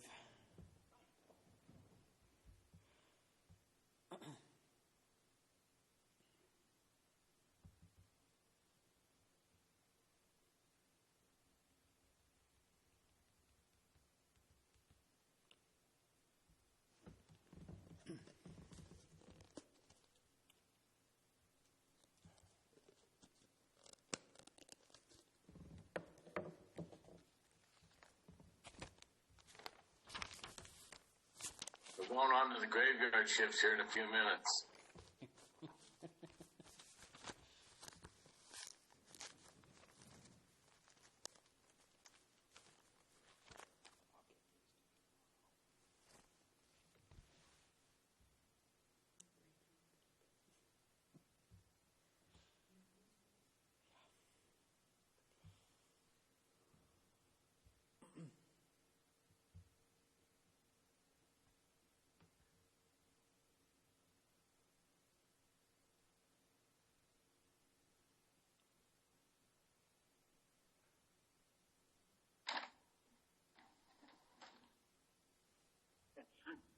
We're back. Just like a bad penny. Oh, well, nice of you. Here's your sheet.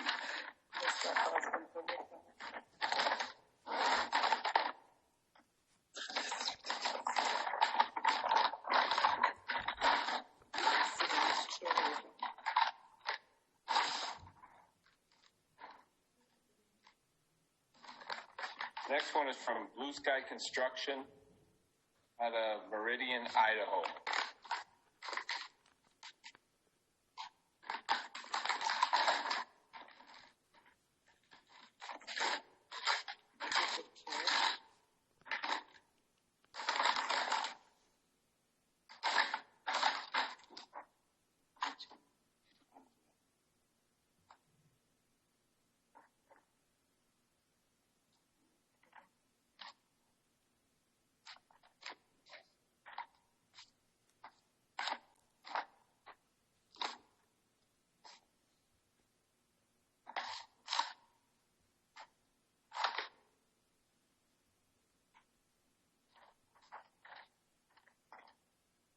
Mr. Chief Executive, there is a bid bond from a licensed surety company that appears to be in order in the amount of 10% of the bond.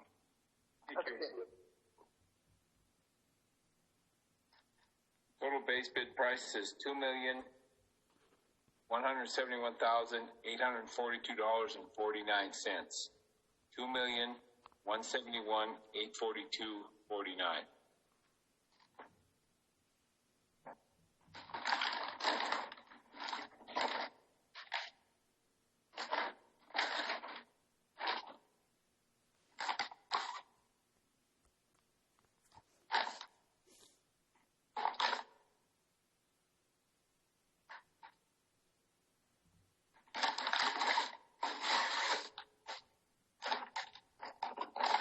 This bid is from Bullock Contracting out of Boulder, Montana.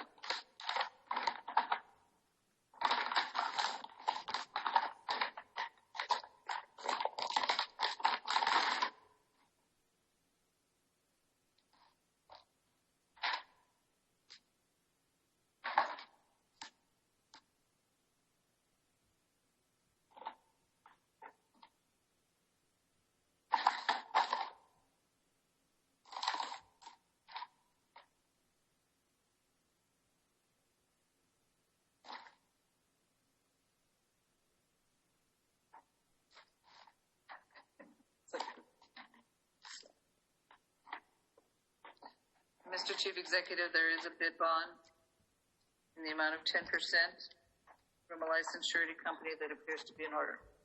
Thank you. The total base bid price is $1,509,945.50.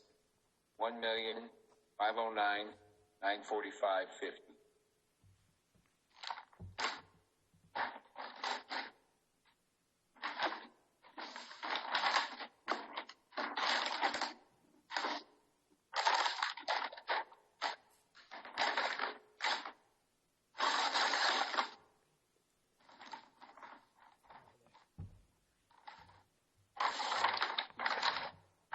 This bid is from H&H Contracting, Butte, Montana.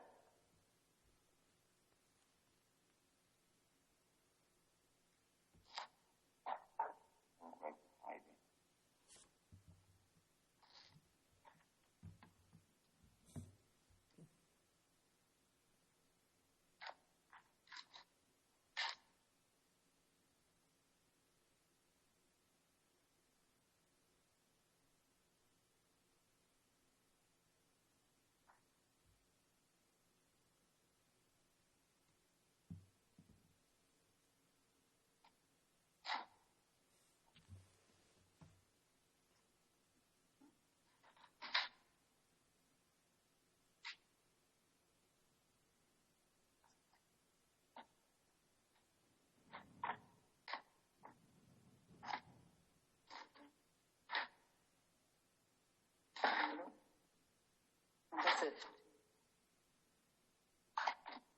Mr. Chief Executive, there is a bid bond in the amount of 10% from a licensed surety company that appears to be in order. Total base bid is $1,459,620 even. $1,459,620.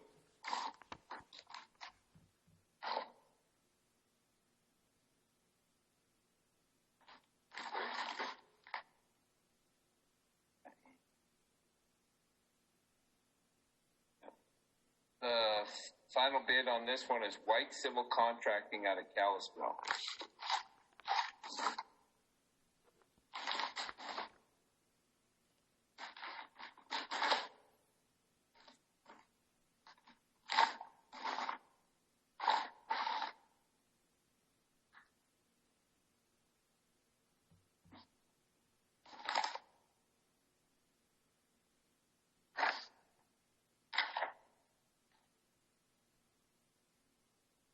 Mr. Chief Executive, there is a bid bond in the amount of 10% from a licensed surety company that appears to be in order. Thank you. Total base bid is $2,647,539. $2,647,539.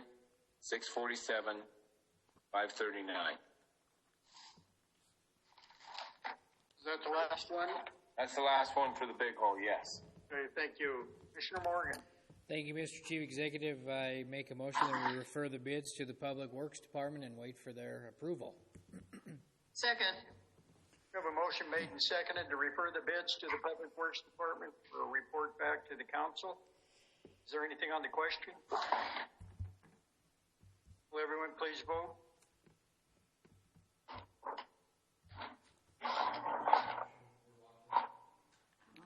Anyone wishing to change their vote? Mr. Chief Executive, can we just do a verbal vote? Oh, hold on. Sure. Hold on. It's All those in favor? Aye. Aye. Aye. Aye. Aye. Well, there it is. You got it? Oh, it came up? Just. Yeah. Okay, will everyone please vote? Honestly.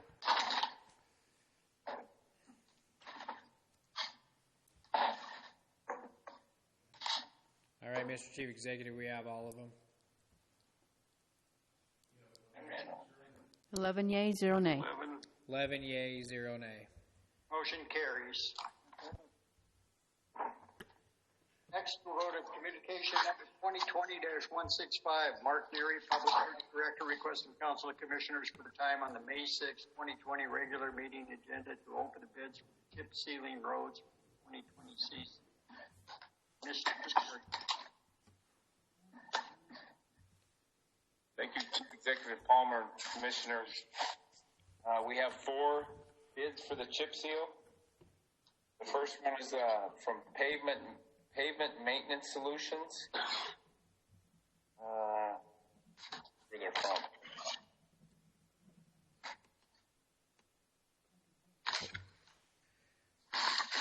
Colleen's telling me Columbia Falls, Mr. Neary.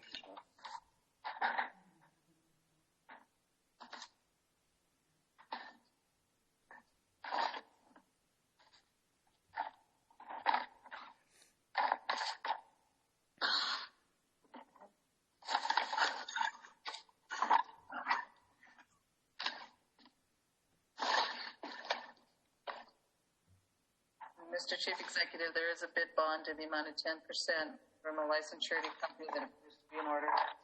Thank you. The total bid is $504,969.82. $574,969.82. Thanks. Second one is from Hard Drives out of Billings, Montana.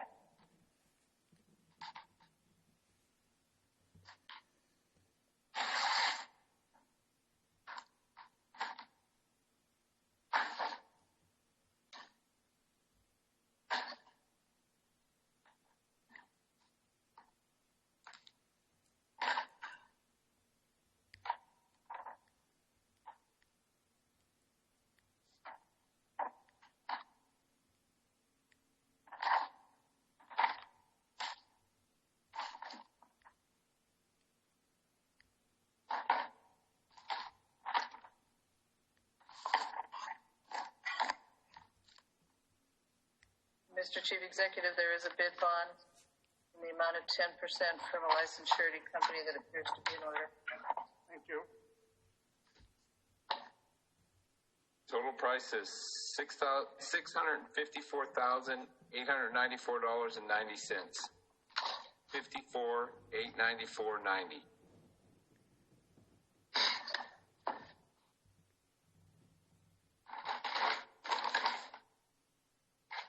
Next one is from Jim Gilman Excavating out of Butte.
you didn't set it on your desk, you'll never find it.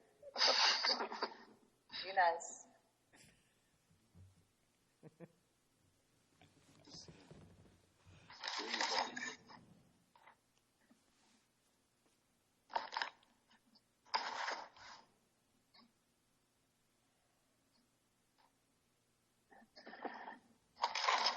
Can't seem to find the bid bond.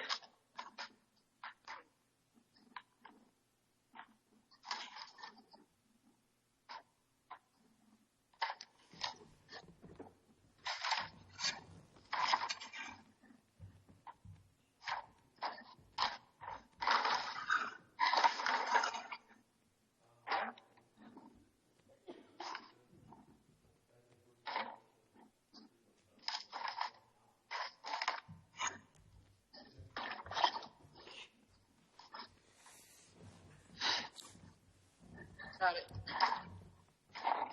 And there is a bid bond in the amount of 10% from a licensed surety company that appears to be in order.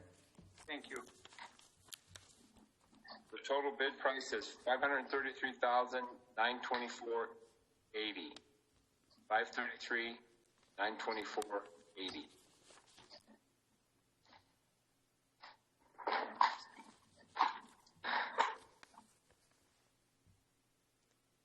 The last one on the chip seal job is from Hollow Contracting out of Butte.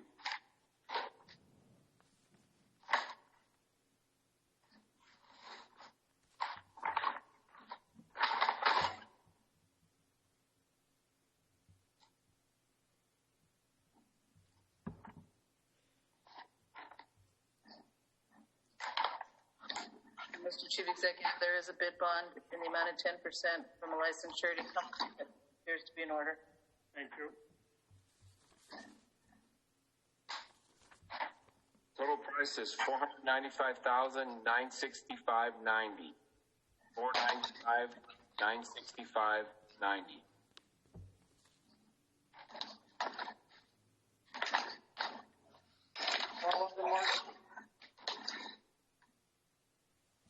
That was it. Chip seals, yes. Thank you. Commissioner Morgan. Thank you, Mr. Chief Executive. I'll make a motion that we refer the bids to the Public Works Department and wait for their approval. Second. We have a motion made and seconded to refer the bids to the Public Works Department for a report back to the council. Is there anything on the question? Everyone please vote.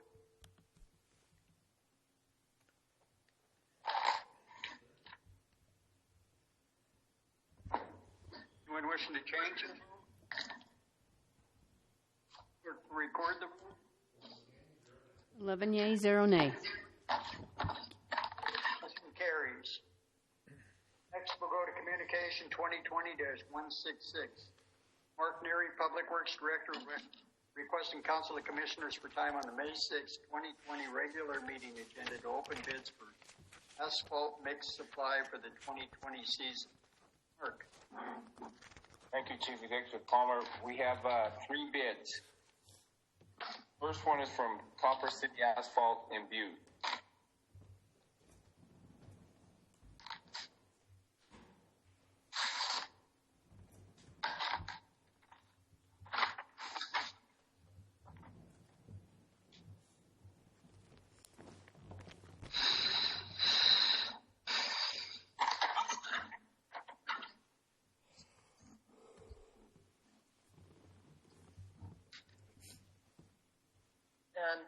Mr. Chief Executive, there is a bid bond in the amount of 10% from a licensed surety company that appears to be in order.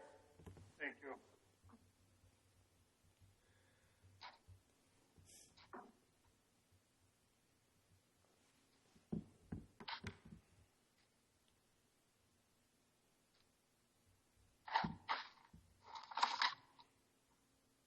The total price is $670,000.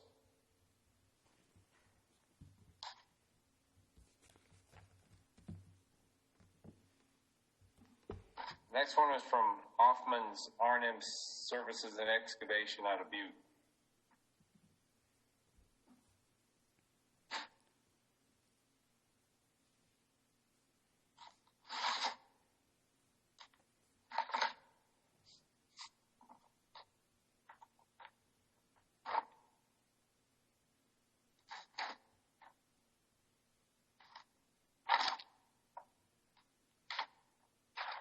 Mr. Chief Executive, there is a bid bond in the amount of 10% from a licensed surety company that appears to be in order.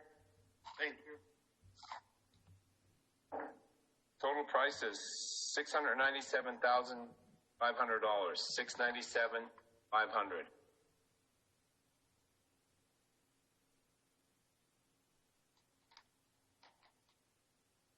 Final bid is from Hollow Contracting.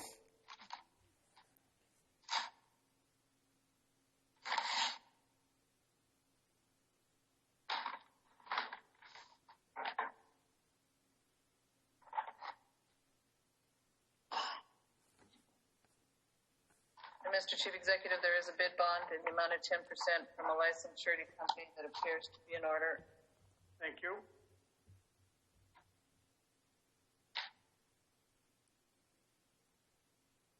The total price is $667,500. $667,500. Thank you. That's it? Yes. Commissioner Morgan. Thank you, Mr. Chief Executive. I make a motion that we refer the bids to the Public Works Department and wait for their approval. Second. We have a motion made and seconded to refer the bids to the Public Works Department for a report back to the council. Everyone please vote. Anyone wishing to change their vote? Will the clerk please record the vote? 11 yea, 0 nay. Motion carries. Next, we'll go to the consent agenda. A, 1 through 4, committee reports and communications. B, 1 through 21. Is there any segregations or friendly amendments? Way to go. We'll get out of here early tonight. Commissioner Morgan. Thank you, Mr. Chief Executive. At this time, I'll make a motion that we approve Section 2, the consent agenda. A, the committee reports 1 through 4. B, communications 1 through 21 with no exclusions. Second. We have a motion made and seconded to approve the consent agenda A 1 through 4 and B 1 through 21. Is there anything on the question? Will everyone please vote?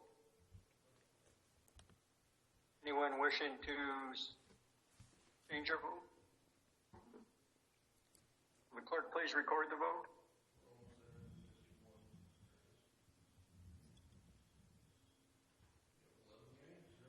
Eleven yea and 0 nay. Your motion carries. Next, we'll go to communication that we suspended the rules for. Communication 2020-192. Communication from Director of Human Services Leslie Clark requested the council schedule a presentation by Lori Farron, Dean West, Butte-Silver Boats consultant for the health insurance program, regarding the health insurance renewal process. This is requesting a presentation at the Committee of the Whole meeting next week. So, Commissioner Morgan. Thank you, Mr. Chief Executive. I was going to mention this earlier, but we will be holding Committee of the Whole meeting starting next Wednesday in a very similar forum as this with a WebEx meeting. So at this time, I would just make a motion that we refer Communication 2020-192 to the Committee of the Whole for next week. Second. I have a motion made and seconded to refer Communication 2020-192 to the Committee of the Whole next week. Is there anything on the question? Will everyone please vote? Anyone wishing to change their vote? Will the clerk please record the vote?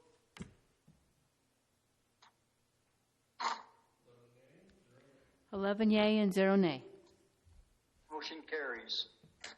Section 3, ordinances and resolutions, suspension of the rules for final passage on Resolution 2020-18, 2019, 2020. Commissioner Morgan.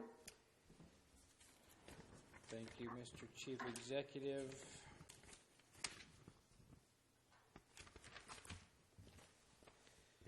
Mr. Chief Executive, I move for the suspension of the rules for the purpose of passing Council Resolution 20-18, 20-19, 2020 by waiving subsection 7 of Rule 36 of the Rules and Order of the Council of Commissioners, thereby having it considered for advanced passage without reference to the Judiciary Committee. Second. We have a motion made and seconded to suspend the rules to pass council resolutions number 2020-18, 2020-19, and 2020-20 on final passage without reference to the Judiciary. Is there anything on the question? Will everyone please vote? Anyone wishing to change their vote? Will the clerk record the vote?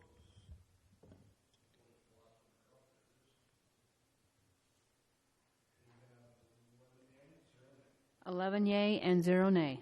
Motion carries. Number 1, Resolution 2020-18. Will the clerk please read the title?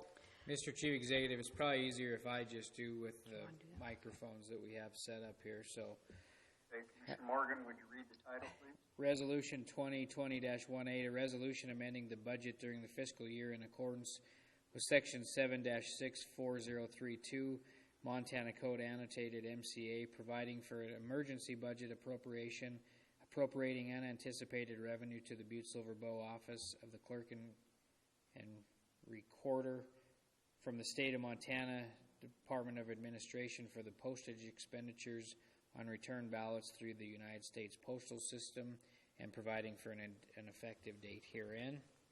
At this time, Mr. Chief Executive, I make a motion, or I place Council Resolution 2020-18 on final reading and passed, having been deemed fully read at length. Second. We have a motion made and seconded to pass Council Resolution 2020-18 on final reading. Is there anything on the question? Will everyone please vote? Anyone wishing to change their vote? Will the clerk record the vote? We have 11 yea and 0 nay. Motion carries. Resolution number 2020-19. Mr. Chief Executive, Resolution 2020-19 is a resolution authorizing the sole source purchase of solar bees for the City and County of Butte-Silver Bow Water Utility Division and providing for an effective date herein. At this time, I move to place Council Resolution 2020-19 on final reading and pass, having been deemed fully read at length. Second. We have a motion made and seconded to pass Council Resolution 2020-19 on final reading. Is there anything on the question? Will everyone please vote? Anyone wishing to change their vote? Will the clerk record the vote? 11 yea and 0 nay. Thank you. Resolution number 2020-20. Mr. Chief Executive, Resolution 2020-20 is a resolution relating to financing of certain projects establishing compliance with reimbursement regulations under the Internal Revenue Code. At this time, I move to place Council Resolution 2020-20 on final reading and pass, having been deemed fully read at length. Second. We have a motion made and seconded to pass Council Resolution 2020-20 final reading. Is there anything on the question? Would everyone please vote? Anyone wishing to change their vote? Will the clerk record the vote? 11 yea and 0 nay. Did everyone vote on that one? Yeah, Mr. Chief Executive, it was 11 yeas, 0 nays. Okay, thank you. Motion carries. Now is the time for any public comment on any matter not on the agenda. Mr. Chief Executive, I do have a couple.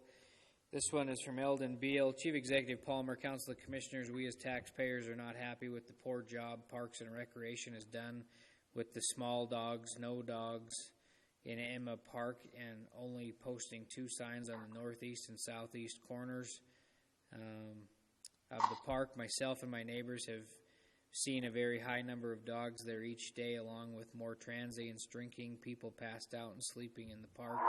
Of course, with the coronavirus, there was enforcement in the park with one of my neighbors that has 2 small children on Saturday, May 2nd, 2020. We walked around the park and were disgusted at the way it's neglected, broken glass, trash in and around the gazebo and the park itself. The electrical boxes have been vandalized.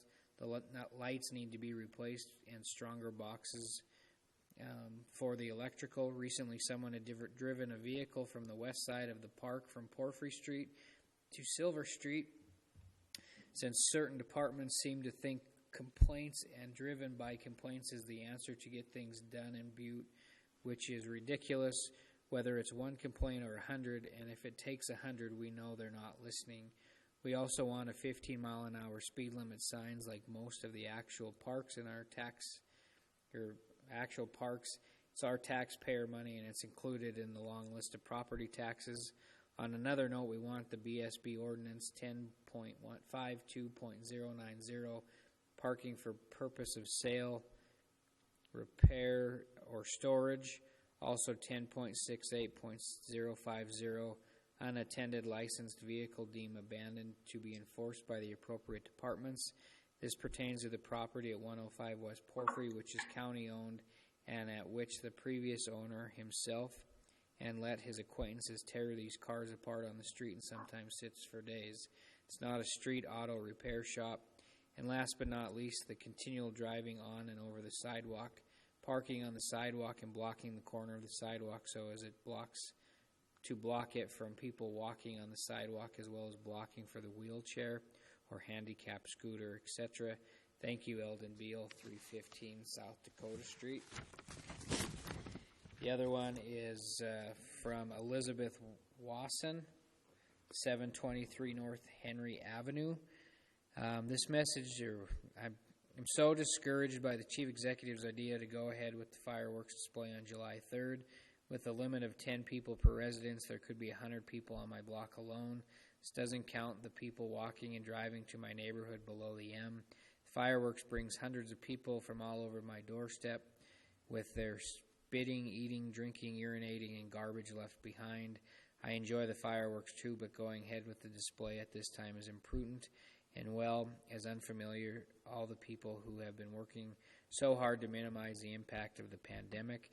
It is naive beyond measure to expect that people will follow social distancing guidelines for this event, so you're basically inviting the general public to have the party about 6 feet from my door at a time when nearly all other summer events have been canceled.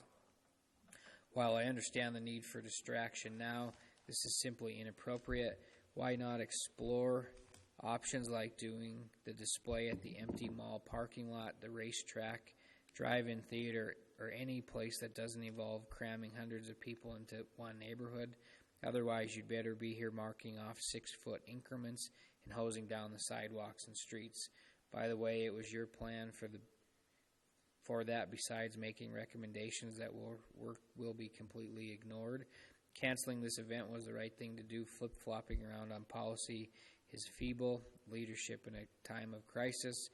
If you insist childishly that the fireworks move ahead, find a place to do it that doesn't unfairly impact one neighborhood. I hope we have an excellent show in 21, but please give us a break this year. Thank you, Mr. Chief Executive. Now we'll go to the phone lines.